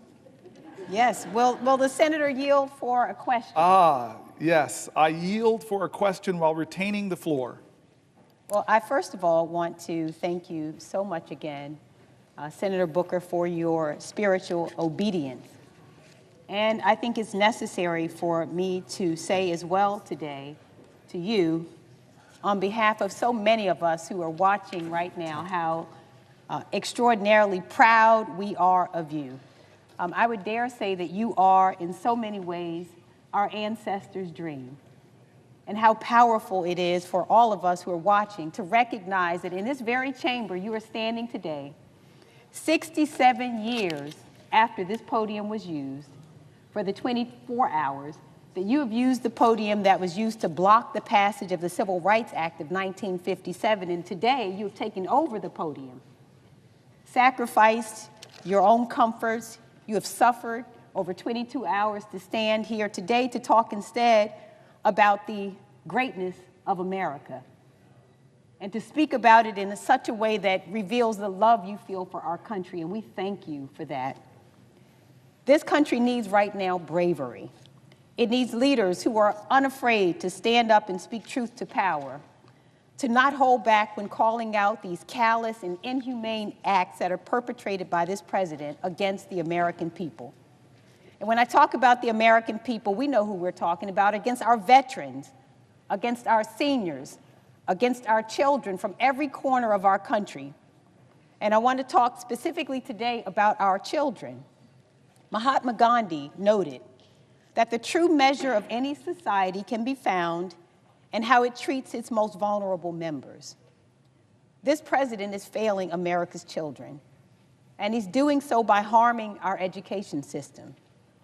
We remember as well very fondly when Nelson Mandela said, "Education is the most powerful weapon which you can use to change the world." And I think many of us recognize that that is exactly why we're seeing all of the attacks that we've seen on this system, because we recognize that education allows us to change the world. Last Friday, Secretary McMahon shut yet another critical lifeline off to our states and our schools, canceling extensions that the department had previously granted to states to draw down their COVID relief money. States like Maryland originally got extensions to finish spending the remainder of these critical dollars on long-term projects, like teacher recruitment, tutoring, and other services for students. We know in particular Anne Arundel Public Schools brought Chromebooks for students with their funds, but Maryland still has a remaining ESSER balance of nearly $150 million. $150 million, that's on top of the millions that have already been clawed back, frozen, or withheld from the state by this administration. These are funds that districts like ours from all across the country were using for school construction projects and mental health supports for students. This administration is refusing to acknowledge the lasting effects of the pandemic on our nation's students, cruelly stripping educational opportunities from our students and leaving our states and our districts on the hook. So let me be clear that these are dollars that Congress authorized, dollars that have already been allocated, dollars that have already been earmarked by Maryland and our local districts for projects that will help all of our students. Our schools planned and committed these funds in good faith. In good faith. Our states have acted in good faith, and this administration is acting in bad faith, pulling the rug out from underneath them, blowing a hole in their education budgets. Our governor had this to say, and I quote, "The clawback of these previously committed funds would place an undue burden on our school systems and undermine our collective efforts to strengthen education across the state." And this is only the latest attack on public education by this administration, the latest attack on our schools and our students, the latest attack on our teachers. And we saw this administration attack HBCUs by freezing funds for the 1890 School Scholars Program, which provides tuition for students at our land-grant institutions. We saw this administration and Secretary McMahon slash teacher training grants, which help prepare our educators to serve our communities. We saw this administration proposing to move the student loan program to the Small Business Administration, threatening students access to aid and the promise of higher education. We saw this secretary and this administration lay off half of the staff at the Department of Education several weeks ago, firing over 1,300 staffers. And I want to talk for a minute about who the department fired. And by the way, these are people who are not incompetent. These are people who are not DEI. These are professionals, well-educated. The administration fired civil servants at the department's Office of Civil Rights and shuttered Office of Civil Rights regional offices, including the regional office that handles discrimination cases. And I want to make really clear, and I want the American people to hear this, that what decimating the Department of Education and the Office for Civil Rights means, it means that attorneys who intervene when schools ignore complaints from students who are repeatedly called racial slurs, or who are subjected to hateful speech or imagery like swastikas on campus. It provides the technical assistance that schools need to train staff on anti-harassment practices, combat harmful behaviors, and build welcoming environments. And it holds K-12 schools and colleges that fail to keep students safe accountable. It ensures that families have recourse if their child with a disability is not being served appropriately by their district, that if a child is not getting the speech therapy or other services outlined in their individualized education program, that they will have an advocate to help them. And at the time that this administration took over, there were over 270 open Office for Civil Rights cases impacting 1.3 million students in my state alone. Without enough OCR staff to do the job, investigators' caseloads will grow to an untenable level. So we spoke to some of the lawyers that work in the division that serves Maryland schools, and all of these patriotic civil servants, all they want to do is to do their jobs. They want to combat discrimination in our schools. They want to ensure that every child has the opportunity to learn in a safe environment, and these civil servants don't know that that mission is possible, as they and so many of their colleagues are ruthlessly fired by this administration. These cuts are catastrophic. I dare say that they, like so many other decisions by this administration, are wicked. And so, Senator Booker, here is my question. What are you hearing from families in the state of New Jersey as this administration dismantles the Department of Education and slashes opportunities for students and families? I'm so grateful for the question from my friend, and that's the centering that we've been trying to do, which is what are families in New Jersey and around America thinking? As you said, the Department of Education, and we read that earlier today, it doesn't dictate or educational policy to states, but it does do a lot to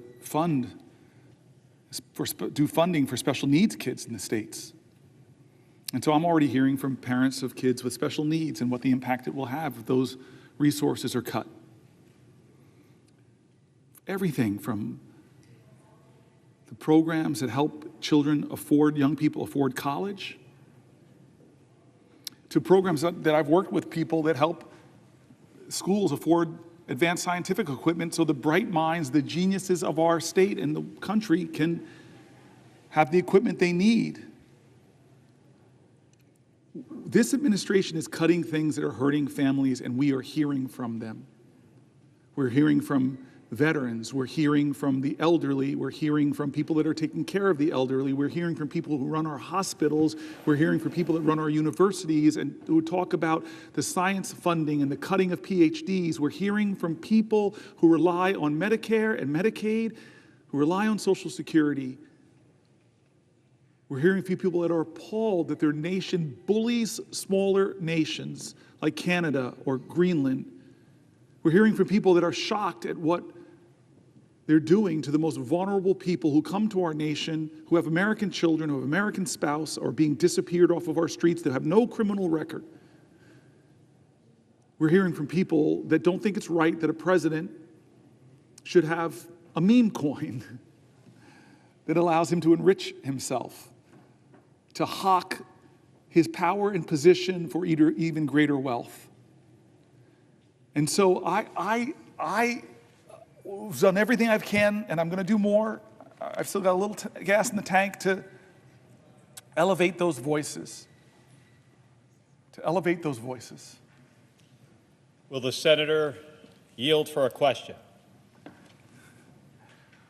Before I yield, because I just keep wanting to exercise this power that I might have for a little while longer, and exercise it over a man that I have a real chip on my shoulder. He's a senator from Arizona. Yeah, he's been a military fighter pilot. He's been an astronaut, has been out of this world. But what ticks me off, sir, I've said nice things about everybody else, but I'm not saying them about you, sir. Because when I go home to New Jersey and I walk through my airport, I was a Newark mayor, my airport, I see your big bald head up in big picture of you saying New Jersey Hall of Fame, Mark Kelly. Who the heck am I? You're the senator from Arizona, but yeah, you're right, okay. You're this great, celebrated military veteran and astronaut who grew up in New Jersey, who went to high school in West Orange, whose parents were cops. And so you have the accolades in my state, and I am proud of that, and proud I get to serve with you. I still have the floor. Stop trying to speak. Well, There's rules in this place. Don't make me think the parliamentarian or the presiding officer. Thank you, sir. Thank you, sir. Senator, my apologies for the big, with giant... that kind of deference, I now will yield for a question while retaining the floor. My apologies for my giant mug at Newark Airport, where I overshadowed me literally. As Senator Booker knows, I did grow up in the state of New Jersey.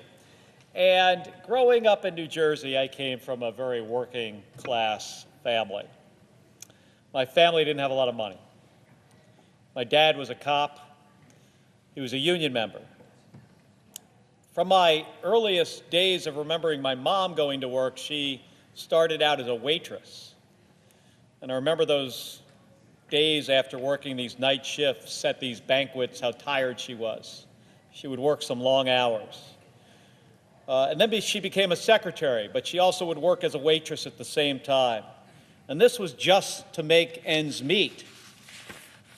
Eventually, my mother decided that she wanted to become a police officer like my dad. But this was New Jersey in the 1970s.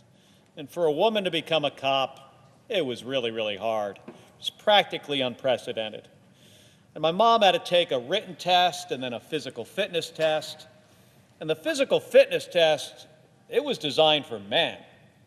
And part of this test required that my mom climb over this 7-foot 2-inch wall. Now, my mother was all of about 4 feet 13 inches tall. And to help my mom out in passing this test, my dad built a replica of this wall made out of a door between 2 pine trees in our backyard. He didn't tell her he made it an inch higher at 7'3". And I'd watch my mom go out there after dinner every night and try to get over this thing. And initially, she couldn't reach the top. And when she finally could, she would usually just fall off into the dirt. But my mom, she wasn't one to give up. And eventually, she was able to get over this thing. but it took her a long time. But she practiced for months. And when she finally took this test, instead of getting over in the required 9 seconds, she got over in 4.5, much faster than almost all the men. And my mom became one of the first female police officers in northern New Jersey. And she kept that job for a long time until eventually she was injured. And by the way, it was the union that protected her rights after being injured on the job. But I remember how this job changed our lives economically. Both of my parents having good paying union jobs. It meant more money coming in the door, more money for our family, more money to play sports. It was part of what allowed my brother and me to chase our American dream, to serve in the United States Navy and eventually both of us as astronauts at NASA. And we were able to do that because our parents worked hard and they sacrificed for us. And because of the support we had, including some really good public schools. That's harder today for a lot of families, including the school part, by the way. I hear from so many folks in Arizona who feel like they're working harder and harder, and they just are not getting ahead. The cost of groceries and gas and housing, especially housing, makes these folks feel like they're just running in place. It shouldn't be that way. And Elon Musk and Donald Trump, they are making it worse. Trump's tariffs are going to jack up prices on nearly everything that families rely on: groceries, rent, cars, housing. They're even trying to do away with the Department of Education. Now, how is that going to help kids get a good education? And if they're successful, their plan to gut Medicaid in order to pay for a giant tax cut for rich people, it's going to be even tougher for hardworking Americans, hardworking New Jerseyans and Arizonans to get ahead and achieve their American dream. So as a fellow kid from New Jersey, man, I never expected that tax cuts for rich people would potentially kill the American dream of kids all over this country. But it could. And as a kid, you, Senator Booker, growing up in New Jersey, I'm interested to hear what was your American dream and why would these giant tax cuts make that kind of dream harder? I appreciate the New Jersey Hall of Fame member, the only one in the United States Senate, and I appreciate his question. I appreciate the service of his parents out there every day putting their heart and soul in serving the community in a dangerous job where you often see people at their worst. I said this earlier, James Baldwin said, children are never good at listening to their elders, but they never fail to imitate them. You are living up to the example your parents set in so many ways. And then you go and pull something off that really makes me jealous is you're one of the guys in the Senate that probably most married up. We're both Jersey boys. We both grew up there in grade schools and high schools. We both know those teachers that did so much for us. They coached sports. They taught us. I'm going back for a funeral for a great man in New Jersey named Ed Kohler this weekend, who was one of the greater influences in my life in high school. And you know how much people invested themselves. I remember learning Little League from a guy that would come back from working at a gas station, a parent of another kid. I still remember his big, thick hands teaching us how to hold the bat. And this guy's working a job at a gas station and rushes home to teach his kid Little League, but treated me, only black kid, like one of his own kids.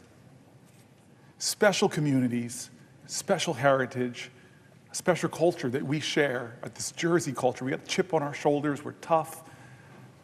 we're strong, we're proud. And a lot of New Jersey's watching. Thousands of letters and emails and phone calls from all over New Jersey. Andy, Kim, and I are hearing from so many people, and they're afraid, they're angry, they're worried. They don't understand why they're going after our Social Security programs, cutting benefits by cutting so many employees and cutting the service people get. They don't understand why they're seeing veterans being laid off from their government jobs. They don't understand why Social Security is being called a Ponzi scheme. The President of the United States is making up lies. They don't understand why veterans and Medicaid and Medicare, there's so many things that are making people worried, and I'm hearing their letters, and they're praying that we stop some of these things, like $880 billion worth of it. And the question is, why? Why are we doing this? We're doing this, and they're saying it, is to extend or make permanent the Trump tax cuts. The overwhelming disproportionate benefit went to the wealthiest amongst us and the wealthy corporations. So Trump's economy in the first 72 days is pretty bad because of his reckless, chaotic behavior. Prices are up, inflation is up, the stock market had its worst quarter in 2-3 years. Consumer confidence is down, and now we're going to see tariffs tomorrow, which are going to further drive up prices, create more chaos. Trump squandered the progress we were making on the economy. He tanked the market. He jacked up prices. Is it any surprise that Americans are feeling more pessimistic, as I said, with consumer confidence going down? And what's his first major legislative push? This is what we're talking about, my colleague, my friend, my fellow New Jerseyans. His first big legislative push in this body is not to help families. No plan to lower costs. That's what he said he would do. Is his first legislation coming here about lowering costs? No. Is it any relief for seniors? Is it some big idea like we did to lower prescription drug costs? No, that's not what he's doing. Is his first priority helping our veterans? No. What is his first priority? As I said, it's extending the 2017 Trump tax cuts, a multi-trillion-dollar giveaway that slashed corporate taxes and overwhelmingly benefited the wealthy and left the middle class with crumbs, relative crumbs. He and his allies promised that the benefits would trickle down to workers. That was what we heard. It would pay for itself, it was said. But in 2022, the Fed and the Joint Committee on Taxation confirmed the truth. 90% of workers, 90% of folk in our states saw no benefit. Now Trump and his GOP allies want to double down with even bigger tax cuts that would increase the deficit by over $4.5 trillion, the majority of which would go to the wealthiest people. Let me read what the Center on Budget and Policy Priorities and how they describe the plan. Here's a quote of their writings. Following a presidential campaign in which Donald Trump promised to improve the economic circumstances of working families, House Republicans are instead pushing to extend all expiring provisions of the costly 2017 tax law, which are heavily skewed to people with the highest incomes, and add new tax cuts on top of that. The Republican-controlled House passed a budget resolution on February 25th authorizing the $4.5 trillion in tax cuts through 2034 and called on committees to partially offset the cost with true $2 trillion in cuts. Are they cuts to the wealthiest? No. These cuts will inevitably hit programs such as Medicaid and SNAP, which help millions of families afford essential needs. Extending the inspiring tax cuts for individuals and large estates would double down on the flaws in the 2017 law by, one, giving benefits, the biggest benefits to the wealthy. Households with income in the top 5% who have incomes over $320,000 would receive roughly half of the benefits. So millionaires above that, billionaires, all together, they would receive roughly half of the benefits. Ballooning the deficit, along with the 2021 and 2023 tax cuts enacted under enacted under President Bush, the 2017 law, along with the 2001 and 2003 tax cuts enacted under President Bush, the 2017 law has severely eroded our nation's revenue base. The House budget would compound the damage, adding hundreds of billions of dollars to the deficit each and every year. Extending the 2017 tax cuts would cost $3.6 trillion through 2034. Failing to significantly boost economic growth, workers' earnings, and other benefits will not be seen. The trickle-down benefits that proponents claimed in the 2017 law that they said it would produce never materialized. And the law hasn't come close to paying for itself, as I heard on the Senate floor from my colleagues. They said, oh, this is going to pay for itself. Oh, this is going to pay for itself. Yet the House budget claims that extending the tax cuts would generate trillions in revenue, far more than any independent estimate. As of 2017, an alternative path is available. Congress should work towards creating a fairer federal tax system that raises more revenue from wealthy people and corporations and supports high-value investments that expand opportunity and promote more shared prosperity. During the 2017 debate, Trump administration officials and prominent proponents claimed the tax law would yield broadly shared benefits by boosting economic growth.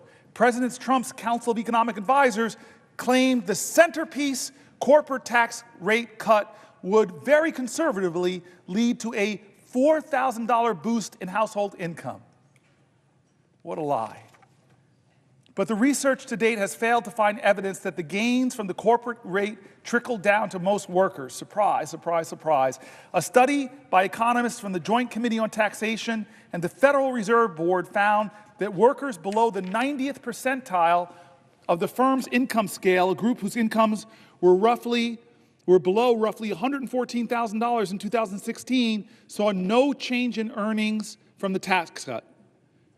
Proponents claim that the tax cuts would pay for themselves hasn't panned out either. In fact, a study by economists from Harvard, Princeton, the University of Chicago, and the Treasury Department estimate that the law's total corporate tax cuts, the rate cut as well as full expensing for capital investments and international tax charges, reduced revenue by roughly 98 cents for every dollar of tax cuts. Reduced revenue in our country by roughly 98 cents for every dollar of tax cuts, even after accounting for increases in economic activity due to those cuts. Similarly, proponents argued the law's 20% deduction for pass-through businesses, partnerships, S-corps, and sole proprietorships would boost investment and create jobs. Then Treasury Secretary Steven Mnuchin, for example, argued that the deduction would be good for the economy and good for growth. But researchers have found no evidence that it provided any significant boost in economic activity and little evidence that increased investment or broadly benefited workers, other than the owners themselves. Despite the underwhelming performance, the House Republican budget resolution assumes that in enacting a $4.5 trillion in new or extended tax cuts will produce enough additional economic growth to generate an extra $2.6 trillion in revenue through 2035. They think it's going to offset the tax cuts. The Committee for a Responsible Federal Budget has derided this claim as fantasy math, noting that it is many times greater than even the most optimistic independent estimate. They lied to us, or at least just put out really expansive hope in the past, and none of it came true. Fool me once, shame on you. Fool the American people twice, well, we should not let it happen. This idea in this country that if you make the wealthiest more wealthy by giving them more tax cuts and deny services to our veterans, deny health care to our seniors, cut Social Security benefits, cut scientific research, cut programs that protect people's safety and security, that is going to somehow help our nation to prosper as a whole. You're kidding yourselves. We have the evidence. We have the analysis. And this is the crazy thing. As I heard from Chuck Schumer, that Republicans are now trying to hide the true cost of their billionaire tax cuts with accounting gimmicks. The New York Times interviewed budget experts from across the political spectrum to shed light on the Republicans' trickery. And this is the article I want to read. I know some people have questions. I want to read this article because Schumer shook me.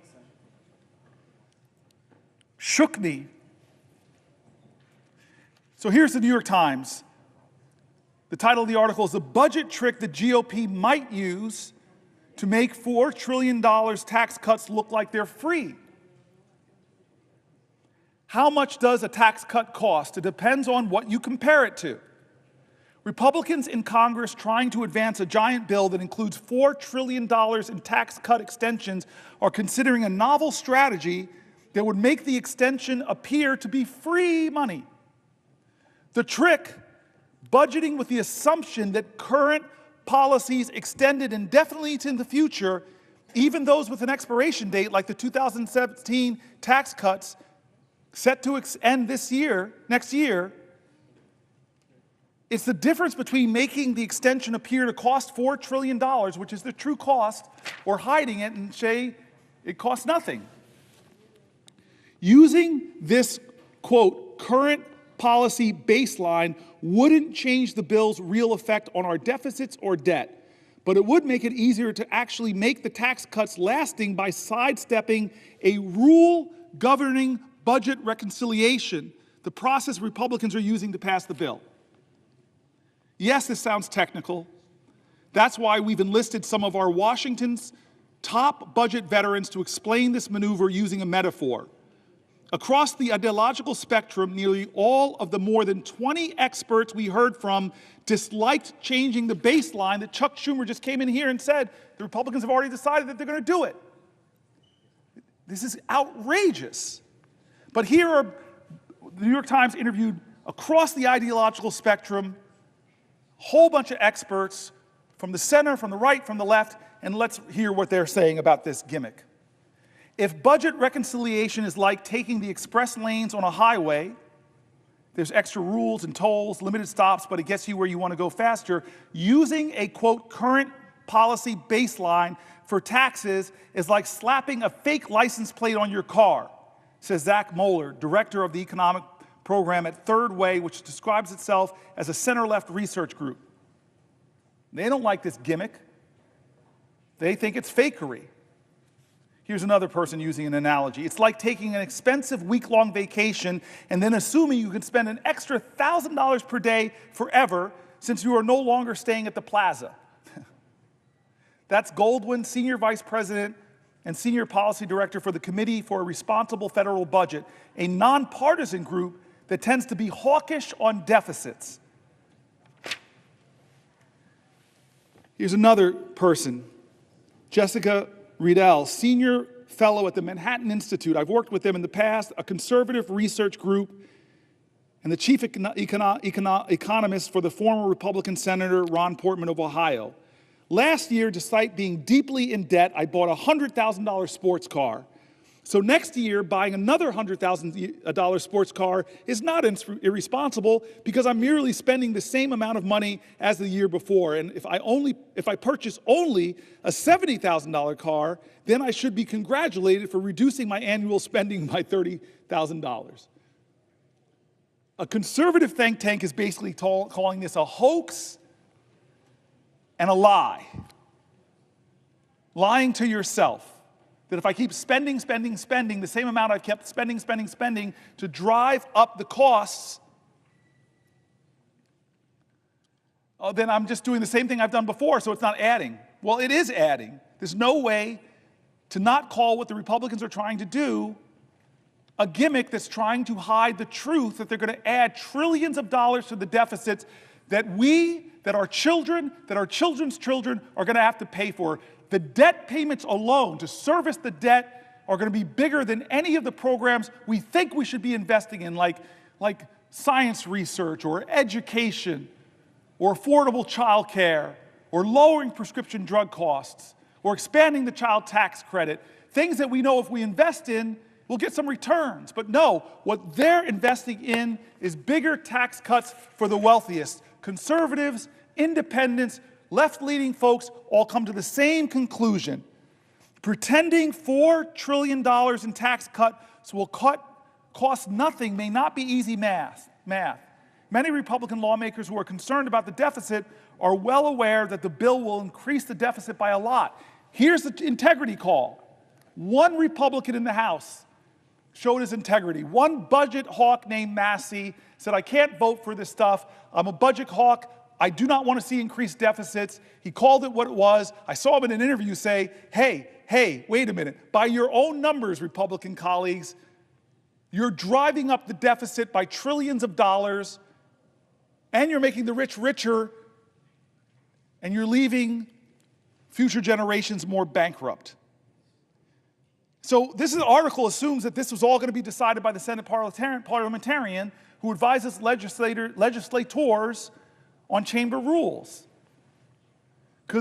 This parliamentarian, I thought, could rule that the current policy baseline isn't allowed, forcing the Republicans to have to make a choice, overruling or replacing my friend, parliamentarian, somebody that on both sides of the aisle we respect. It's very rarely done. I've been here for 13 years. We've had the same parliamentarian. But that doesn't mean Republicans won't try, this article assumes, and I guess they did try. They found a way around the parliamentarian. They found a way around the rules of the Senate. They found a way around the ideals of reconciliation and the Byrd rule. They are deciding that the way we're going to do this is break the Senate and make up our own rules. This is how they're going to get a bill through that gives $1 trillion of tax cuts to the wealthiest in our country who are doing very well. Let's not hate on other Americans. I celebrate success. God bless you. But you don't need tax cuts, especially not that are going to be given to you on the backs of the poor, on the backs of our elders, on the backs of our children, on the backs of expectant mothers, on the backs of my mom's, your mom's Social Security. What does it say about our values and our priorities to allow that to happen? Who are we, America, if you don't think this is a moral moment where the character of our country is being tested?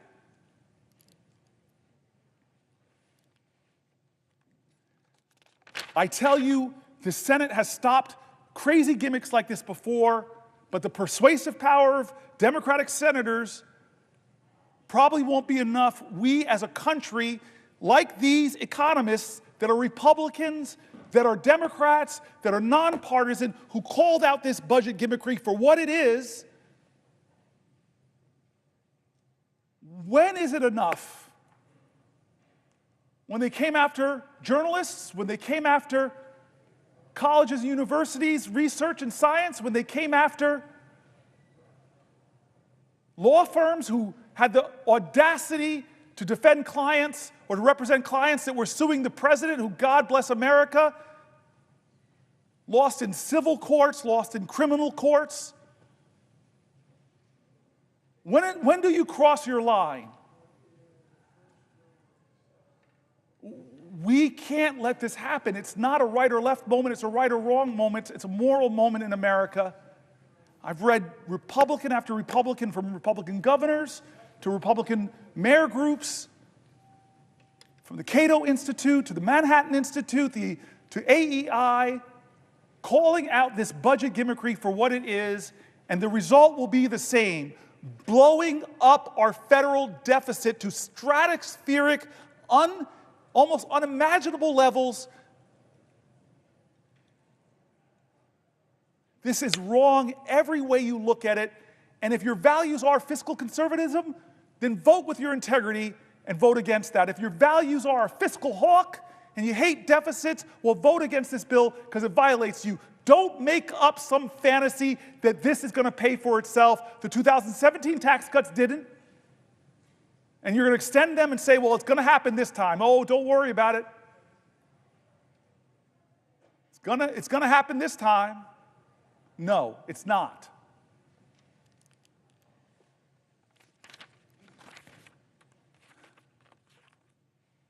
Here's an article.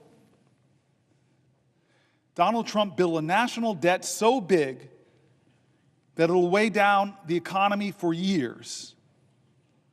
One of President Trump's lesser known but profoundly damaging legacies will be the explosive rise in the national debt that occurred on his watch.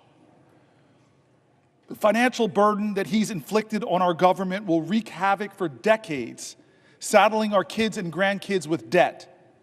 The national debt has risen by almost $7.8 trillion during Trump's term in office. That's nearly twice as much as what Americans owe in student loans, car loans, credit cards, and every other type of debt other than mortgages combined, according to the Federal Reserve Bank.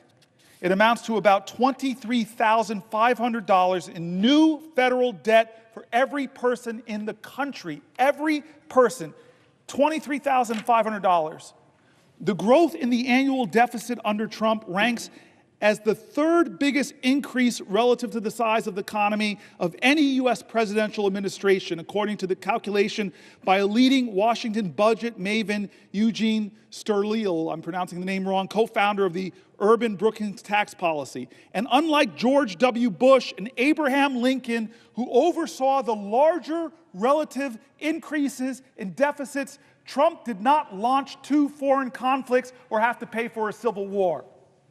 In peace times, he's number 3. Not the reason you want to be like Lincoln. Economists agree that we needed massive deficit spending during COVID-19 crisis to ward off an economic cataclysm. But federal finances under Trump had become dire even before the pandemic. That happened even though the economy was booming and unemployment was at historically low levels. By the Trump administration's own description, the pre-pandemic national debt level was already a crisis and, quote, a grave threat to our nation. The combination of Trump's 2017 tax cut and the lack of any serious spending restraint helped both the deficit and the debt soar. So when the once-in-a-lifetime viral disaster slammed our country and we threw more than $1 trillion into COVID-19 related stimulus, there was no longer any margin for error. Our national debt has reached immense levels relative to our economy, nearly as high as it was during the end of World War II. But unlike 75 years ago, the massive financial overhang from Medicare and Social Security will make it dramatically more difficult to dig ourselves out. Falling deeper into debt is the opposite of what Falling deeper into the red is the opposite of what Trump, the self-styled king of debt, said would happen if he became president. In a March 31st, 2016 interview with Bob Woodward and Robert Costa of the Washington Post, Trump said he could pay down the national debt, then about $19 trillion. This is President Trump's promise back then, over a period of 8 years, by renegotiating trade deals and spurring economic growth. God, this man breaks his promises over and over. After he took office, Trump predicted that economic growth created by his 2017 tax cut, combined with the proceeds from the tariffs he imposed in 2017 on a wide range of goods from numerous countries, would help eliminate the budget deficit and let the United States begin to pay down its debt. On July 17, 2018, he told Sean Hannity of Fox News, "We have $21 trillion in debt. When the 2017 tax cut really kicks in, we'll start paying off the debt like it's water." That's Trump on Fox News. Lying. 9 days later, he tweeted, quote, "Because of tariffs, we will be able to start paying down large amounts of the $21 trillion in debt that has been accumulated, much by the Obama administration." The guy can't help blaming Obama. That's not how it played out. Nothing he said came true. When Trump took office in January of 2017, the nonpartisan Congressional Budget Office was projecting that the federal deficit would be 2% to 3% of our gross domestic product during Trump's term. Instead, the deficit reached nearly 4% of gross domestic product in 2018 and 4.6 in 2019. There were multiple culprits. Trump's tax cuts, especially the sharp reduction in the corporate tax rate to 21% from 35%. Again, I was here, a lot of my colleagues were here. The big business groups were coming in asking for 25% from 35%, and Trump said, nah, you're asking me for 25, I'm going to give you 21%, cut your taxes even more. It took a big bite out of federal revenue. The CBO estimated in 2018 that the tax cut would increase deficits by about $1.9 trillion over 11 years. Meanwhile, Trump's claim, I wish the author wrote Trump's lie, but he says Trump's claim that increased revenue from the tariffs would help eliminate or at least reduce our national debt hasn't panned out. Surprise, surprise. In 2018, Trump's administration began hiking tariffs on aluminum, steel, and many other products, launching what became a global trade war with China, the European Union, and other countries.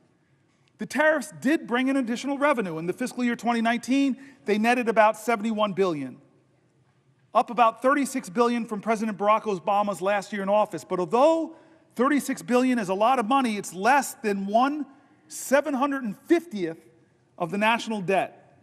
That's $36 billion could have covered a bit more than 3 weeks, just 3 weeks of the interest on the national debt. That is, had the Trump administration not unilaterally decided to send a chunk of the tariff revenue to farmers affected by his horrible trade wars. Businesses that struggled as a result of the tariffs also paid fewer taxes, offsetting some of their increased tariff revenue. By early 2019, national debt had climbed to $22 trillion. Trump's budget proposal for 2020 called it a grave threat to our economic and societal prosperity. He called his own damage that, and asserted that the U.S. was experiencing a national debt crisis. However, the same budget proposal included substantial growth in the national debt. By the end of 2019, the debt had risen in our country to $23.2 trillion, and more federal officials were sounding the alarm. Not since World War II have we seen deficits during times of low unemployment that are as large as those that we project, nor in the past century has it experienced large deficits for as long as we project, said the CBO. Weeks later, COVID-19 erupted and made the financial situation far worse. As of December 31st, 2020, about a month left or 3 weeks left in his term, the national debt had jumped to $27.75 trillion, up 39% from the $19.95 trillion when Trump was sworn in. He increased our deficit by 39%. The government ended its 2020 fiscal year with a portion of the national debt owed to investors, the metric favored by the CBO, at around 100% of GDP. The CBO had predicted less than a year earlier that it would take until 2030 to reach that approximate level of a debt, but not under Donald Trump, including the trillions owed to various governmental trust funds. Under his leadership, the total debt grew and grew and grew. It's now at about 130% of GDP. Where are the fiscal hawks? Normally, this is where you give Trump's versions of events, but we couldn't get anyone to give us Trump's side. Judd Deere, a White House spokesman, referred us to the Office of Management and Budget, which is a branch of the White House. OMB didn't respond to our requests. The Treasury directed us to comments made by the OMB director, Russell Vought, in October, in which he predicted that as the pandemic eases, the economic growth rebounds. The fiscal picture will improve, he said. The OMB blamed legislators for deficits when Trump submitted his proposed 2021 budget. Unfortunately, the Congress continues to reject any efforts to restrain spending. It ain't me, he's saying, it's them. Instead, they have greatly contributed to the continued ballooning of the federal deficits and debt, putting the nation's fiscal future at risk. Still, the deficit growth under Trump has been historic. The Tax Policy Center has said that a comparison of every American president using a metric called the primary deficit, they are saying Trump had the third biggest primary deficit growth, 5.2% of GDP. He's our biggest debt man.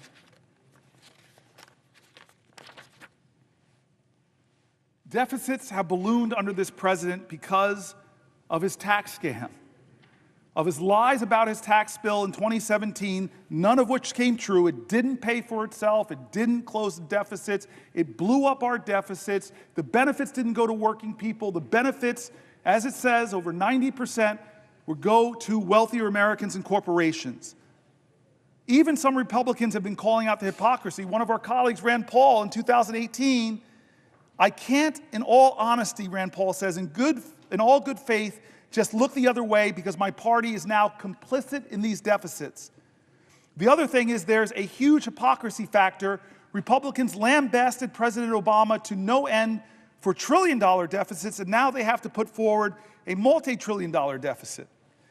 Mick Mulvaney, Trump's former chief of staff, said in 2020, my party is very interested in deficits when there is a Democrat in the White House. The worst thing in the whole world is deficits when Barack Obama was president. Then Donald Trump became president, and we're a lot less interested in deficits as a party. We don't care at this point. And here's a guy I've mentioned numerous times, Thomas Massie, a Republican member of the House, said earlier this year about Republicans, we have no plan whatsoever to balance the budget other than growth. But what they're proposing is going to make deficits worse. This is what our president is trying to do with the complicity of a lot of people who call themselves deficit hawks, who call themselves fiscal conservatives. They're going to try to blow it through here, gaming the system, creating some kind of scam to obscure the real cost of this when we all know them on the Republican side, us on the Democratic side, we all know the truth about these tax increases and what they're going to do, how much they're going to cost. But we're going to play a game, it looks like here, unless more Americans speak up. Republican and Democrat, people who know numbers, who know what we're doing to future generations in this country. This is wrong, and I say again, this is not right or left. It is right or wrong. This is a moral moment in America. What are we going to do? I'm so glad my friend, the senator from Hawaii, is here.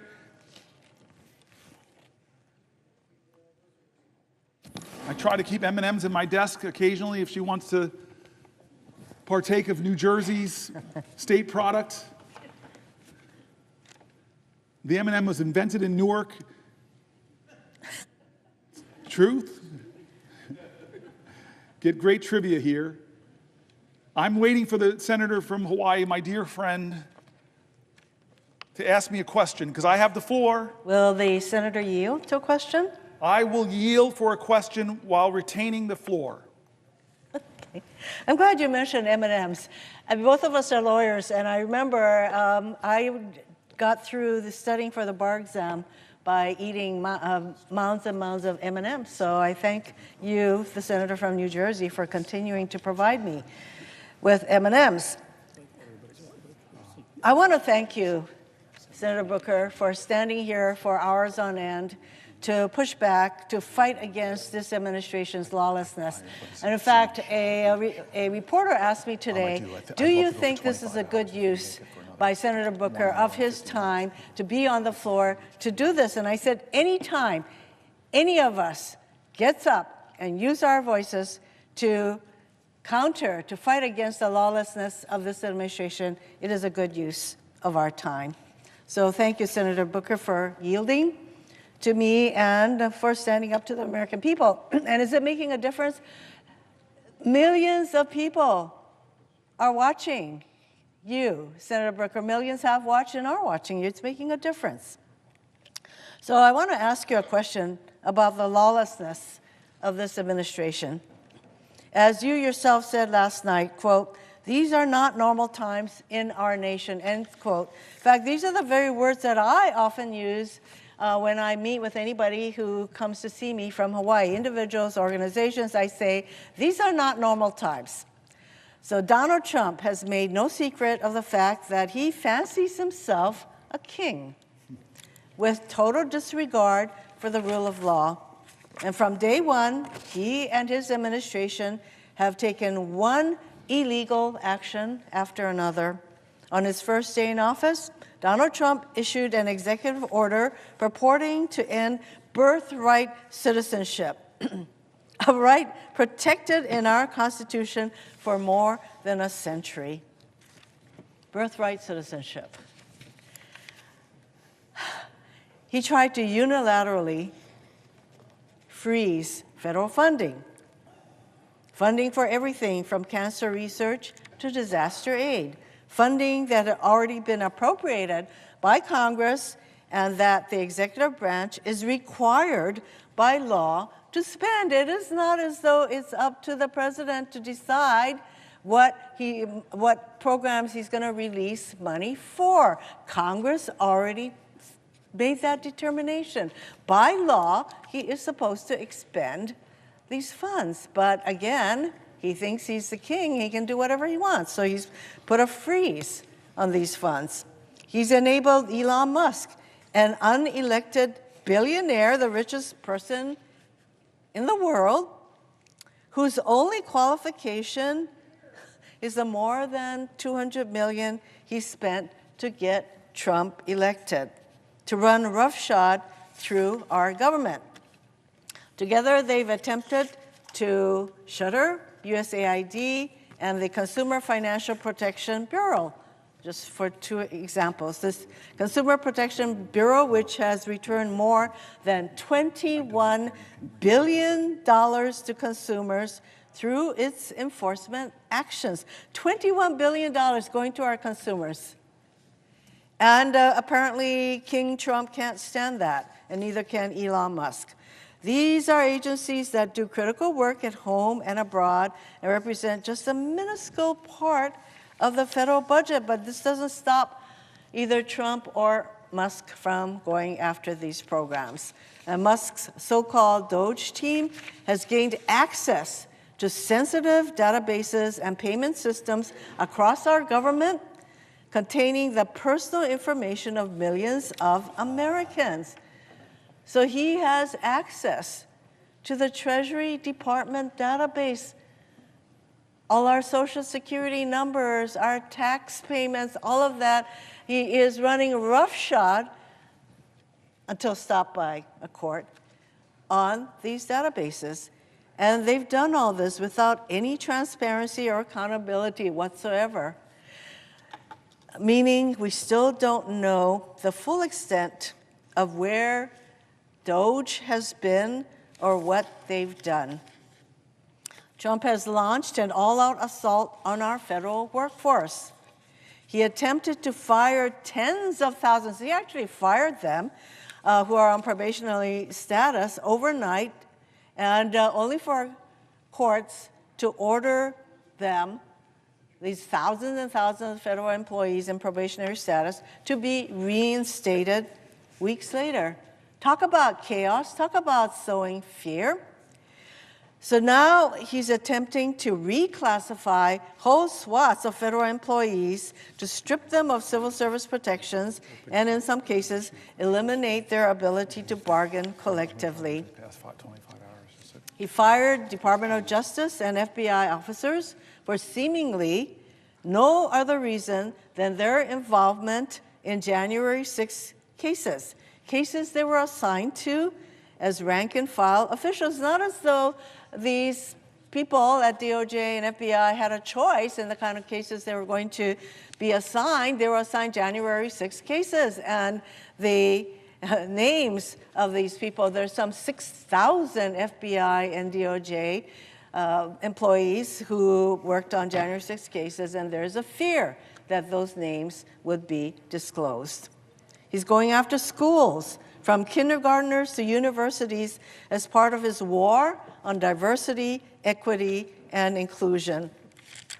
There are many examples of the kind of government outreach, overreach that they are exercising through their effort to ferret out what they call diversity, equity, and inclusion, which actually, that is a positive. Do we want to be inclusive? So I want to give you just one example. There was a teacher in Idaho who had a poster in her classroom that said, "Everyone is welcome here." And there were handprints, different colors, white, black, yellow, handprints.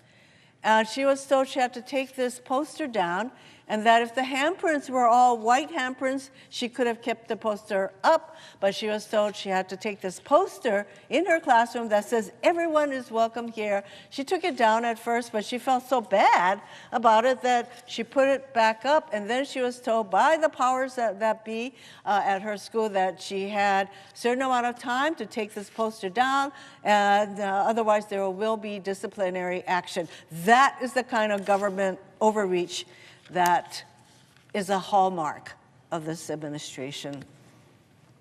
To date, the Trump administration has withheld millions of dollars from hand-picked colleges and universities, conditioning the funding on unreasonable demands meant to bring these colleges to their knees. So he's starting with Harvard, Columbia, there's probably a whole long list of colleges that he's threatened to withdraw hundreds of millions of dollars from.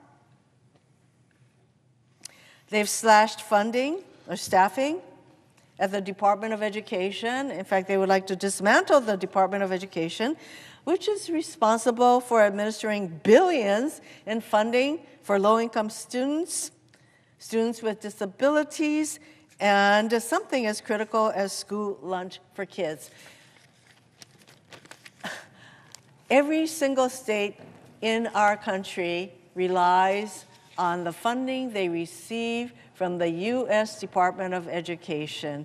In Hawaii, we're talking about some $300 million in funding for our schools to help our kids with disabilities, to provide school lunches through the U.S. Department of Agriculture, the things that I mentioned. And as Senator Booker knows well, the list goes on and on. This administration continues to abuse its power, acting with total disregard for the rule of law. And we have turned to the courts to stop these illegal acts. And now Republicans are calling to impeach these judges who are applying the law, who are doing what they're supposed to be doing, and not just giving Trump whatever results he wants, but these judges are now deemed open to impeachment. It's clear Trump and his cronies will keep on doing whatever they want, regardless of the Constitution or the law. They are crippling government and sowing total chaos across our country while doing nothing to address the actual issues people care about. I know my colleague from New Jersey is just as concerned about lawlessness as I am. We both sit on the Judiciary Committee. We know how important adherence to the rule of law is. And in fact, I have said many times that it's the rule of law that separates the democracy from all other forms of government. And we now have a president who does not think that the rule of law applies to him. WTF comes to mind. So, Senator Booker, my question to you is, what are the consequences of this total lawlessness on our government, our country, and the American people? Thank you, Senator Hirono. I think I need somebody to say what WTF, and to come from you is particularly precious and great. I'm grateful. And this rule of law is really important. It's part of this whole moment in American history that I keep calling a moral moment, something beyond the normal, where we shouldn't respond in a normal fashion.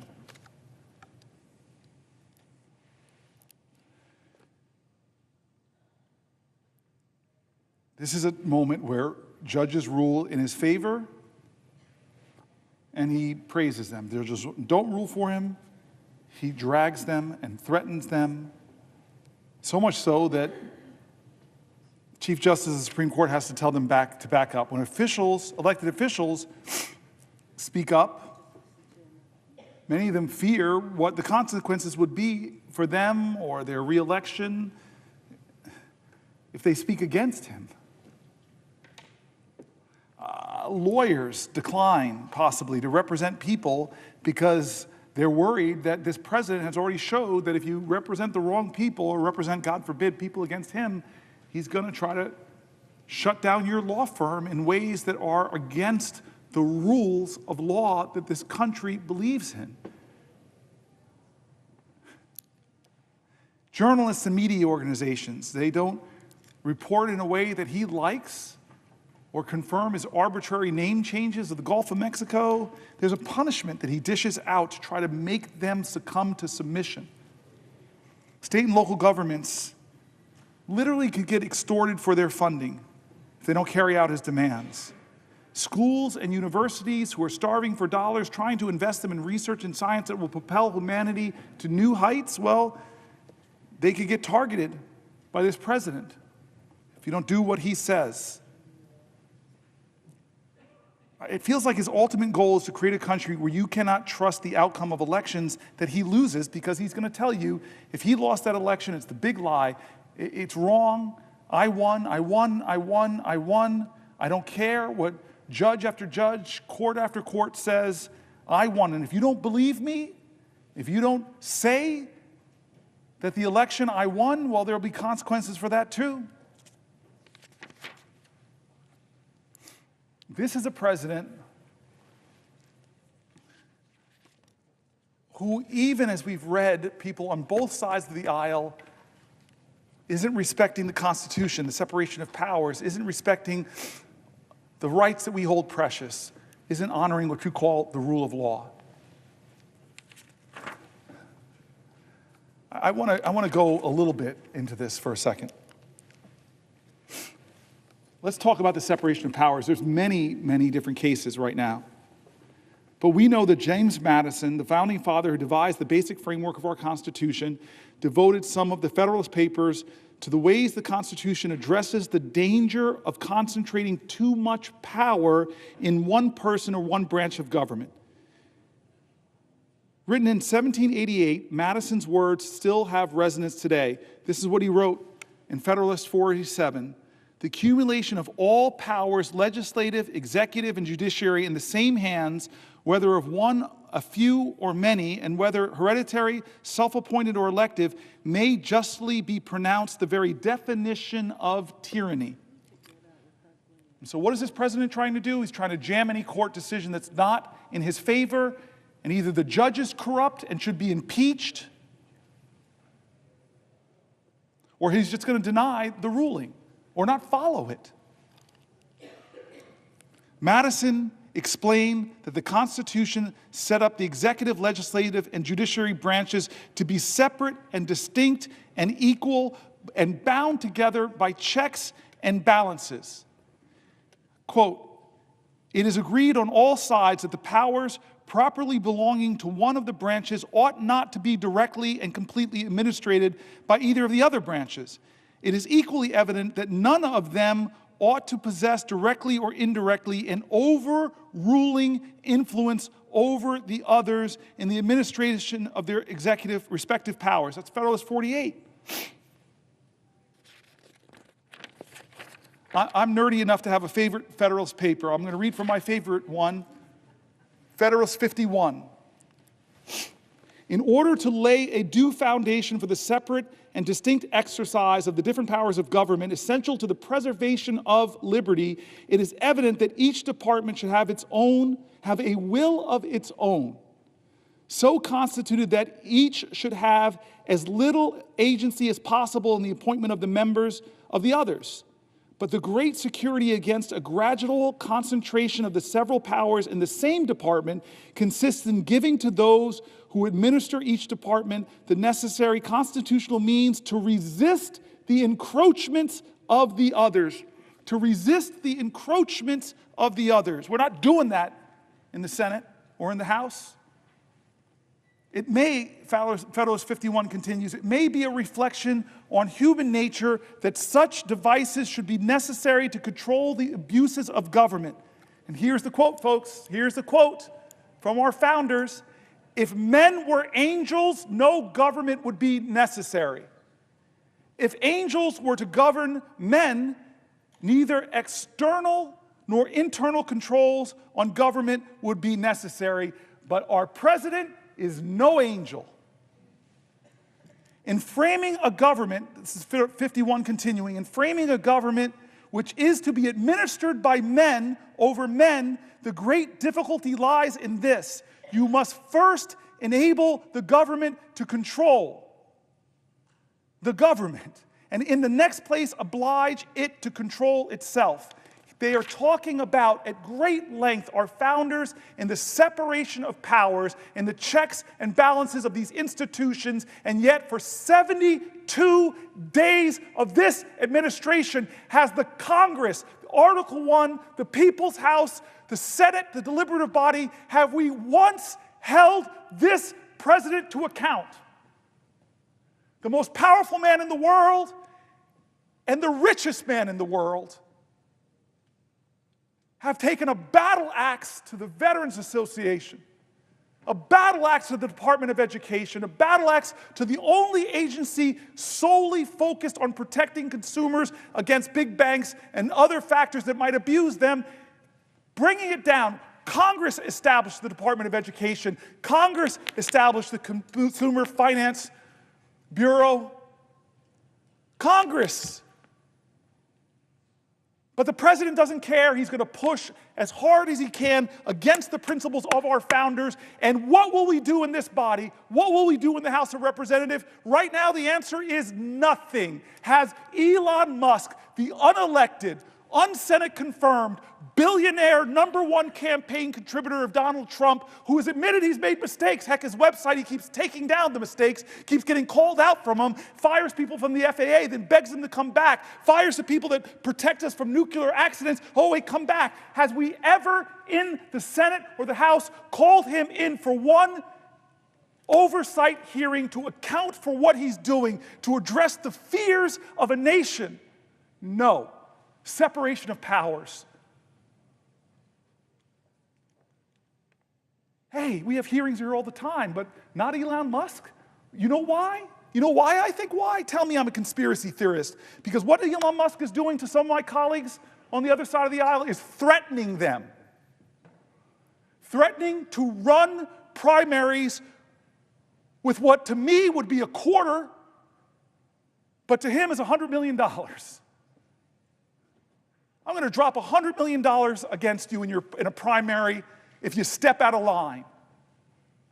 Or if you dare to say Hegseth is not qualified to be the Secretary of Defense, we're going to drag you through X. We're going to awaken a mob to threaten you. Our founders spoke so eloquently to protect against that kind of corruption, to protect against that kind of egregious tyrannical power that says, only I can save this country. Give me all power. Let me be the strong man. And we know who he respects on the global stage. I was stunned. I thought it was a joke during the election when he said his favorite leader is Viktor Orban, who's rolled back democratic principles, who's concentrated power. I see, who does he choose to call a dictator? The man who is trying desperately to lead his country in defense against the authoritarian dictator and preserve his democracy? Or does he call the dictator a dictator? No. Simple test. Most high school students would simply pass it, but no, he calls a hero a dictator. Do we have any conversations about that in a formal capacity? To talk about the Ukrainian war, which I know people on both sides of the aisle. Mazie Hirono brings up the separation of powers. Why is history's lesson so relevant today? Why do we study history? Why did I learn that in high school, that you study history so you don't repeat the mistakes of the past? You study history to gain inspiration and insight and courage against tough times. You study history to be inspired by heroes who stood up against despots, who sacrificed themselves. What is the lesson in history? How is it relevant to us today? Because the separation of powers between the branches of government has allowed our democracy to thrive for nearly 250 years. And now we have a person in power that's barely being checked. And if the courts check him, what he does to the courts? In the 9 weeks or 10 weeks since Donald Trump was inaugurated, there have been more than 140 federal lawsuits filed challenging his actions.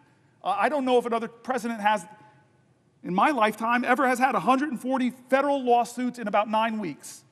It's a staggering figure. We should consider it a staggering figure. He must be the most sued president in U.S. history. Somebody should fact check that. But at least in my lifetime, I don't remember Reagan, don't remember Bush, don't remember Obama or Clinton or Biden being dragged into court in the first 9 weeks so many times and losing case after case.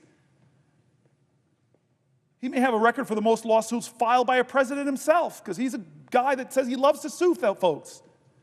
In support of the big lie, he did so many lawsuits and lost them all. The lawsuits against Trump and his administration are not frivolous.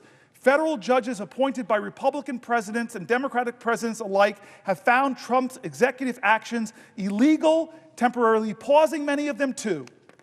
Trump's executive actions and the outcomes of these lawsuits have a direct effect on Americans. These lawsuits challenge Trump. Here are some of the examples, folks. And I'm wondering where the American people stand on these lawsuits, not the people who are blindly loyal to him because they believe the lies that he so artfully, creatively, and convincingly tells, but just tell me, where do you stand on these issues? Attacks on veterans who have served our country in the military and civil services. Well, there are lawsuits challenging his right to attack our veterans. There's lawsuits challenging Trump on his attacks on government agencies that protect your grandmother from online scams. I don't know where you stand with the grandmas getting scammed, to defend them or the president. Lawsuits against Trump because of his attacks on lawful American citizens born in this country and guaranteed their citizenship under the U.S. Constitution. There are lawsuits against the president for withholding National Institute of Health funds to support studies of horrific diseases like Alzheimer's and disrupting life-saving medical research and ongoing clinical trials. Now, if you're a student of history, this is the problem often with lawsuits. Brown versus Board of Education, we celebrated as this wonderful case. It was. But was it obeyed? No, it wasn't. I have a picture of Ruby Bridges in my office because it wasn't obeyed. The court didn't declare this, and suddenly everybody said, hey, let black folk go to school with white folks. No, the president had to call in the National Guard to escort a little girl into a class. That's the problem with lawsuits, is you have a defiant executive leadership, they'll defy them. These, where do you stand? Do you stand with veterans? Do you stand with your grandmothers against online scans? Do you stand with American citizens born in this country? Do you stand with withholding National Institute of Health funding? It was clearly that. We know the majority of Americans are with that, but people are having to bring him to court to fight on these issues. So many cases being done, so many cases I have here before me, so many cases. I could read them all, but you all know many of them. They're done in the press as he pushes, as Elon Musk push. They push the bounds of the authorities of the Constitution of the United States, and people are bringing lawsuits, but that is not enough. Martin Luther King didn't step down because of Thurgood Marshall's legal work. John Lewis didn't step down, Ella Baker didn't stop. Abraham Joshua Heschel didn't stop. The great Rabbi Joachim Prince didn't stop. The people of the United States of America, more powerful than courts, the people of the United States of America, more powerful than the Constitution. I just said something controversial, so let me defend myself. I believe in the people. I believe in the words of the great learned hand. He said the like of what I just said, so let me read somebody far greater, far more vaunted than this senator from New Jersey. Learned Hand serves as a federal judge from 1909 to 1951, he was nicknamed the 10th Justice of the Supreme Court for his many influential decisions. And he wrote this speech about our Constitution, about our liberties, about the tyrants in every generation who have tried to subvert our democracy. Some of them from this body, like the Red Scare that had so many Americans being unjustly fired, unjustly deported, unjustly jailed, that infringed on freedom of speech, freedom of expression. I'm sorry, every generation of Americans have seen demagogues rise to try to undermine what American stands for. And Learned Hand knew that. He had so much wisdom about our Constitution. We are gathered here to affirm a faith in a common purpose, a common conviction, a common devotion. Some of us have chosen America as the land of our adoption. The rest have come from those who did the same. For this reason, we have some right to consider ourselves a picked group, a group of those who had the courage to break from the past and brave the dangers and the loneliness of a strange land. What was the object that so nerved us, or those who went before us, to this choice? We sought liberty, freedom from oppression, freedom from want, freedom to be ourselves. This is what we sought. This we now believe that we are by way of winning. What do we mean when we say that first of all we seek liberty? I often wonder whether we do not rest our hopes too much upon constitutions, upon laws, and upon our courts. These are false hopes. Believe me, these are false hopes. Liberty lies in the hearts of men and women. When it dies there, no constitution, no law, no court can save it. No constitution, no law, no court can even do much to help it. While it lies in our hearts, there it needs no constitution, no law, no court. And what is this liberty which must lie in the hearts of men and women? Please, please, please listen to what he writes next. What is this liberty which must lie in the hearts of us Americans? This is what he says next. It is not the ruthless, the unbridled will. It is not freedom to do as one likes. That is the denial of liberty and leads straight to its overthrow. A society in which men recognize no check upon their freedom soon becomes a society where freedom is a possession of only a savage few, as we have learned in this country to our sorrow. What then is the spirit of liberty? I cannot define it. I can only tell you my own faith. The spirit of liberty is the spirit which is not too sure that it is right. The spirit of liberty is the spirit which seeks to understand the minds of other men and women. The spirit of liberty is a spirit which weighs their interest alongside its own without bias. The spirit of liberty remembers that not even a sparrow falls to earth unheeded. The spirit of liberty is a spirit of him who, near 2,000 years ago, taught mankind that lesson it has never learned, but has never quite yet forgotten, that there may be a kingdom where the last shall be heard and considered side by side with the greatest. And now in the spirit of that great America for which our young men are at this moment fighting and dying, in that spirit of a liberty and America, I ask you to rise and say with me the pledge of our faith in the glorious destiny of our beloved country. I now ask you to raise your hands and repeat after me this pledge. And he says, the Pledge of Allegiance.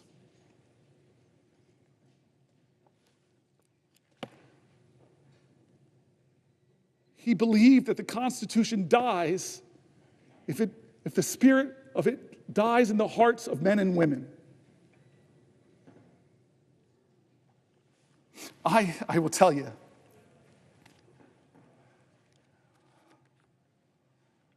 This Constitution has saved my life. It made my life.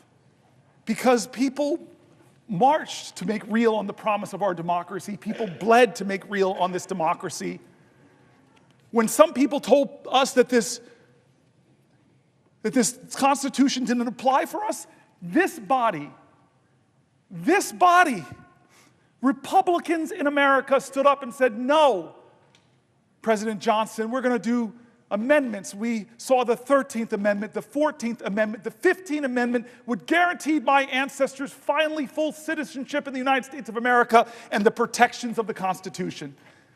I am here in this body because of past generations that fought to uphold the Constitution, not because the Constitution was real to them, but because they brought reality and hope and love and promise to the Constitution. They were Americans that said, like Langston Hughes, America never was America to me, but I swear this oath, America will be. They loved this country so much even when it didn't love them back. I am here because of that. I'm the fourth black person popularly elected to this body because of generations that believed so much in this document that they were going to make it real. It lived in them. I quoted earlier today. It's worth quoting here again. The great Margaret Chase Smith, a U.S. Senator from Maine, a Republican, in her famous Declaration of Conscience speech, delivered on June 1st, 1950. Thank you, my good senator friend Whitehouse, because Lord knows I would have slipped and fallen on my tuchus and have ended this long filibuster because I fell to the floor. That's what you mean when the brother has your back.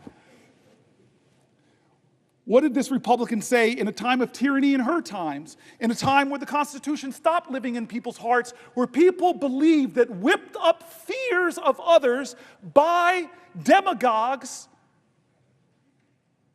where people believed the fear that they heard again and again on the radio, that we should fear other Americans, when people believed their fear justified them inhibiting the greatness of the Constitution. What's that old saying from one of our great leaders of the past? If you're willing to give up your liberty in order to ensure your security, you will lose them both. And so here was this courageous Republican who, in a time that demagogues were whipping up fear, where First Amendment rights were being trampled, where people were being intimidated into silence, where people were afraid to go up against the big and the powerful and the rich, where people were being deported from our country, where Jews were being deported and accused of being communists as justification to take them out of the country because they didn't have permanent legal status. Yeah, that's our history. What did she stand up and say in the Senate? This Republican putting her own career at risk to call out Senator McCarthy. She said, I don't believe the Republican Party is in any sense a party of fear. I do believe that the Republican Party has made an alliance, though, with the four horsemen of fear. The fear of communists, the fear of labor unions, the fear of the future, and the fear of progress. There are people fear-mongering now. There are people trying to tell Americans to hate Americans, either with the great dear leader or you're a danger and an enemy. And it's not just Democrats that are being drugged. There are being other Republicans. I saw it happen. I saw it happen to one of our vice president's daughters, a congresswoman. I saw it happen to colleagues of mine like Jeff Flake, like John McCain, like Corker, who stood up in this body and told the truth about dear leader, and they saw the consequences politically. You want to talk about where the Constitution lives? And defending the Constitution, first make it real in your heart, like those women did before the amendment that granted them the right to vote, who love this country so much. You want to know where the Constitution lives in your heart? I just met with extraordinary men and women who are Native Americans to this country. Were here before any of us. They love this country so much, even with the sins against them, You want to know where the Constitution lives? Let it live in the hearts of all Americans now, and ask yourself, is the leader of our country, is he living the Constitution in his heart? Because his learned hand says it's not braggadocious, it's not mean, it is loving, it is kind, it is expansive. We are Americans. Our creed above the presiding elder says it all, e pluribus unum, trying to remind our country that despite racial difference, gender, besides Republican or Democrat, ethnics, you know all the lines that divide us are not nearly as strong as the ties that bind us. That's what e pluribus unum means. What about the pledge that learned hand read? Listen to the words. It says things. It says things in that pledge. It says that we are one nation under God, that we are indivisible, and we pledge ourselves to liberty and justice, not just to the people who agree with the president, but for all. God bless my courageous colleagues who have spoken out in the past and suffered the consequences. The liberty and the Constitution lives in their hearts. They put patriotism over politics. We are in this moral moment now. We are in this moral moment now. This is not right or left. Don't let them say this is partisanship. It is not. It is not left or right. It is right or wrong. America, this is a moral moment. Does the Constitution live in your heart?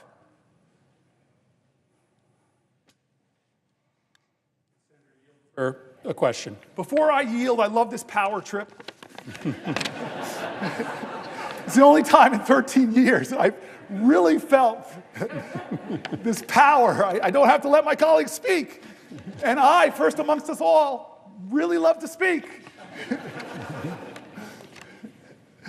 I just want to say thank you to Chris Murphy. I repeated this 10, 15 hours ago, but I just want to tell the story, and then I'll let you go, Chris. 9 years ago on this floor, after the Pulse shooting, we called Chuck Schumer, Chris and I saw a moment, he saw a moment that we couldn't do business as usual. We just said, how can you have this mass shooting, yet another mass shooting, and this body just go on as business as usual? It's why I'm standing here right now. And we agreed, with the Chuck Schumer's help, that we would get control of the Senate. And Chris Murphy went down to that desk, and I promised him, I'll be with you, I'll stand with you, I won't sit down, we'll go as long as we possibly can. And he began a filibuster 9 years ago, and it lasted 15 hours, and he still had fuel in the tank. I know he did. I was a hurting guy. I told you my back was hurting, my feet were hurting. But we had a direct end when Mitch McConnell agreed to give us votes on common sense gun safety, which I think every American, most gun owners agree on, just universal background checks. And it failed to get 60 votes in the Senate, but you stood, and I stood with you. And he said to me days ago, if you're going to do this, brother, I will be your aide-de-camp this time, and you've been with me. You have been with me far past 15 hours. You've been with me for 23 hours and 49 minutes.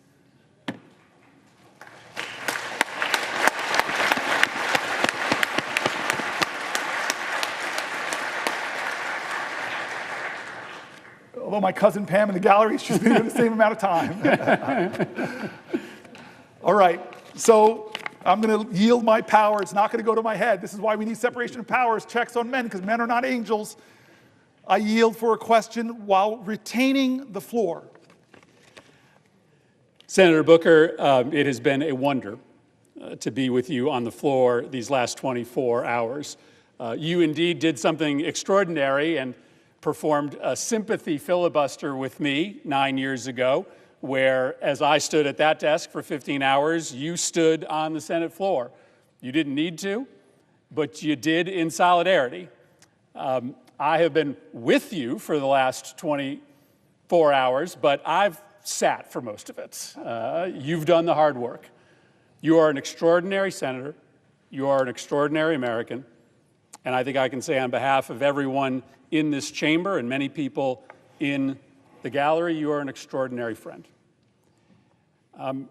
And so I think all of us feel privileged to be here with you at this moment of peril, this moment of danger, this moment of opportunity for the nation.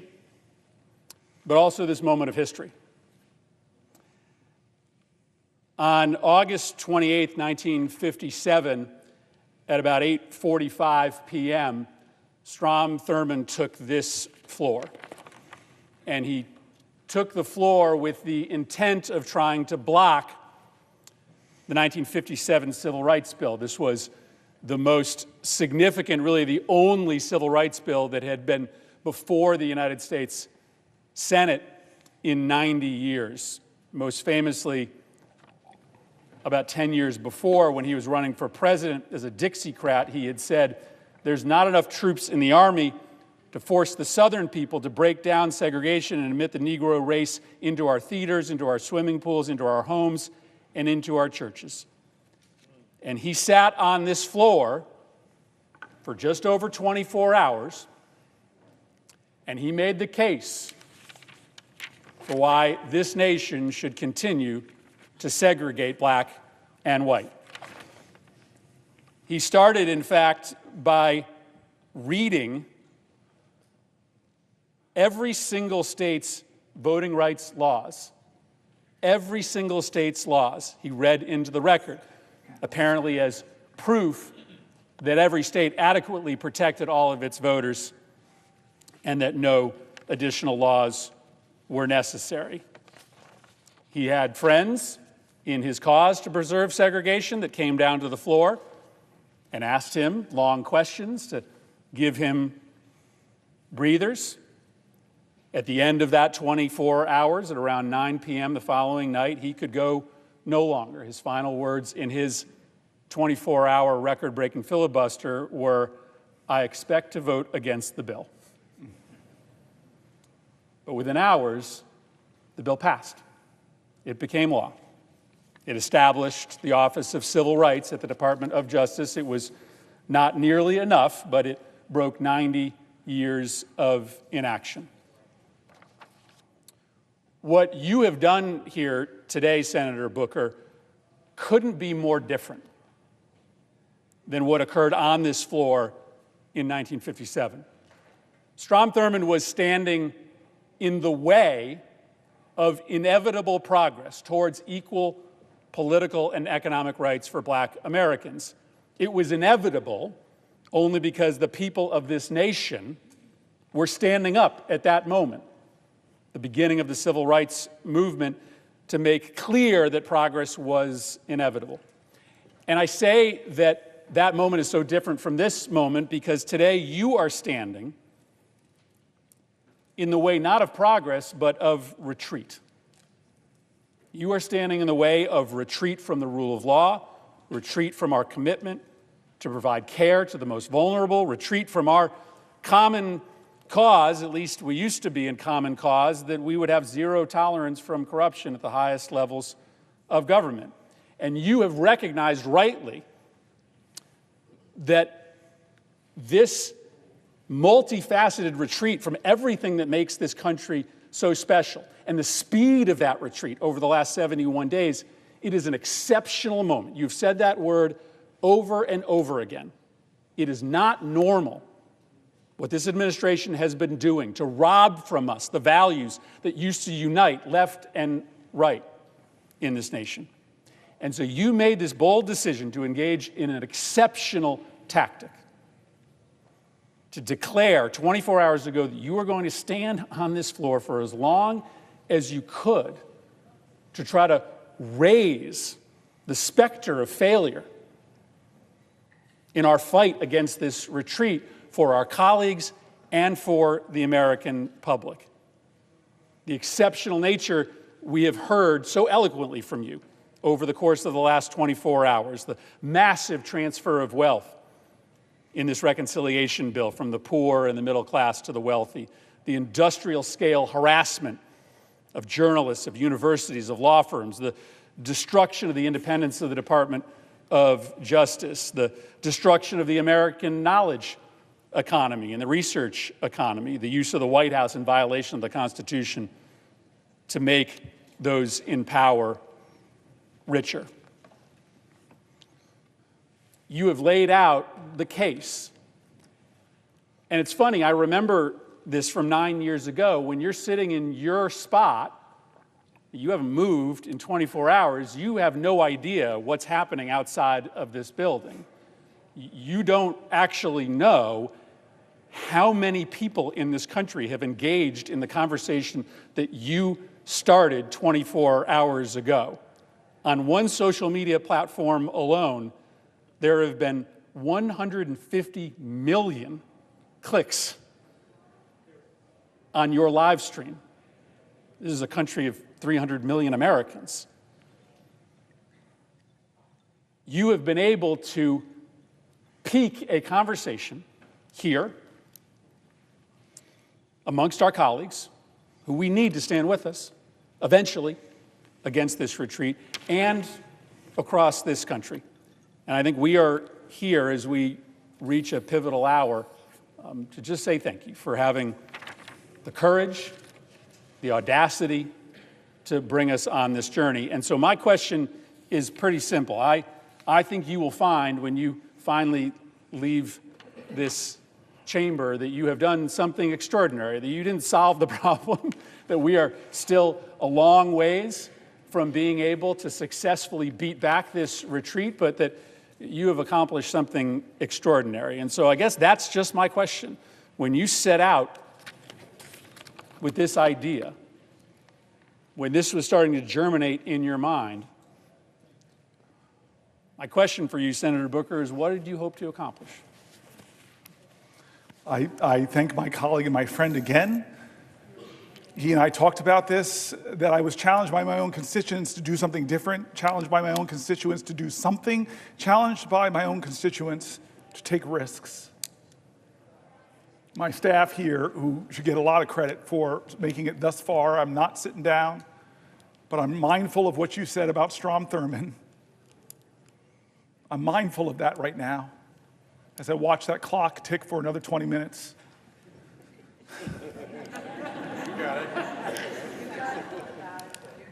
I'm grateful for my staff. I'm grateful for the parliamentarians, the clerks. I'm grateful for the Republican presiding officers.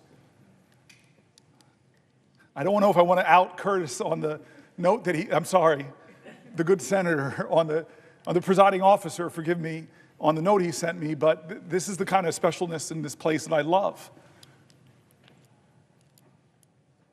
I want to tell a few connecting stories. I think some of my colleagues know a few of these, but I want to explain why I started this whole 24 hours talking about John Lewis and good trouble. 60 years ago, when he was on the Edmund Pettus Bridge, he shook New Jersey as he shook the nation. When Bloody Sunday happened, there was a white guy on a couch in New Jersey who was watching TV and was so shaken. This lawyer said, I gotta go to Alabama. He realized he couldn't afford a plane ticket. So this man slumped back down on his couch, and then he said, at a moral moment in America, I'm not gonna let my inability to do everything undermine my determination to do something different. And he got up and said, okay, it was a meager calculation, but it was different. I can afford 1 hour a month of pro bono work. And he called around and he found this woman named Lee Porter, who was heading up an organization called the Fair Housing Council, and said, can you use a lawyer? And she's like, hallelujah, thank you, Jesus. Yeah, we need some help. And they worked together and they designed a sting operation where they would send black families in areas of New Jersey that would not sell homes to black people, where usually the best public schools were.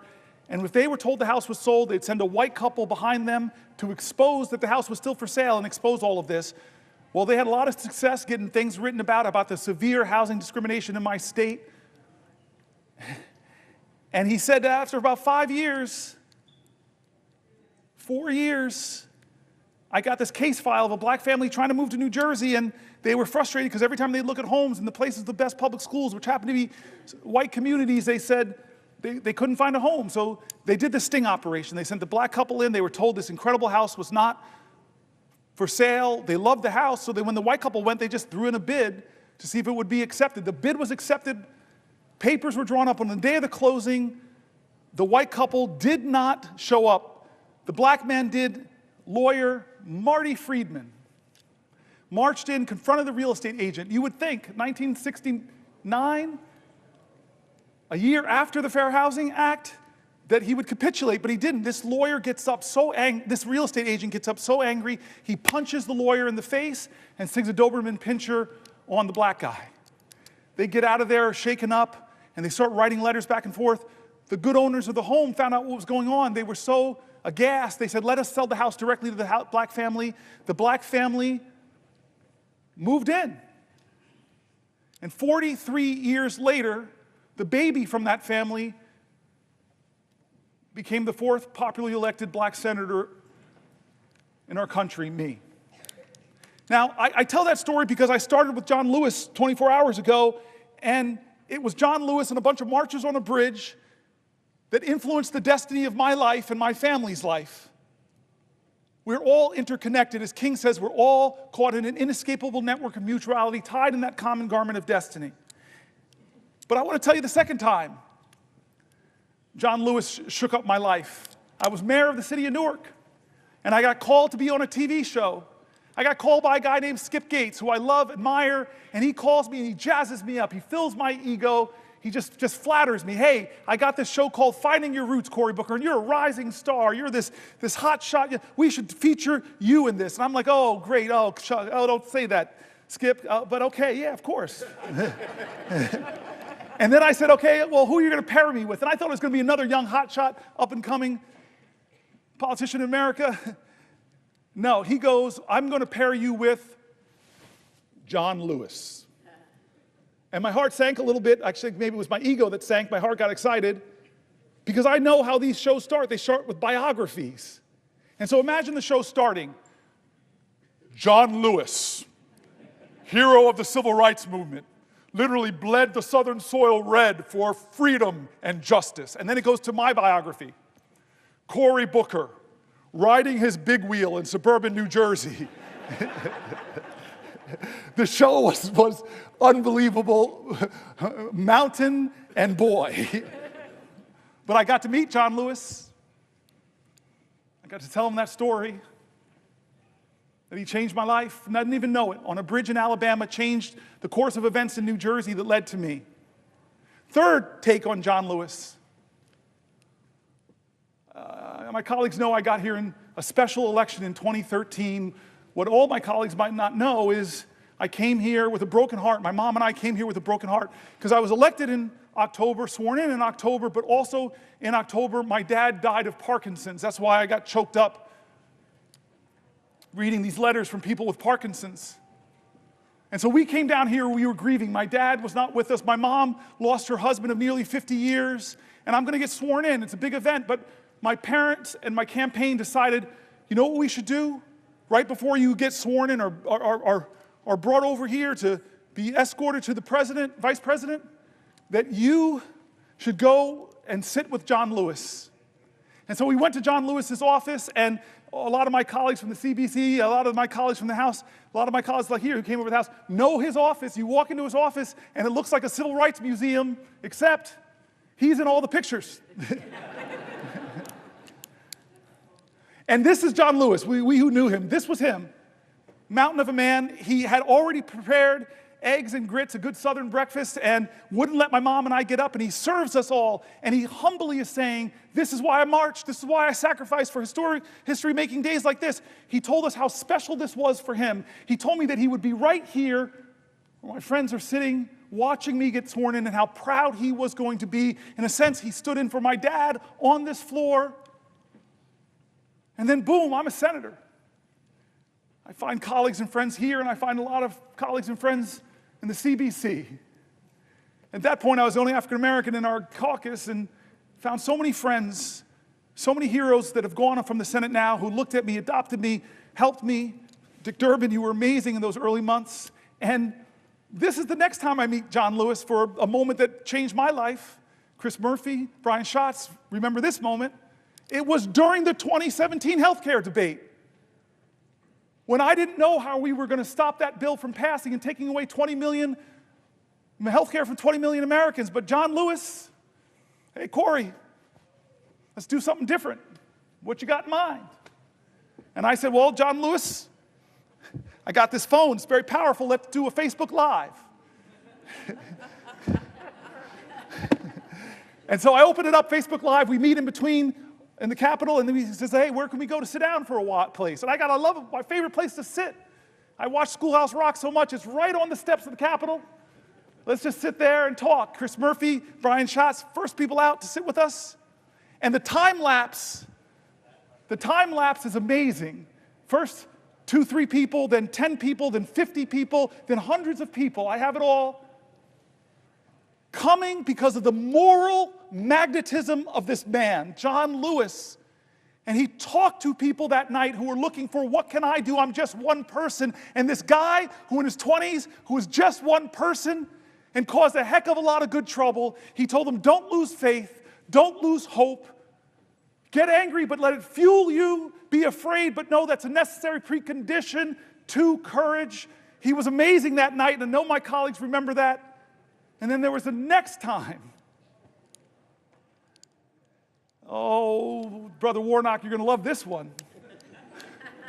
The next time I was with John Lewis, Jimmy Carter had gotten a little sick.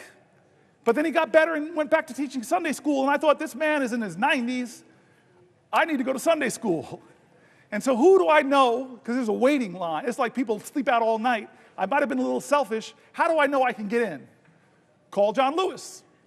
I say, hey, I got this great idea. Why don't we go to Jimmy Carter to watch him teach Sunday school? So I have the singular greatest road trip. I fly into Atlanta, we get into a car, and we drive all those hours to Plains, Georgia. Indeed, people were waiting outside, but it's John Lewis, come on in. We sit in the front row, I must be in the front row, and we sit down. And then this marvelous, incredible moment comes. Somebody comes and says, Congressman Lewis, Senator Booker, the President, First Lady would love to see you beforehand. It's my first time meeting President Jimmy Carter. But I walk in, I'm sort of on the sidelines. These two men are hugging each other. He and the First Lady. And then two of them whisper for a second, and Jimmy Carter walks over to me and says, I hear you're thinking about running for President of the United States. And he does something incredible. He says, I think you should run, but only if you run, and he pokes my heart, only if you run from here. The last time of the powerful moments I've had in my life with that man, that so many of us have had these powerful moments, the last time happened because of a man named Michael Collins. I know there are people in this room that got the same phone call I got, that it won't be long now, that John Lewis is going to pass very soon. He can't speak, but I know he would want you to have your moment to say goodbye to him. And what do I do? What do I do? To say goodbye to a man that's a legend in my life, a legend in our nation. What do you do to say goodbye to him? I wasn't prepared. I can't say I said anything eloquent. Michael Collins, God bless you, man. You put the phone by his ear and you just gave me my time to have a conversation with the man that would soon die.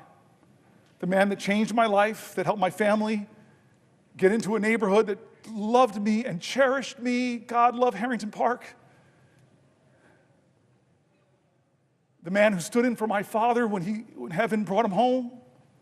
The man that showed me on the steps of this Capitol how powerful the people are. It wasn't about him, it was about them. The man that brought me to see a president who flattered every senator's ego, tell them what they want to hear, run for president.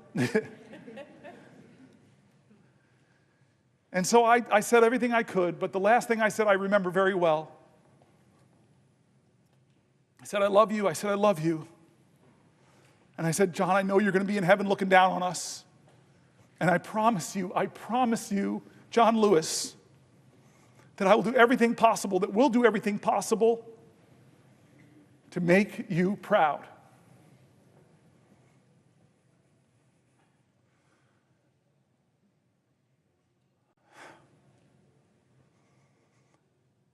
The civil rights generation is starting to be called home.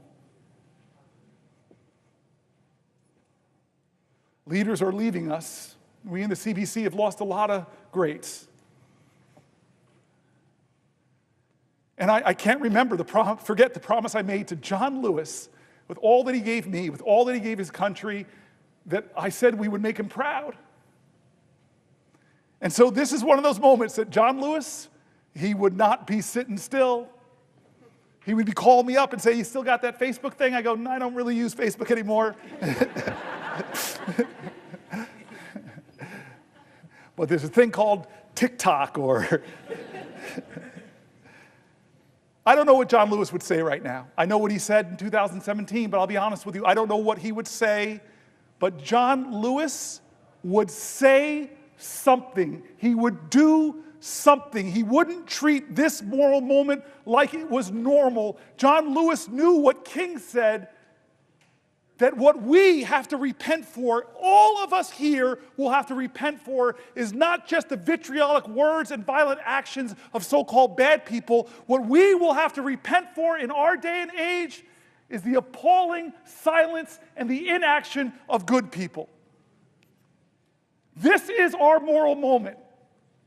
This is when the most precious ideas of our country are being tested, where the Constitution, and the question is being called, where does the Constitution live? On paper or in our hearts? This is the moment. Generations get them. We're on a crossroads here, folks. Healthcare is on the balance. Veterans are on the balance. Priorities are on the balance. Where's our priorities, America? More tax cuts disproportionately going to the wealthy? Greater budget deficits in the trillions and trillions of dollars?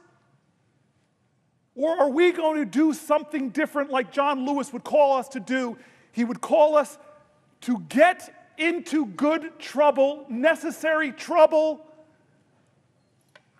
save the soul of America. But you all know John. Don't hate each other. Don't let anybody pull you so low as to hate them.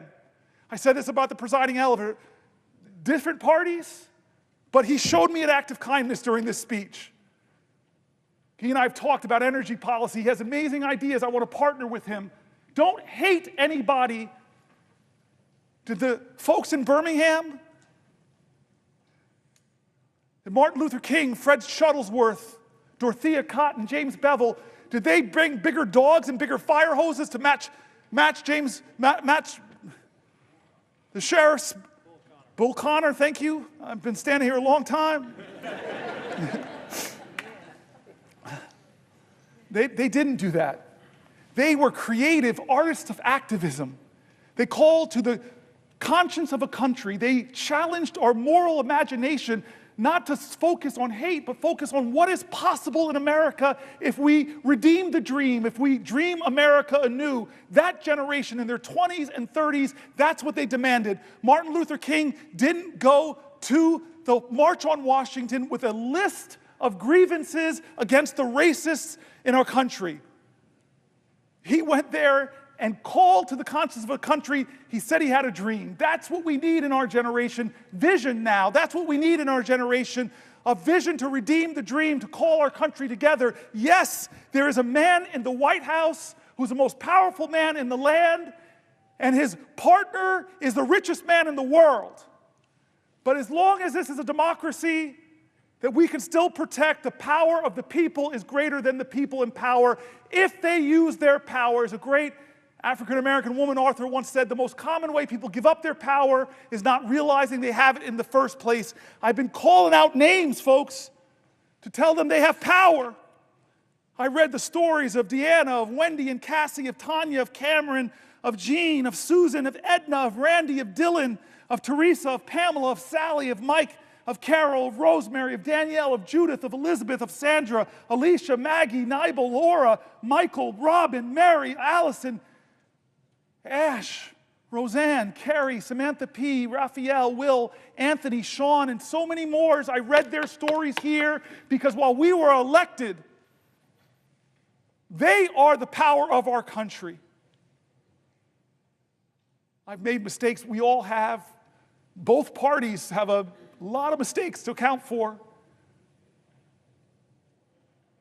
The ballast of this country, what will anchor us to our ideals, what will call us to new heights, lift our heads, lift our hopes.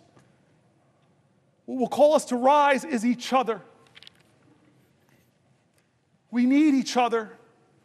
We need a greater love in this country. We need a greater fight in this country. We need a greater determination. We can't act as if this is normal times. These people's stories that I wrote were calling out for help. Senator, help me. Someone help me. I'm in danger of losing my health care. Someone help me. I'm a veteran. Look what happened to me. It's not fair. I fought for this country. Help me, help me. I'm worried about my Social Security. And the rural office I go to is being closed. Help. People calling out for help. And what Americans do when people are calling out for help? They built an infrastructure. The greatest project ever, called it the Underground Railroad, where Quakers, white folks, joined with black folks to shuttle people to freedom. What did they do when people were worried and fearful? They called people together from across our country. Let's have a conference. Let's go to Seneca Falls. What did they do when they faced violence? Well, look at the people at Stonewall who stood up, who pushed back, who organized, who won. What do they do when the dogs are unleashed on us, the fire hose are unleashed on us? Look at what they did in Selma. I'm getting close to a record, folks, but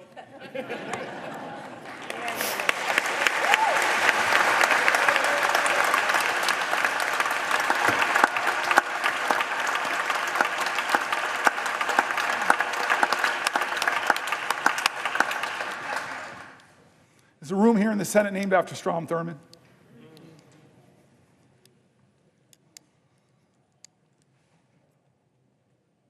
To hate him is wrong. And maybe my ego got too caught up that if I stood here, maybe, just maybe I could break this record of the man who tried to stop the rights upon which I stand. I'm not here, though, because of his speech. I'm here despite his speech. I'm here because as powerful as he was, the people were more powerful.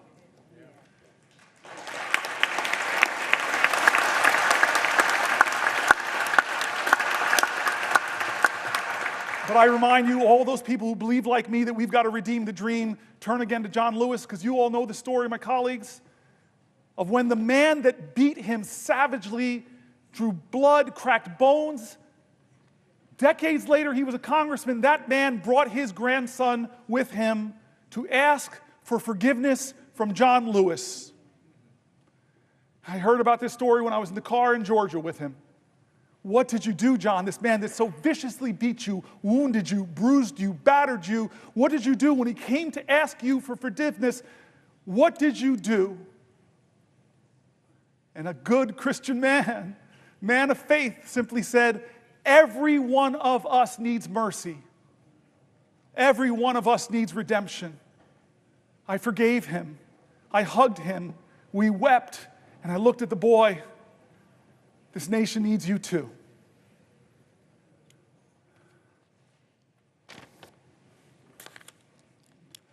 John? Would the senator yield for a question? Chuck Schumer, it's the only time in my life I can tell you no. I just want to tell you a question. Do you know you have just broken the record? Do you know how proud this caucus is of you? Do you know how proud America is of you?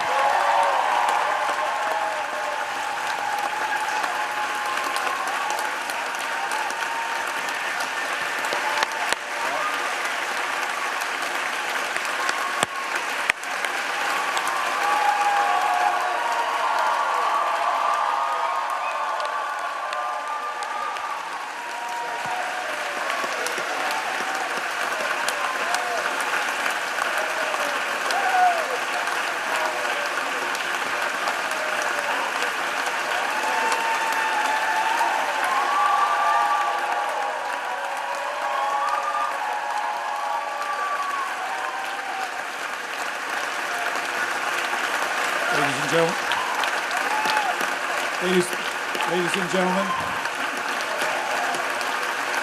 ladies and gentlemen, ladies and gentlemen,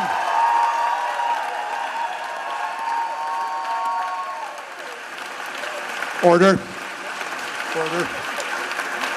The chair does not wish to take away from this moment, but I think the best way to honor this great accomplishment to our guests in the gallery, to make a rare exception and let you stand to show your appreciation, I will not constrain my fellow senators. Thank you. I'm Chuck Schumer. I have yielded for a question, and you asked me, did I know? I know now.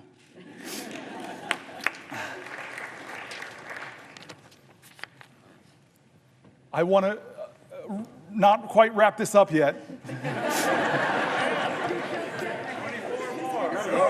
I don't want to wrap this up yet. My mom's senator. My mom's been watching. I know Catherine Cortez Masto has a podium in front of her. She can give me a rest. I'd like to go a little further if we can, just a little further. I love, and again, I know people are trying to train each other, and all of our media operations, they give the worst images of the people of the other party. But I want to tell you, one of the funny tweets my staff gave me is something Ted Cruz said. Is he's around 19, 20 hours, he said, maybe I should pull a fire alarm. He's going to break my record. I'm going to pause in a moment if she has a question for me to Catherine Cortez Masto, because she's my mother. But I do want to just say again, 2 points to make if I can. One is how grateful I am to my staff. When we decided to do this many days ago,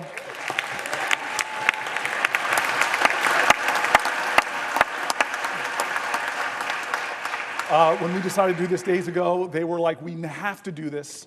And we started preparing and working on this, and they did an extraordinary job. They were with me late nights, writing. I just feel guilty because they wrote about 10 books, and we didn't use all of them.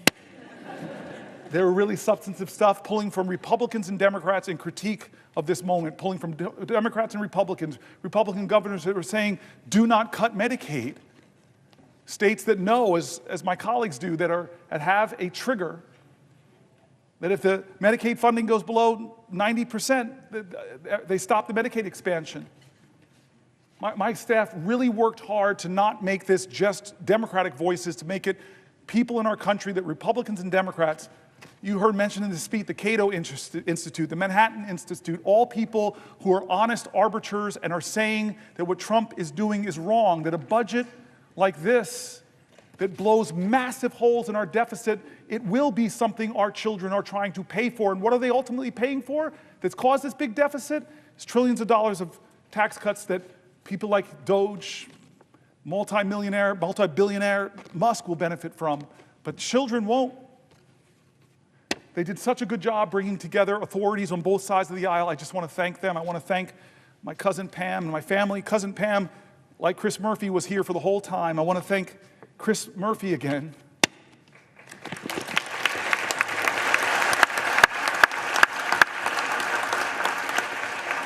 Who never stopped telling me we could do this, we can do this, we can do this, and said, I will stay with you. He's been with me on the floor. I hope you don't look as tired as I look, because you look beat, man. Do I look that bad? No. All right. I want to go a little bit past this, and then I'm gonna deal with some of the biological urgencies I'm feeling.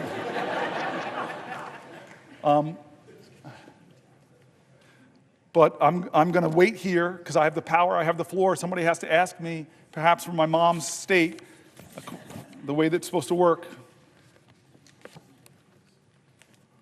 So will the good senator from New Jersey yield for a question? My mom would be so upset with me, my Aunt Marilyn, my Uncle Butch, my Aunt Shirley, all the people that are your constituents, not mine. They would be upset with me if I didn't yield to you for a question while retaining the floor.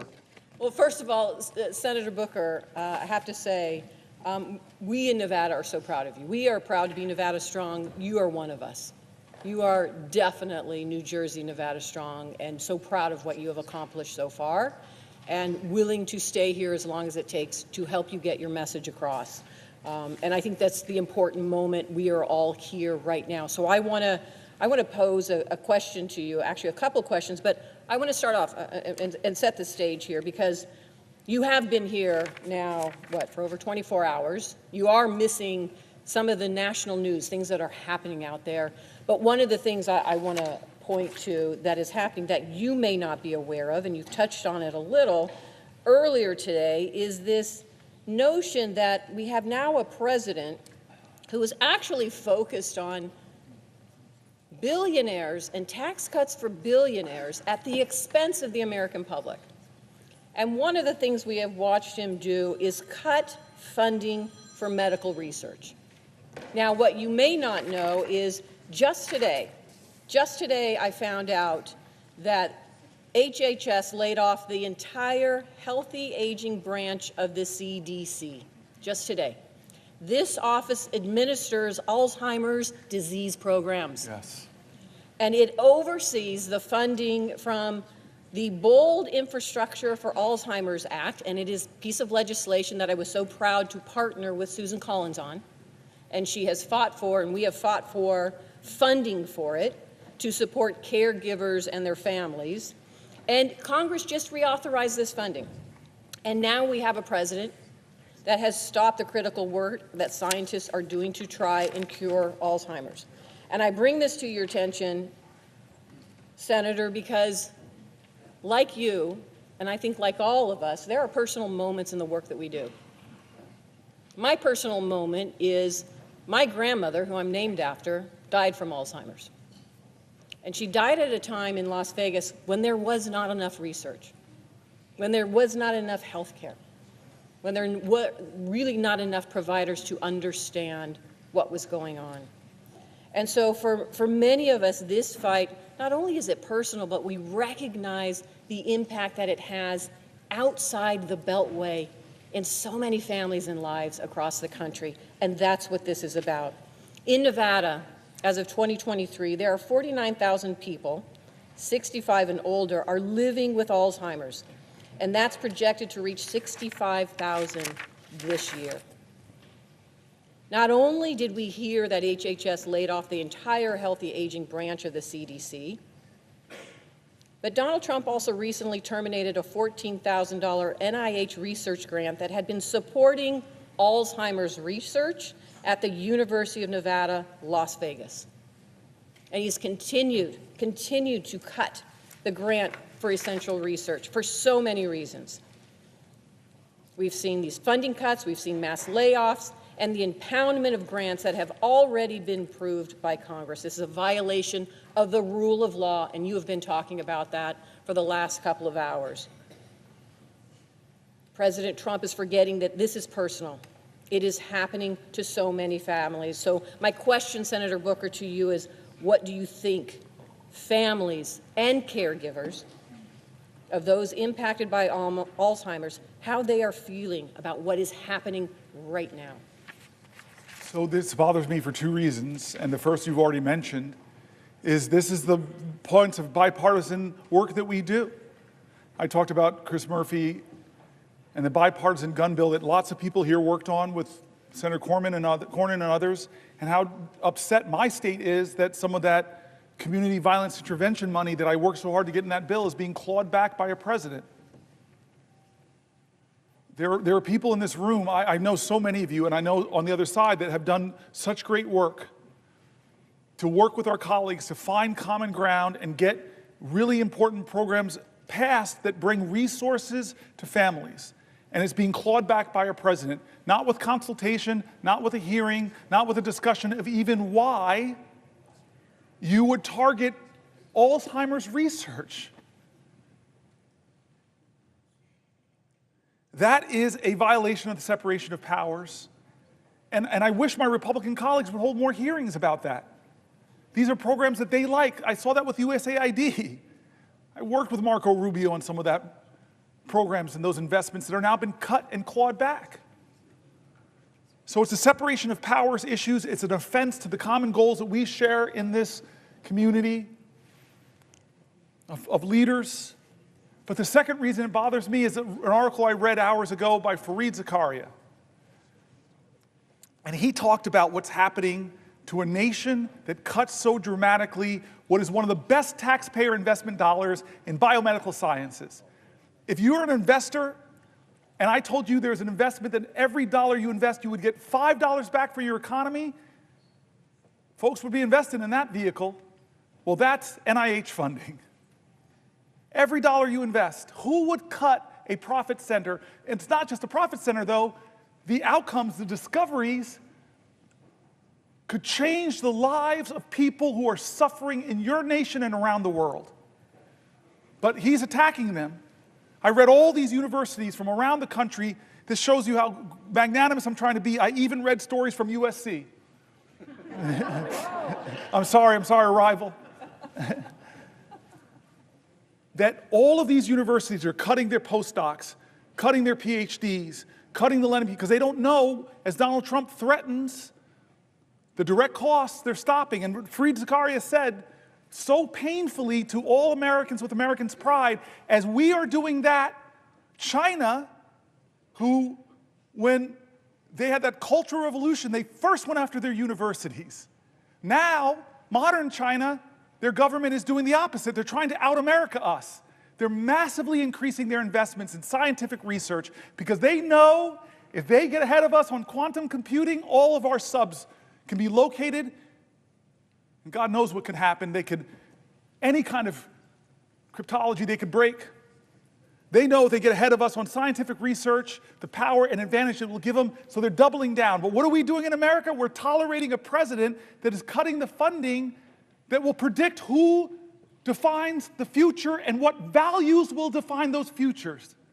Will they be democratic values, or will it be the values of the country that's competing with us to beat us, and right now we're giving them a head start? And then the final reason that question bothers me is because my father died of Parkinson's, and he had Parkinson's-related dementia.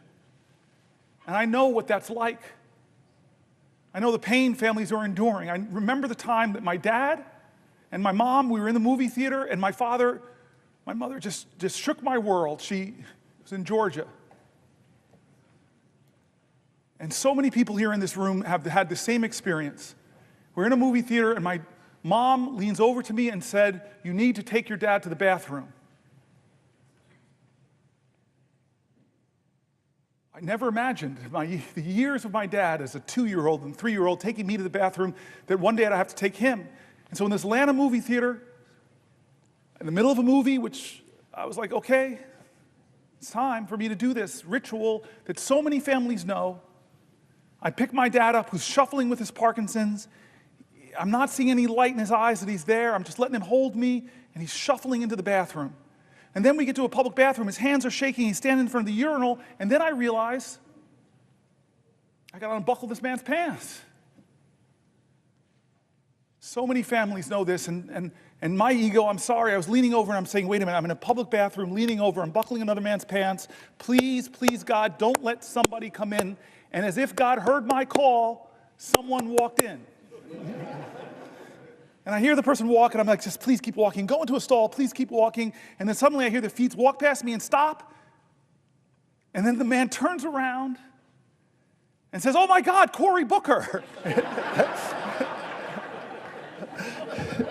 And then I look up at my dad, and I see the clarity in his eyes.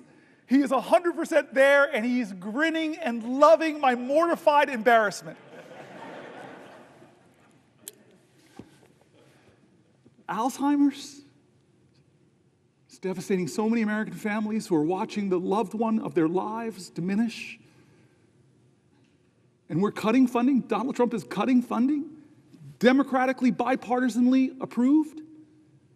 So forget the separation of powers. It's important. It's so important. If that doesn't get you, then maybe think about the competition with China. If that doesn't get you, if those two don't get you, America,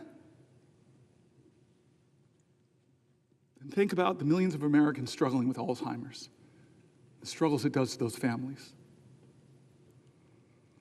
This is a moral moment, America. This is going to define the character of our country for years and years to come. Has the Senate called a hearing on your bipartisan funding, Senator? No. Have we done our oversight responsibility? Have we checked, as I read from the Federalist Papers, as our founders wanted us to do, is to check the executive, be the check at the executive that balances our governmental powers? No, we're not checking that executive.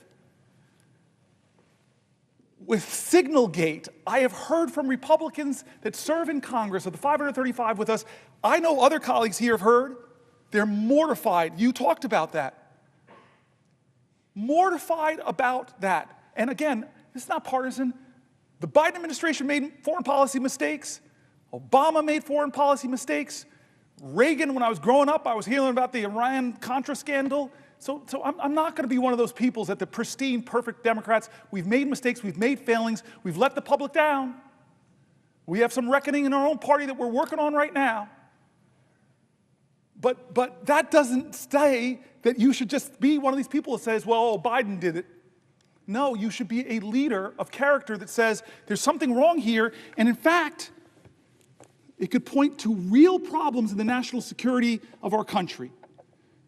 And the laws that we established. One of those laws is very simple. You're supposed to preserve records. How can a signal chain that disappears not be a violation of the law of this land? Is there a hearing on that? Head of the Intel Commission, not a hearing at all. Where are the checks and balances spelled out in the Constitution? We are derelicting our duties here in the Senate. We really are. And the consequences of that is the very national security of our country. How many times do you think this was the first time they created a signal chat? Or is this a pattern of practice? You're a really rational man. I keep looking at you, Mark. You're my leader on these issues. Or Jack Reed. No, this indicates a real problem, and the Senate, the United States Senate, should get to the bottom of it.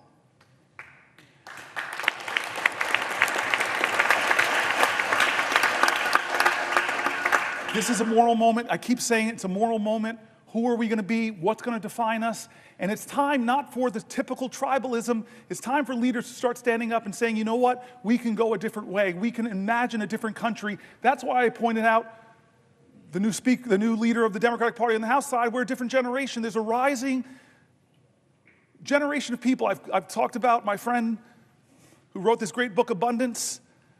There's a whole bunch of new ideas out there that are about the future, about the possibilities, about the hope, about the greatness of America, not the greatness that is braggadocious, not the greatness that says, I'm better than you, not the greatness that says, only I can fix things.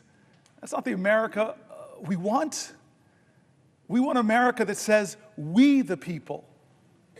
An America that says, e pluribus unum. An America says that our history shows that rugged individualism and self-reliance are important values, but rugged individualism didn't beat the Nazis. It didn't take us to the moon. We did that together, America. We need bigger visions that can unite us beyond our narrow partisan divides to get a real mandate. And you know what a real mandate should be? It should be government efficiency. It really should be. God, I have heard from so many of my colleagues on this side of the aisle that have said, if they formed a commission of former executives in this body, I see you, Maggie Hassan, it was hard, but I had to cut 24% of my budget, 1 out of 4 employees. It was really hard, it caused a lot of pain, but we had to reduce my government. There are a lot of people here that are executives on both sides of the aisle that would have said, pick me, let's form the most exciting team possible. Because Jack Reed knows that the military of the United States of America could do things more efficiently. It's a little bit of waste over there, because they haven't passed an audit. Where's Maria Cantwell? The Commerce Committee, so many ideas about how to create profit centers in the American government. You have talked to me about them. You're brilliant on some of these ideas. I look around here, but I could look to the other side of the aisle. The farmer sitting over there, the guy who's been so good to me, Chuck Grassley. I forced that man to hug me when we passed. I forced him to hug me, sir. I have pictures. Can't deny it. I don't know how you're going to get reelected now, sir. You hug this dude, black dude from New Jersey. You're so sweet to me still. We passed a big bipartisan bill because people like him, like the presiding officer, I've met with you, you still have big ideas. You still have big ideas that aren't partisan. If President Trump, from his inaugural address to his first speech before a joint session of Congress said, enough, there are big ideas in this country, I want the best, I want people to come together. I'm tired of us talking down at each other. It's time for us to come together and imagine ways to create real abundance in America for all Americans. I trust the genius of America, the kindness and the decency, but this president doesn't do that. He violates all of our common senses of decency. And don't say it doesn't happen, folks. Don't say that. I listen to him. I listen to how he talks about people. We have a government now, as I said earlier, that isn't ask not what your country can do for you, but what you can do for your country. We have a country now where a president says, ask not what your country can do for you, ask what you can do for Donald Trump. And you're seeing who gets the special treatment. Some law firms are really threatened right now with being bankrupted by Donald Trump targeting them. Others have decided a different path. I'm not hating on them, but they said we're going to go to Trump and we're going to offer him what he wants. We're going to give him tens of millions of dollars of free pro bono work. I wish they would bring some of that free pro bono work to Newark, New Jersey. A lot of people who need lawyers, folks in my city. What are the standards here of our government? You want a merger? Well, maybe you should put a lot of money in Donald Trump's meme coin. I read the document, there's something word called emoluments. And we sit by and act like, oh, no big deal. He's made millions and millions of dollars from who we don't know. We haven't held one hearing of oversight to know who is giving him millions of dollars through that meme coin. Is it the Turks? Is it the Saudis? Is it the Chinese? Is it the Russian oligarchs? Do we know? Should we know? Yes, America, stop falling into tribal lanes and closing your eyes to things that should not be normalized. Why are we normalizing these things? They're wrong. They're patently, on the face of it, is wrong. If you use Signal to discuss a military attack, the time of the attack, the weapons that are going to be used, and you do it on a commercial app and decide to include a reporter, there should be accountability. Am I crazy?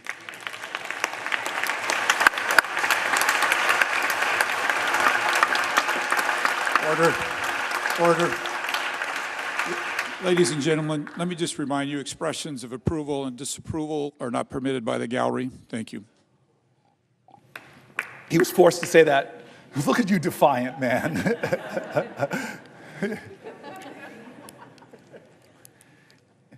The Senate and the House should be checks and balances on the President of the United States. The Senate and the House should not allow business as usual in this moment when the President is insisting that no one has the power to check and balance him. When a judge does it, when a judge decides on the soundness of his legal observations to have a ruling, and then the President of the United States doesn't appeal the ruling like most people kind of do, but starts to drag and insult and threaten that judge with impeachment. And some people, astonishing to me, in our government said, oh, that's right, we should impeach this guy. That's not a question of left or right, that's a question of right or wrong. We're normalizing this behavior. We're letting him do things that Republicans and Democrats should say together are wrong.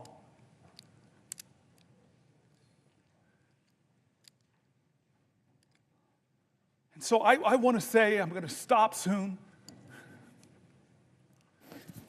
Well, for a question? Oh, yes. God bless you. I will yield for a question while retaining the floor. Thank you. I want to start, before I get to my question, with just saying how proud I am, how proud we all are of you.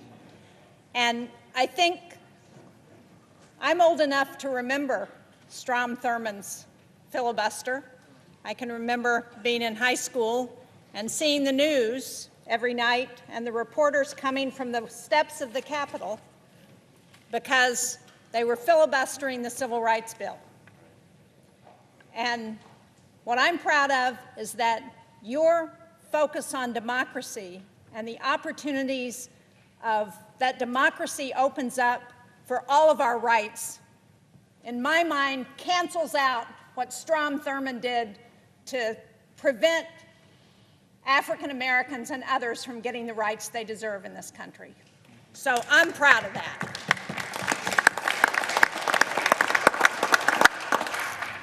But I really want to, you talked earlier this afternoon about the rule of law and the overreach of this administration. And as part of that, you went through a litany of agencies that Congress had established that this president is trying to take away. And I just wanted to point out that, and you mentioned this earlier, one of those agencies that Congress established is the U.S. Agency for International Development. And earlier today, we had a shadow hearing roundtable, the Democrats on the Foreign Relations Committee. It was on the dangerous consequences of funding cuts to U.S. global health programs. And I know that as ranking member on the subcommittee on Africa and global health policy, you would have really been interested in this. I'm glad you were here on the floor, but I wish you could have heard what we heard from the people who testified. We heard from Atul Gawande, who used to be the administrator of USAID, their global health program. We heard from Dan Schwartz, who is the Vice President of Management Sciences for Health, that's a contractor that works on global health programs. And we heard from Nick Enrich, who's the former Assistant Administrator for Global Health at USAID. And they started out by talking about what global health has accomplished through USAID. PEPFAR has saved more than 26 million lives. It's reversed the spread of HIV/AIDS. They've done malaria prevention and control for over 500 million people. They've eradicated smallpox and eliminated most of polio. They've reduced infant mortality by more than 59% since 1990. They've supported cholera, measles, and Ebola outbreak response. And one of the things Dr. Gawande pointed out is that they took the response to Ebola outbreak from 2 weeks. Many of us remember that during the Obama administration when Ebola was coming to the United States. They took that response from 2 weeks down to 24 to 48 hours to be in there, to be responding to the Ebola epidemic. And what has this president done? What has Elon Musk and Doge done? They've gone in to USAID. They've cut the global health workforce from over 800 to about 60. They've taken the system that was designed to make programs more efficient, and they dismantled it. And when the Inspector General Paul Martin reported on food rotting in ports, he was fired. USAID has been the largest civilian ground force to address global goals. As Dr. Gawande said, what we learned from USAID is that prevention is a whole lot more efficient and a lot cheaper than emergency treatment. He said that what we spend on global health through USAID has been $9 a household in America in a year. $9. Think about what we've done with that $9. And as they were going through the litany of programs that have been cut, the one that caught my eye was 75% of the pandemic threat comes from diseases jumping from animals to humans. That program has been terminated. 75% of the threat of future pandemics. So, as we think about rule of law and the overreach of this president, would you agree with me that there has been no consultation with Congress about any effort to move USAID into the Department of State, and that because Congress created this agency, Congress has got to be involved in reauthorizing whatever comes next, and that this president and his Doge boys need to understand that before they take any more steps at USAID? Yes, yes, yes. You and I both know that in a bipartisan way, we created some of these programs principally to keep America safe. Many of us remember that dramatic hearing where Trump's Secretary of Defense, James Mattis, sat before the American people when they were discussing the budgets for USAID and the State Department. And John Mattis knew the power of those programs to keep us safe. You mentioned infectious diseases. Well, we live in a world where an infectious disease anywhere is a threat to public health everywhere. So pulling our scientists out of the fight against Ebola, pulling our scientists out of drug-resistant tuberculosis fights, it makes no sense. And then, in terms of our safety, he just simply said, if you cut these programs, buy me more bullets, because our fight's to spread democracy. There are nations in Africa, for example, where the Chinese are trying to influence a different way of life. That's why so many African countries now won't criticize China for things that the rest of the world say are bad because they owe them so much debt, they're so engaged, they're so overplaying the fact.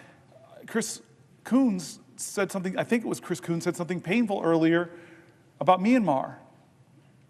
This horrific thing. America, the most generous country on the planet, when there's a crisis, we lead the rest. I've sat in meetings in a bipartisan way with ambassadors from other countries where we had the moral authority to tell them, you're not doing enough. And in the Myanmar crisis right now, as Chris Coons said, who's standing there? Not Americans. We don't have the capacity anymore to help in a horrific crisis like that, but the Chinese government's there. Again, it's what defines us. I keep saying this is not a left-right moment. This is a moral moment, and we tell our truth with what we do with our resources. And here's the thing. When you poll people and ask them how much money you spend on USAID, they say, oh, it must be 10% of the American budget. It must be 5% of the American budget. It's around 1% or less.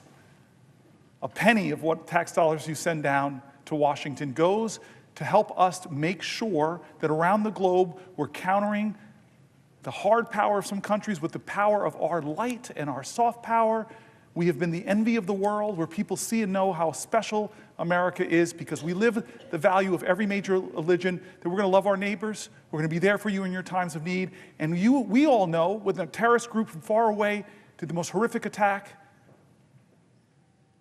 that in a lot of these countries, terrorist groups are trying to counter the democratic governments there. Look in the Sahel region.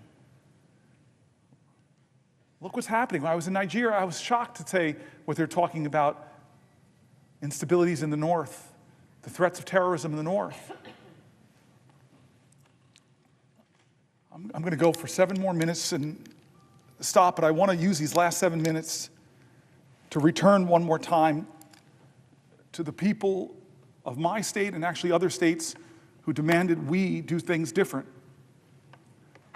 who asked for help. Before I do, I just want to thank Mike Lee today. He's my partner in antitrust, a specialty of my friend Amy Klobuchar. And I don't know if you got my text, but you got it, where I said to you, I'm kind of going to the floor to hold it for as long as I can. And I may not make our first subcommittee together on antitrust, where we have a lot of common ground. So I'm sorry I missed it today. I know you'll fill me in, but I know my friend filled in. Thank you. So I want to close back where we started, about us, about why I'm here.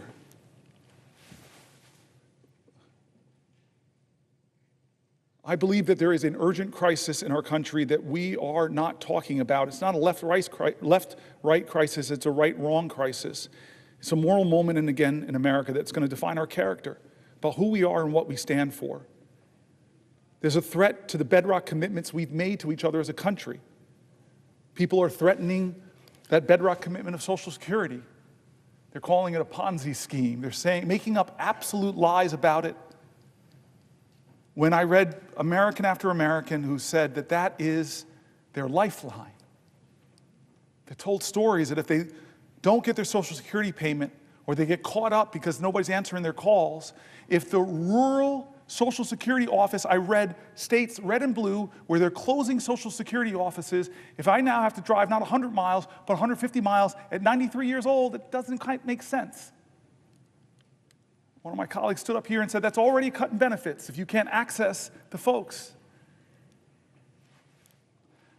I stood here because there's a threat to these bedrock commitments. The bedrock commitment we've made in healthcare in this country. We won the defense of the Affordable Care Act, but my colleagues know when you start talking about Medicaid, that's not 20 plus million Americans. It's 70, 80, 90 million Americans. It's our elders in nursing homes. It's our children with disabilities. It's our moms giving birth that are still giving birth in the country with about the highest maternal mortality rates in the industrial world. It's a moral moment. Who do we stand for? Like Schumer shocked me when he said they're going to use some kind of budget gimmick to push this through. He shocked me, Chuck. I thought this was going to come down to the parliamentarian, but it doesn't sound like it. Now it's just going to get done. With the math, and I read from Manhattan Institute criticized it on the right. AEI criticized it on the right. They said, what are you doing? What are you doing, America? You're going to rake up trillions and trillions of dollars in debt that our children and our children's children are going to have to pay for, passing the bucks that will grow. Are you doing that to help people get more access to health care, more access to retirement security, more access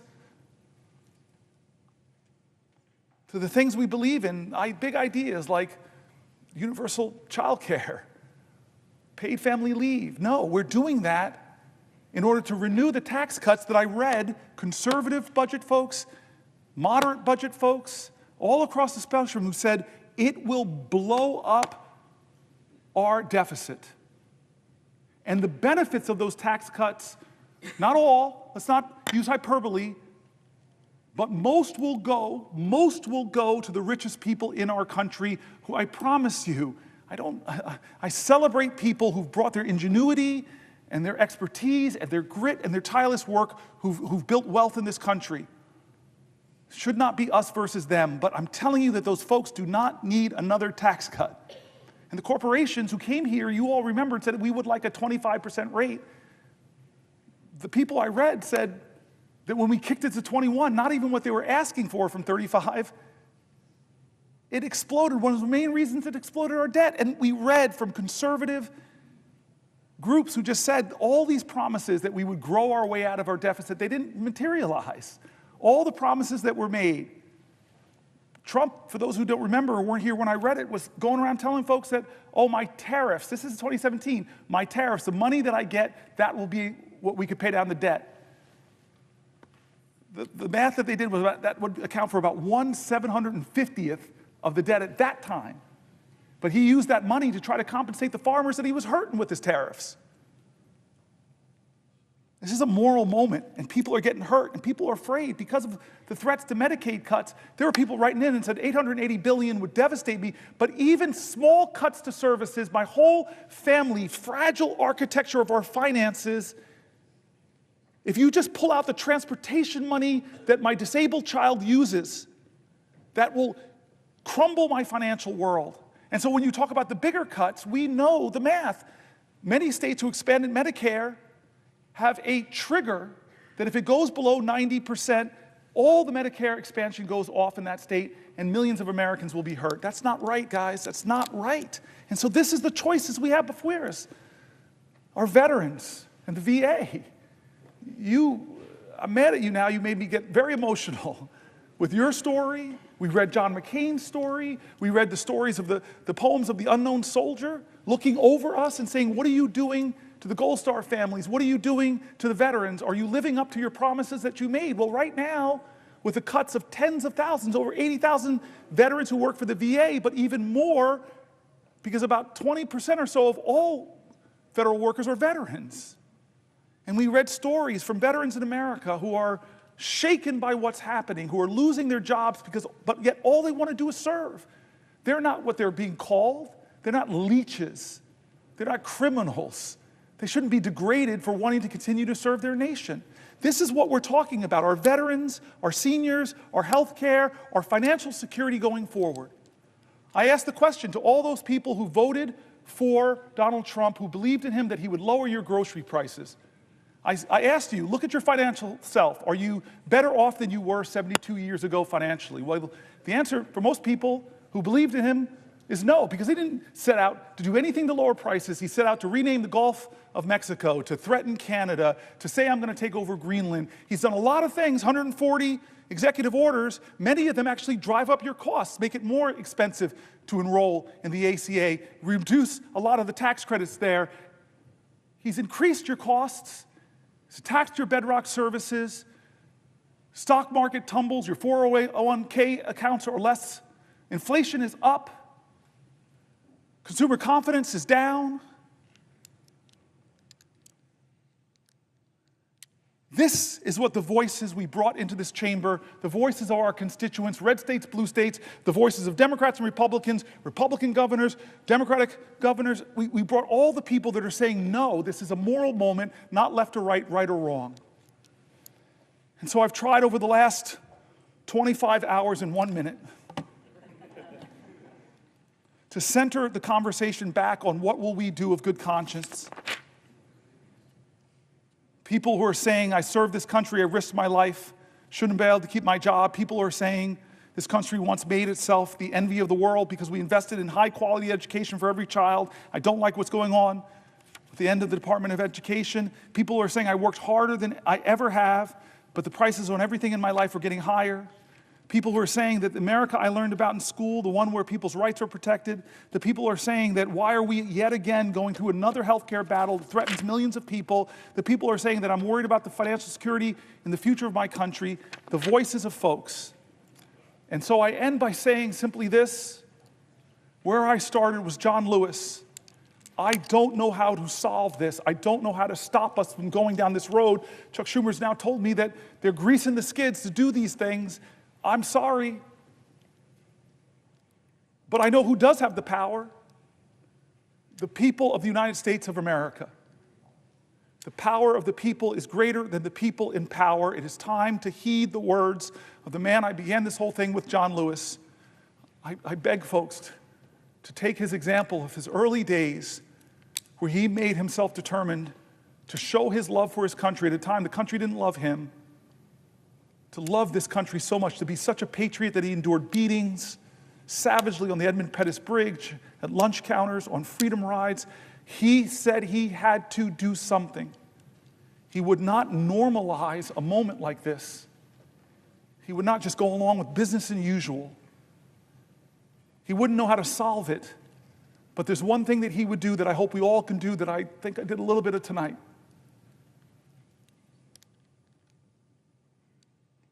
He said for us to go out and cause some good trouble, necessary trouble, to redeem the soul of our nation. I want you to redeem the dream. Let's be bold in America, not demean and degrade Americans, not divide us against each other. Let's be bolder in America with a vision that inspires, with hope that starts with the people of the United States of America. That's how this country started. We, the people. Let's get back to the ideals that others are threatening. Let's get back to our founding documents, that those imperfect geniuses had some very special words at the end of the Declaration of Independence. It was one of the greatest in all of humanity declarations of interdependence. When our founder said we must mutually pledge to each other our lives, our fortunes, and our sacred honor. We need that now from all Americans. This is a moral moment. It's not left or right, it's right or wrong.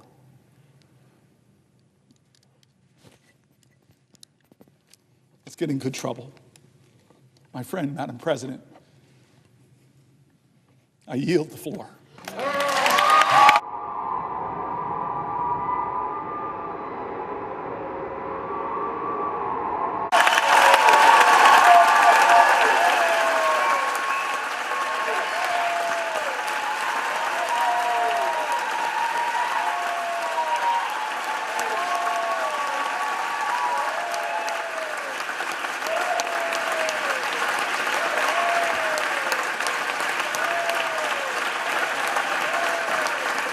President, Madam President,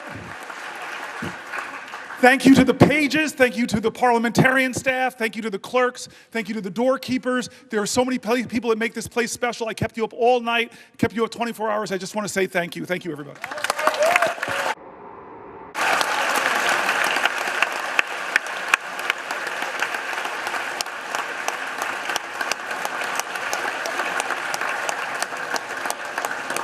Madam President. Madam President. Senator from Idaho. Madam President, this next regular order of business, confirmation of Mr. Matthew Whitaker.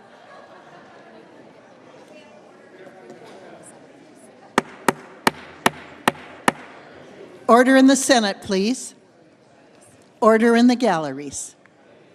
Madam President, is the next regular order of business confirmation of Mr. Matthew Whitaker to be ambassador to NATO? Is that the next order of business up?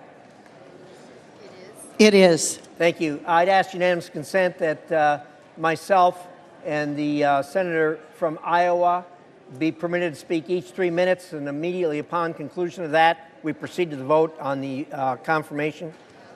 Without objection. I yield the floor to the senator from Iowa. There will be order in the Senate. There will be order in the Senate.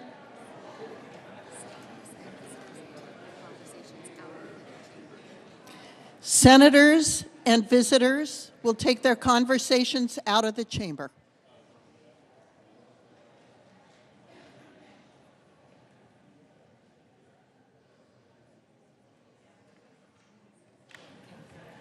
The senator from Idaho. Thank you. Excuse me, Iowa. Thank you, Madam President. And today I rise in support of the confirmation of Matt Whitaker to serve as the next United States ambassador to NATO. Matt is not only a proud Iowan, he is a dedicated public servant, an accomplished leader, a loving father, and a very, very dear friend. Matt was honorably served. He has honorably served our state and our country as the U.S. Attorney for the Southern District of Iowa, in private practice, and most recently as the former acting Attorney General of the United States. Will the gentlewoman yield? Yes, I will, Madam President. The Senate will be in order. Please, senators, take your conversations off the floor.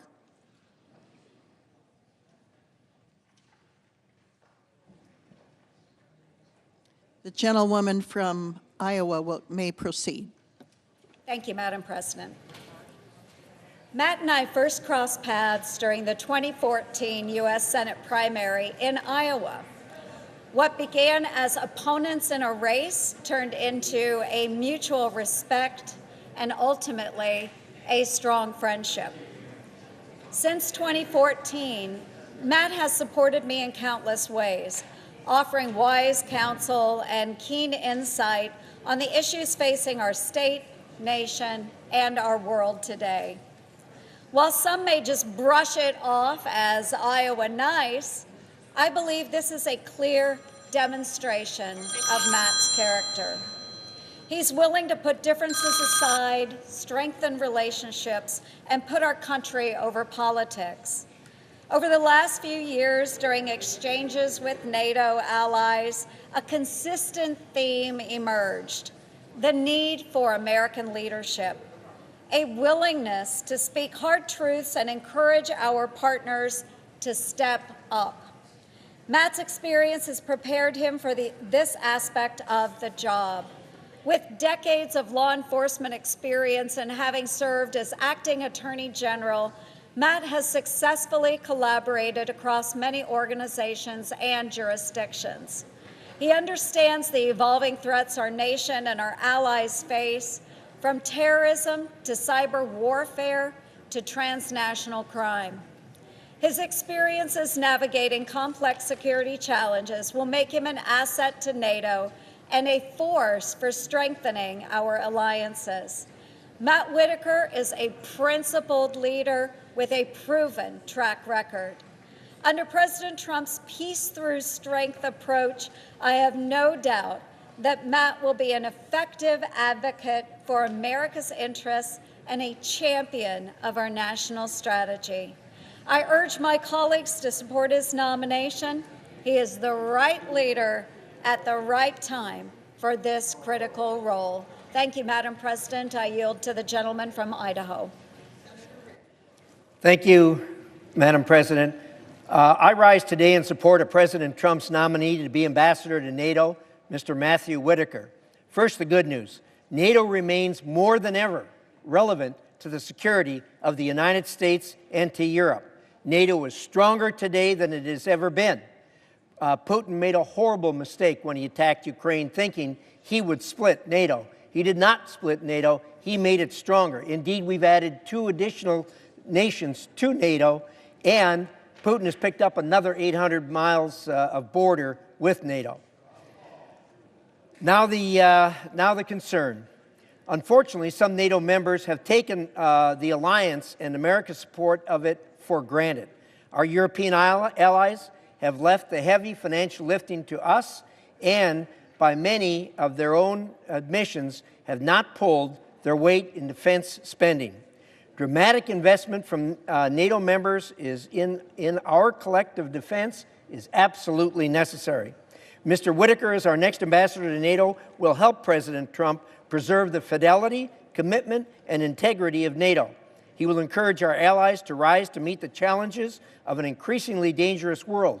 And he will help our allies understand that this must be a true partnership. It's a tough job. I urge my colleagues to support Mr. Whitaker as he takes on this challenge as our next U.S. ambassador to NATO. And, Madam President, I ask the Senate execute the order of March 27th with respect to the Whitaker nomination. The clerk will report the nomination. Department of State Matthew Whitaker of Iowa to be United States Permanent Representative on the Council of the North Atlantic Treaty Organization. The question occurs on the nomination. Is there a sufficient second? There appears to be. The clerk will call the roll. Ms. Alsobrooks.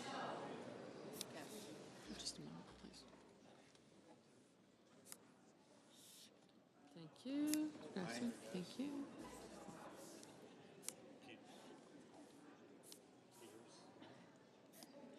Thank you.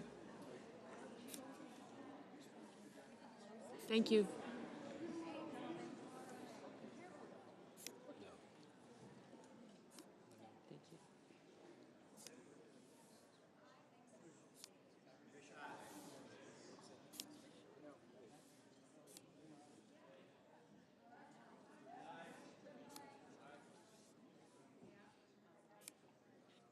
Okay, gotcha. Sure, thank you. Gotcha, thank you. One. I got you. Excuse me, sorry, Maria. Ms. Brasso. Ms. Baldwin. Mr. Banks. Thank you. Okay. Thank you.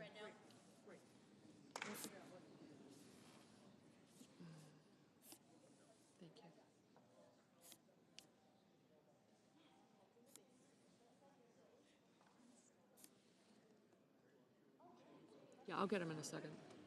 Mr. Barrasso. Mr. Bennett, Mrs. Blackburn. Haggerty, Scott, Daines.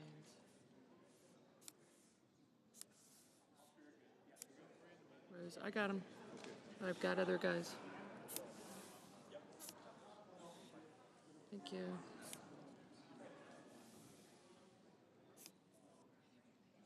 Thank you.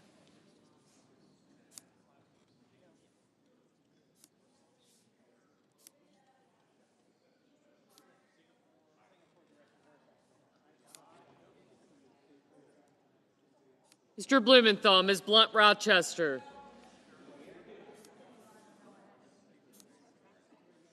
Just a second. Thank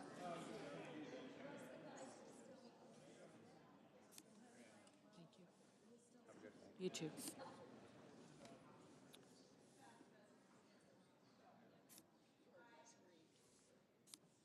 I did, thank you.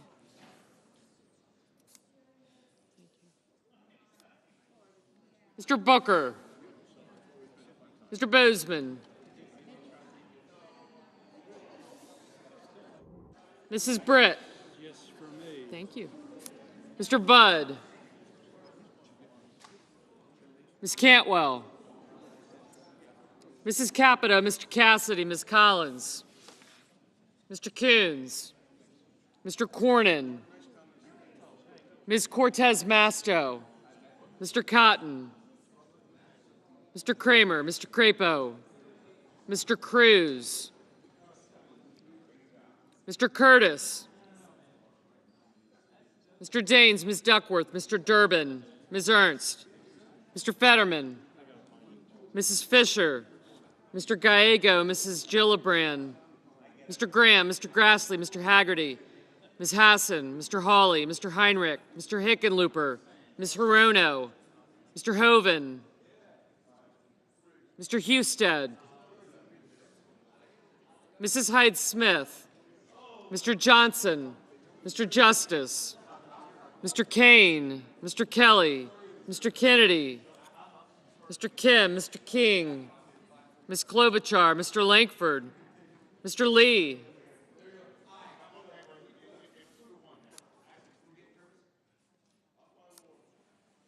Mr. Lujan, Ms. Lummis,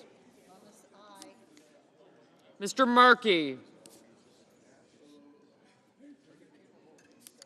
Mr. Marshall,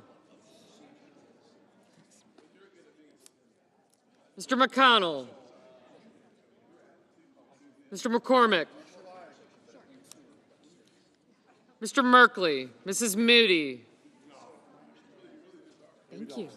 Thank you.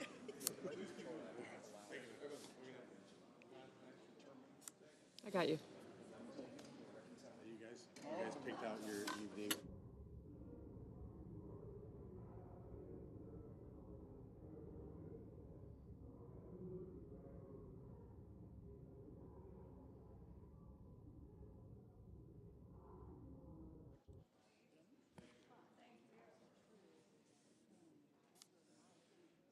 Mr. Moran.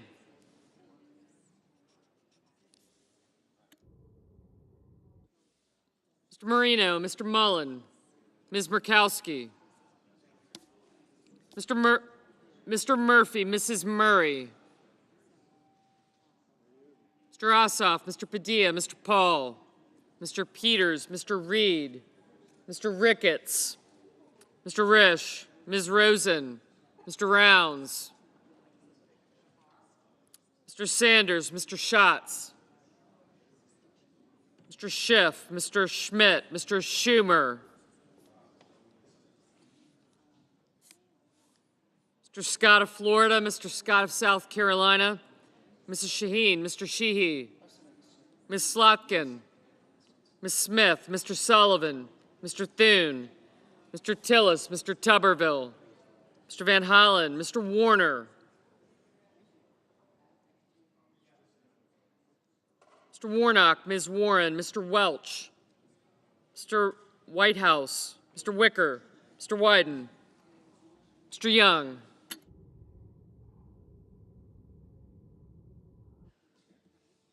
Senators voting in the affirmative: Banks, Barrasso, Blackburn, Bozeman, Capito, Cassidy, Cotton, Crapo, Curtis, Daines, Ernst, Fisher, Graham, Grassley, Haggerty, Justice, Kennedy, Lankford, Lee, Lummis, Marshall, Marino, Risch, Scott of South Carolina, Shaheen, Tillis, and Tuberville. Senators voting in the negative: also Brooks, Baldwin, Bennett, Blumenthal, Blunt-Rochester, Coons, Cortez Masto, Duckworth, Durbin, Fetterman, Gallego, Gillibrand, Hassan, Heinrich, Hickenlooper, Hirono, Kelly, Kim, King, Klobuchar, Lujan, Markey, Merkley, Murphy, Ossoff, Padilla, Peters, Reed, Rosen, Sanders, Schiff, Schumer, Smith, Van Hollen, Warner, Warnock, Warren, Whitehouse, and Wyden.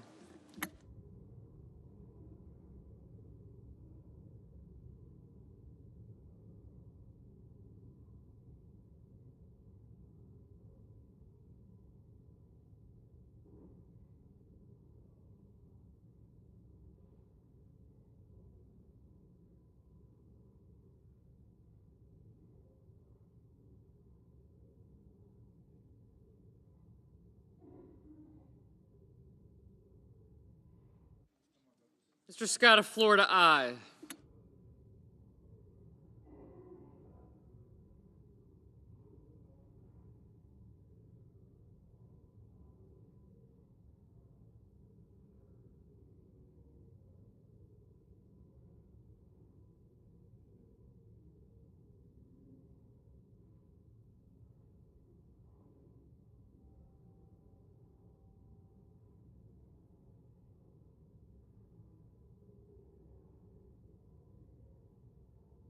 Mr. Welch, no.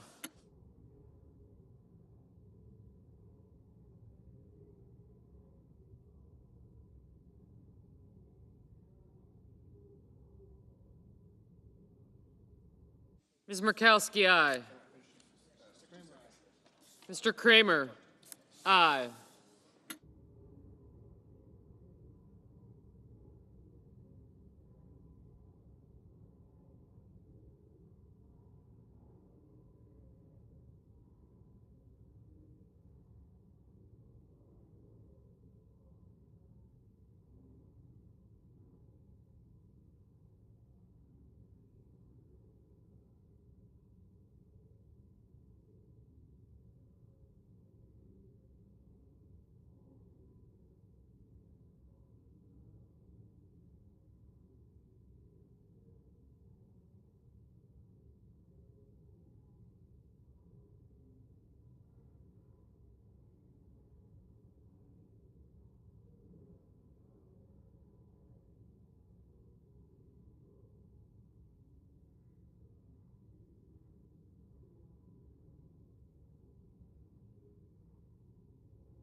Mr. Mullen, aye.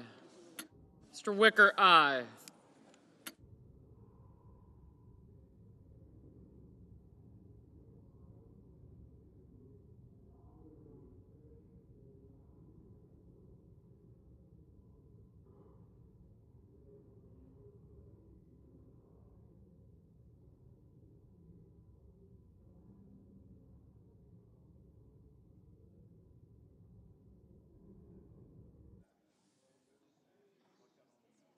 Mr. Young, aye.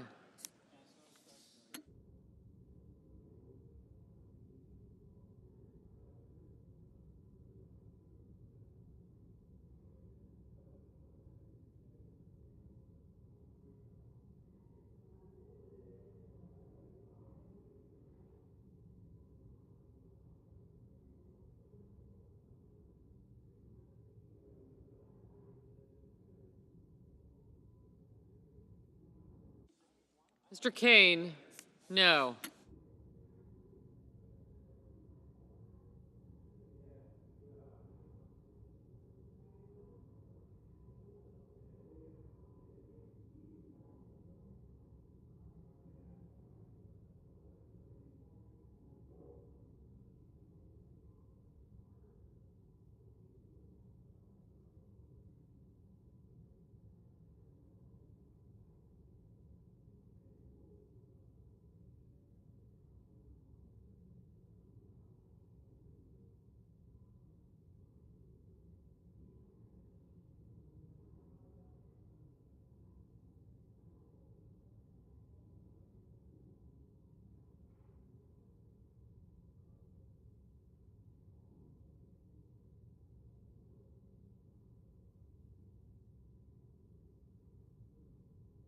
Mr. McConnell, aye.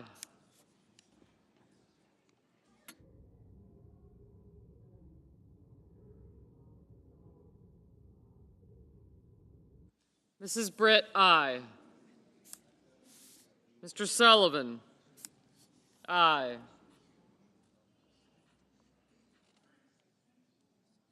Mr. Booker, no. Ms. Slotkin, no.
Mr. Schatz, no.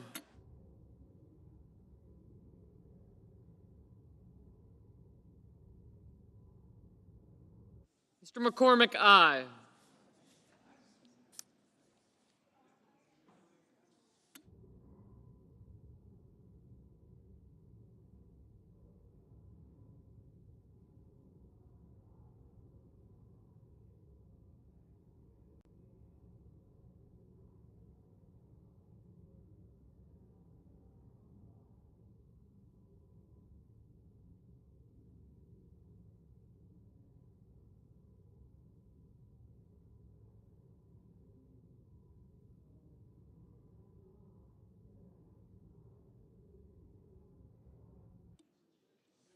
Mr. Husted, aye. Mr. Budd, aye.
Mr. Cornyn, aye.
Ms. Collins, aye.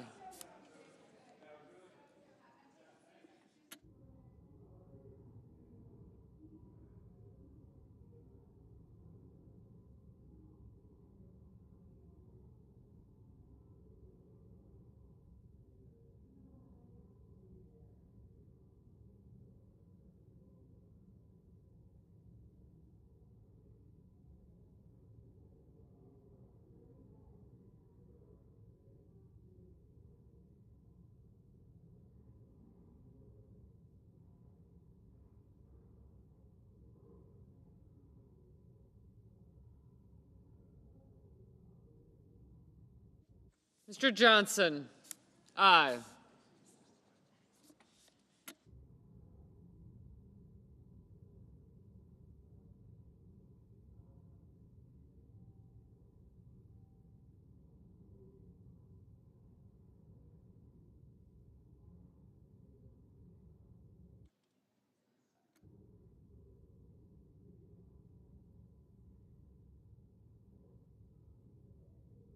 Mr. Rounds, aye.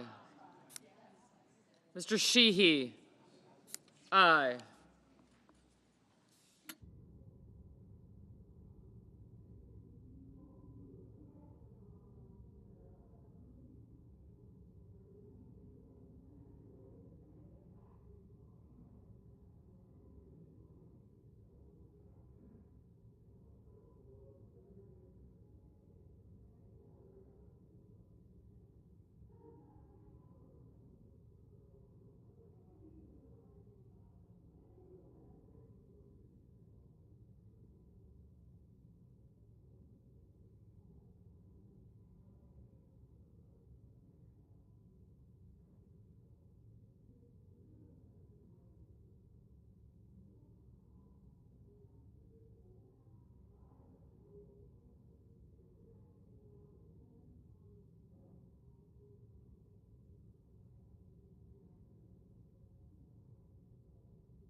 Mr. Thune, aye.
Mr. Hoven, aye.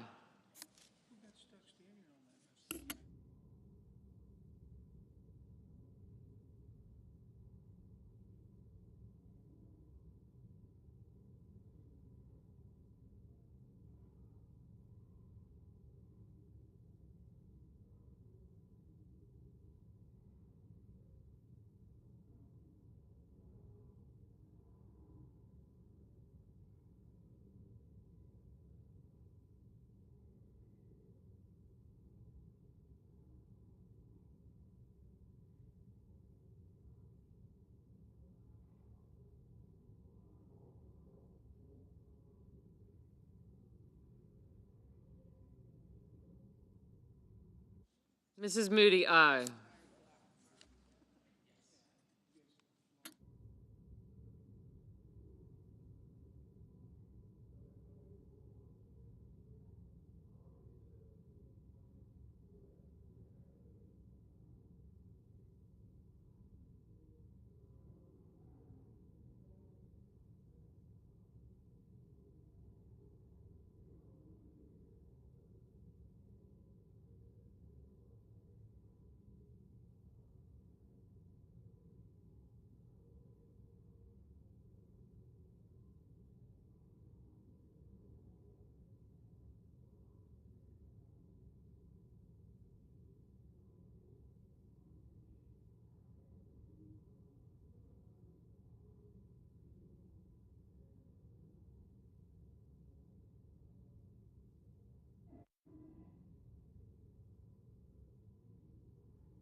Mr. Moran? Aye.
Mrs. Hyde-Smith, aye.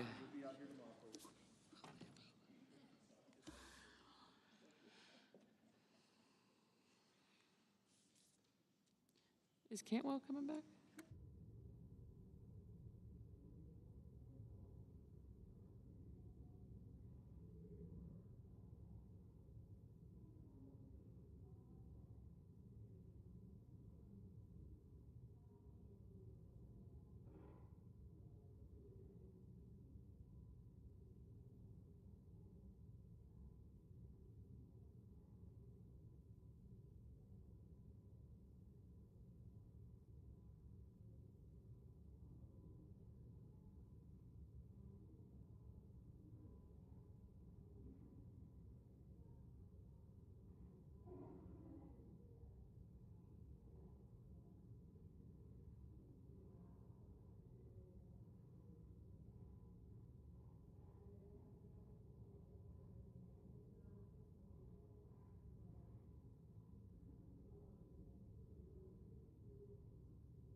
Mr. Cruz, aye.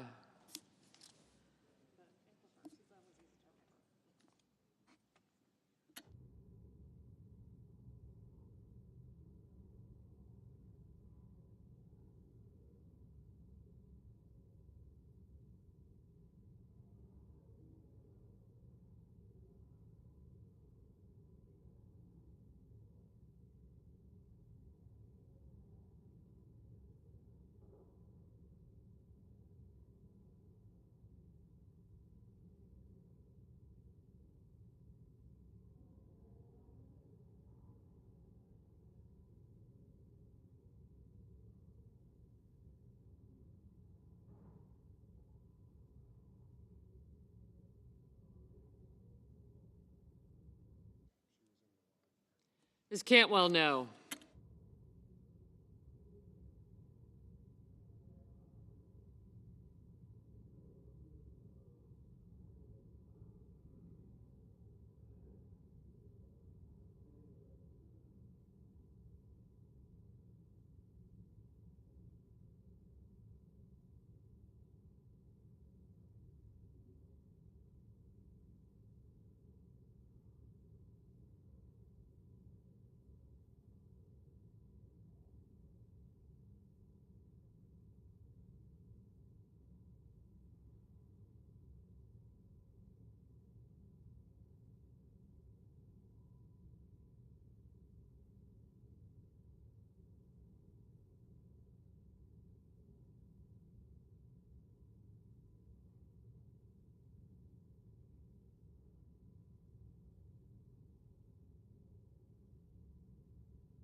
Mr. Ricketts, aye.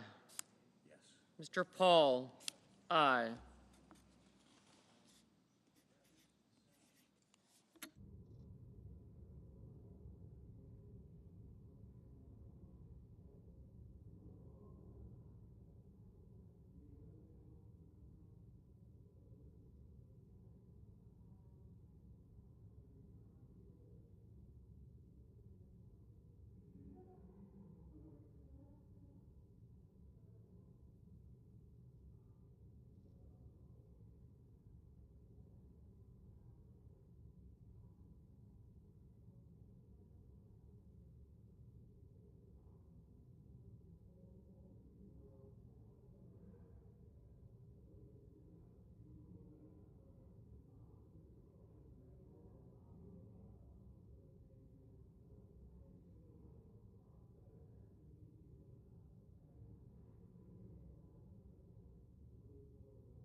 Ayes are 52, the nays are 45. The nomination is confirmed.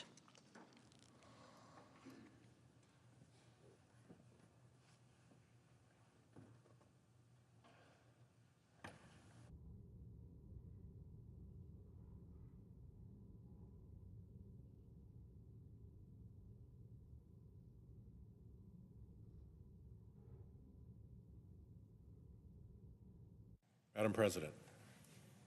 Senator from Rhode Island. Thank you, Madam President. I'm here for the 35th time to call attention to the right-wing scheme to capture our courts and justice system, now out to target and persecute Trump political enemies and do Trump political favors. We have heard a lot about weaponization of the justice system from Trump and his allies. That's for two reasons. One, it's a handy narrative for Trump and MAGA cronies to paint him as a victim, not a convicted criminal who only dodged proper sentencing and further criminal charges because of sweeping presidential immunity granted by a Supreme Court stacked with right-wing justices he appointed. Two, it's a tactic for would-be autocrats. Accusations signal intentions. You accuse the other side of doing what you're plotting so that when you're caught doing it, you've set it up to look like offsetting penalties.